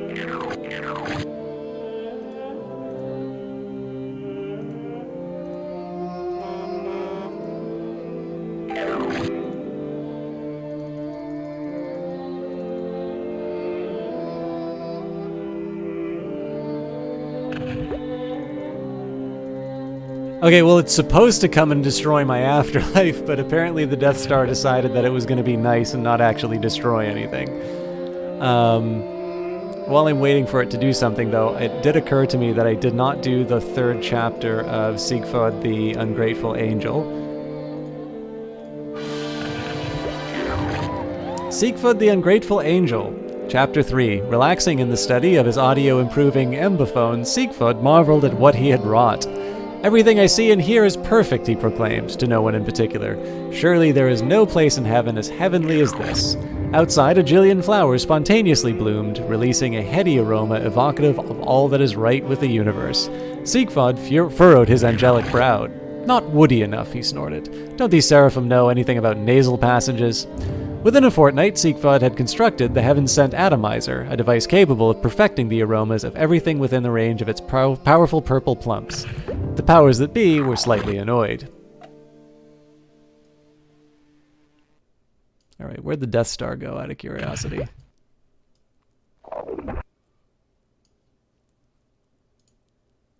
I do kind of want to show what happens, but not at the cost of, like, beating a dead horse.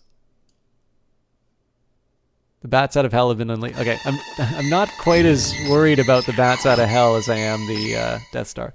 Let's try demonically fast and see if that does anything.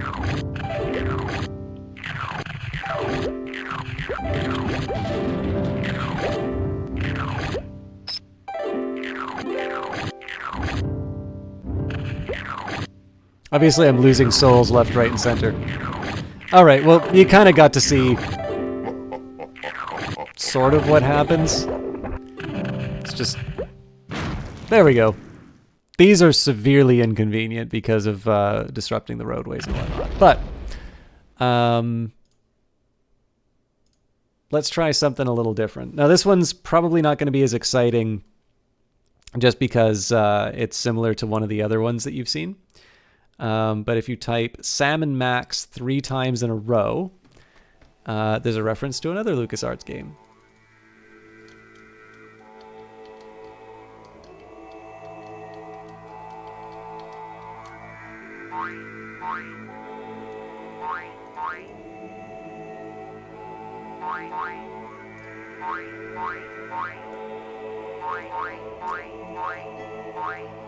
I don't know if it actually tells you. All right.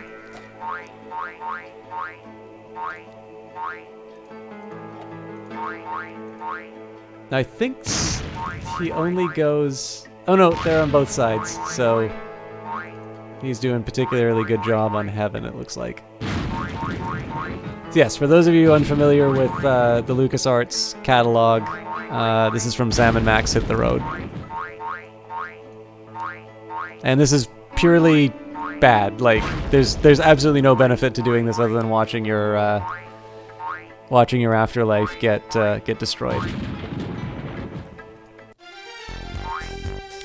But what I really wanted to show you is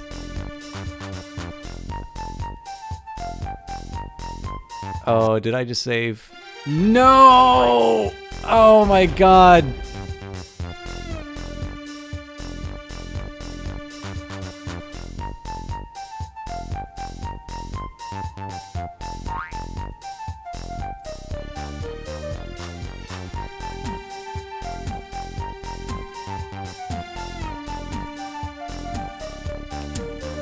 That is a damn shame. So I just lost a lot of progress out of that. Like, all the hell stuff that I did.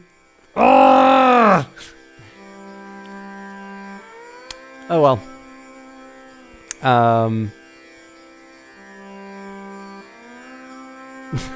I don't know if you guys wanted to see another stream of it, but I'm gonna... You know what? I'll probably just play this on my own, and then I'll show you what came out of it. Anyways. So, this should be a little bit easier to destroy my Afterlife. So let's go demonically fast, and let's just throw some bad things. Paradise, Paradise. We'll add the Disco Inferno, even though there's nothing there.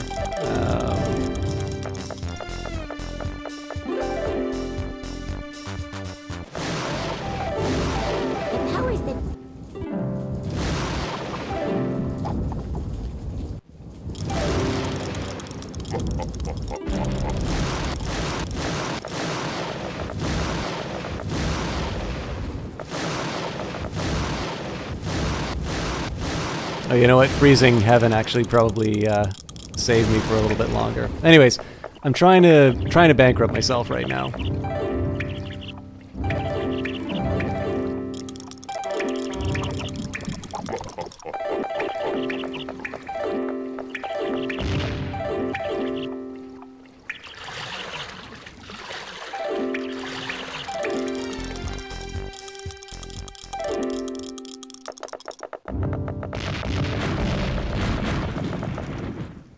Definitely taken me a while to bankrupt myself. I had a pretty good cash flow going on here. Let's just do the Paradise again. I mean, again, we're gonna lose the money from the losses anyway.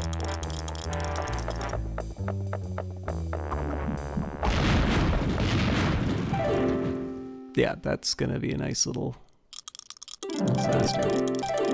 So yeah, one of the I believe you also lose if the planet does like a world exterminating war. There we go. Ineptness. The powers that be have declared your afterlife to be, and I quote, a complete and unmitigated ethereal disaster. and have sent the four surfers of the Apocalypso to wipe your ham-fisted handiwork from the face of creation. I'd like to say that it's been a pleasure, but that would be lying. On the other hand, demons always lie.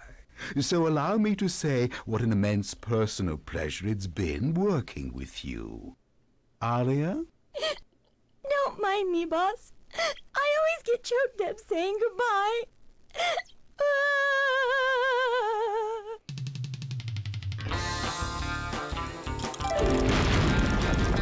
Behold the four surfers of the Apocalypso.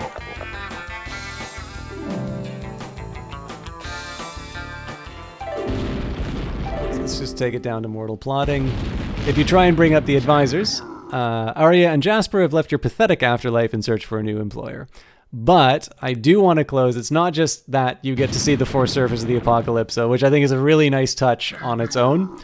But there is, of course, writing for them. So we will close off by the four. I just can't remember the order, so I think it's... All right. Plague, Icko the Sicko. And when I opened the first can of wax, I heard, as if it were a noise of thunder, one of the four surfers saying, "Hey, pull my finger." And I saw, and behold, a white board, and he that rode upon it had a bow, and a crown was given unto him. And they really screwed up his surfing, but he cared not, for he was a sick jerk who made people ill just by looking at him. And when I opened the second can of wax, I heard the second surfer say, "Get the frag out of my way, butthead." And there was another board that was red, and the power was given to him that surfed it to take the peace from the waves and to split the curl with his mighty sword. Sorry, I should also say the name. So, War the Slash Man. Famine, Fatty the Calf. And when he opened the third can of wax, I heard the third surfer say, "You gonna eat those fries?" And I beheld, and lo, a blackboard, and he that surfed on it had a pair of balances in one hand and a double bacon cheeseburger in the other. And the third surfer went forth mooching all the food that there was. And finally, Death, the big kahuna. And when I opened the fourth can of wax, I heard the voice of the fourth surfer say, "Death is like, just part of the cosmic, dance, And I looked, and behold, a pale board, and the name that surfed on it was Death. And heaven and hell followed with him, and he hacked through the gnarliest waves without emotion or thought, for lo, he was too stupid to live. Yeah. Anyways, so this game rewards you for screwing up by giving you... I really like the four surfers of the Apocalypso writing, but yeah, you get to see your handiwork destroyed. This is the only fate that awaits you. If you get good enough, and I've never actually gotten to the point, but... apparently, if you hit 1 billion souls, you're able to build these love domes and omniblages. And apparently they can house 1 billion souls or whatever. But I am definitely not going to get there if I overwrite 1,000 years worth of progress in an effort to show you all the cool ways that this game can end. So, that's Afterlife. If I hit exit, is it gonna Yeah, it's totally gonna quit. All right. I hope you guys like that. I guess I can go back to the normal background that I have. I'll be honest with you. I actually kind of wanted to I really wanted to do 6 Ages again, but I'd feel a lot better about reading the manual a little more comprehensively than I normally do before doing that game again. So I'm going to try and aim for next week at some point. I just need to figure out exactly when, obviously. As far as the rest of the stream stuff is concerned, it looks like the new card is working rather well. So I should be back to a regular stream schedule. And then as far as that also includes things like the Elder Scrolls episodes. So I'm going to try and record at least, I'd like to try and do 2 episodes. I'll at least try and record one for next Tuesday. And then as far as the plans for next week, I have some stuff from before that I'd like to get fixed. So I'd like to do more Age of Wonders Planetfall. I'd really like to try more Imperator Rome because they've had that big new patch with the Punic Wars. and it'd be cool to do more BattleTech and things like that. On the other hand, I also want to do things like 6 Ages, and I have got a few games kind of like Afterlife, whether they're classic games or whether they're new ones. They're ones that I've been sort of sitting on for a while, and I'd like to try and be a little bit better at throwing some diversity into the stream. So as always, let me know if you would like to see something. I always take that in mind. Let me know if you'd like to see more Afterlife, because actually I've been kind of on a bit of an Afterlife kick recently. I played a few rounds of the game before I did this stream, and actually I really liked it. Like I put more than a few hours that I was expecting into it. But yeah, at the moment, in terms of the stuff that isn't in the regular rotation, I definitely want to do some more 6 Ages. So that's going to be the one that I mainly focus on. But as always, if you want to see more Afterlife, you want to see more of anything, let me know, and I will. I'll try and take care of it. It is 2 a.m. Jesus Christ, I didn't realize it was that late. Kilgore Trout is streaming Deus Ex right now. So he seems like a really good guy to throw your way. He's probably played Afterlife, so ask him if you're still around. As for the rest, again, Monday, Wednesday, Friday, I will, and then of course the Tuesday vodcast, I'm going to try and hold on to that unless I run into more technical problems. Should be carrying on through the rest of the week. And I don't have any real Christmas plans, so I should also be streaming on those holidays, although I hope you are spending it with your family or loved ones or whoever else you want to be spending that with. But until then, thank you very much for watching, and we'll take it to Kilgore's place for the evening.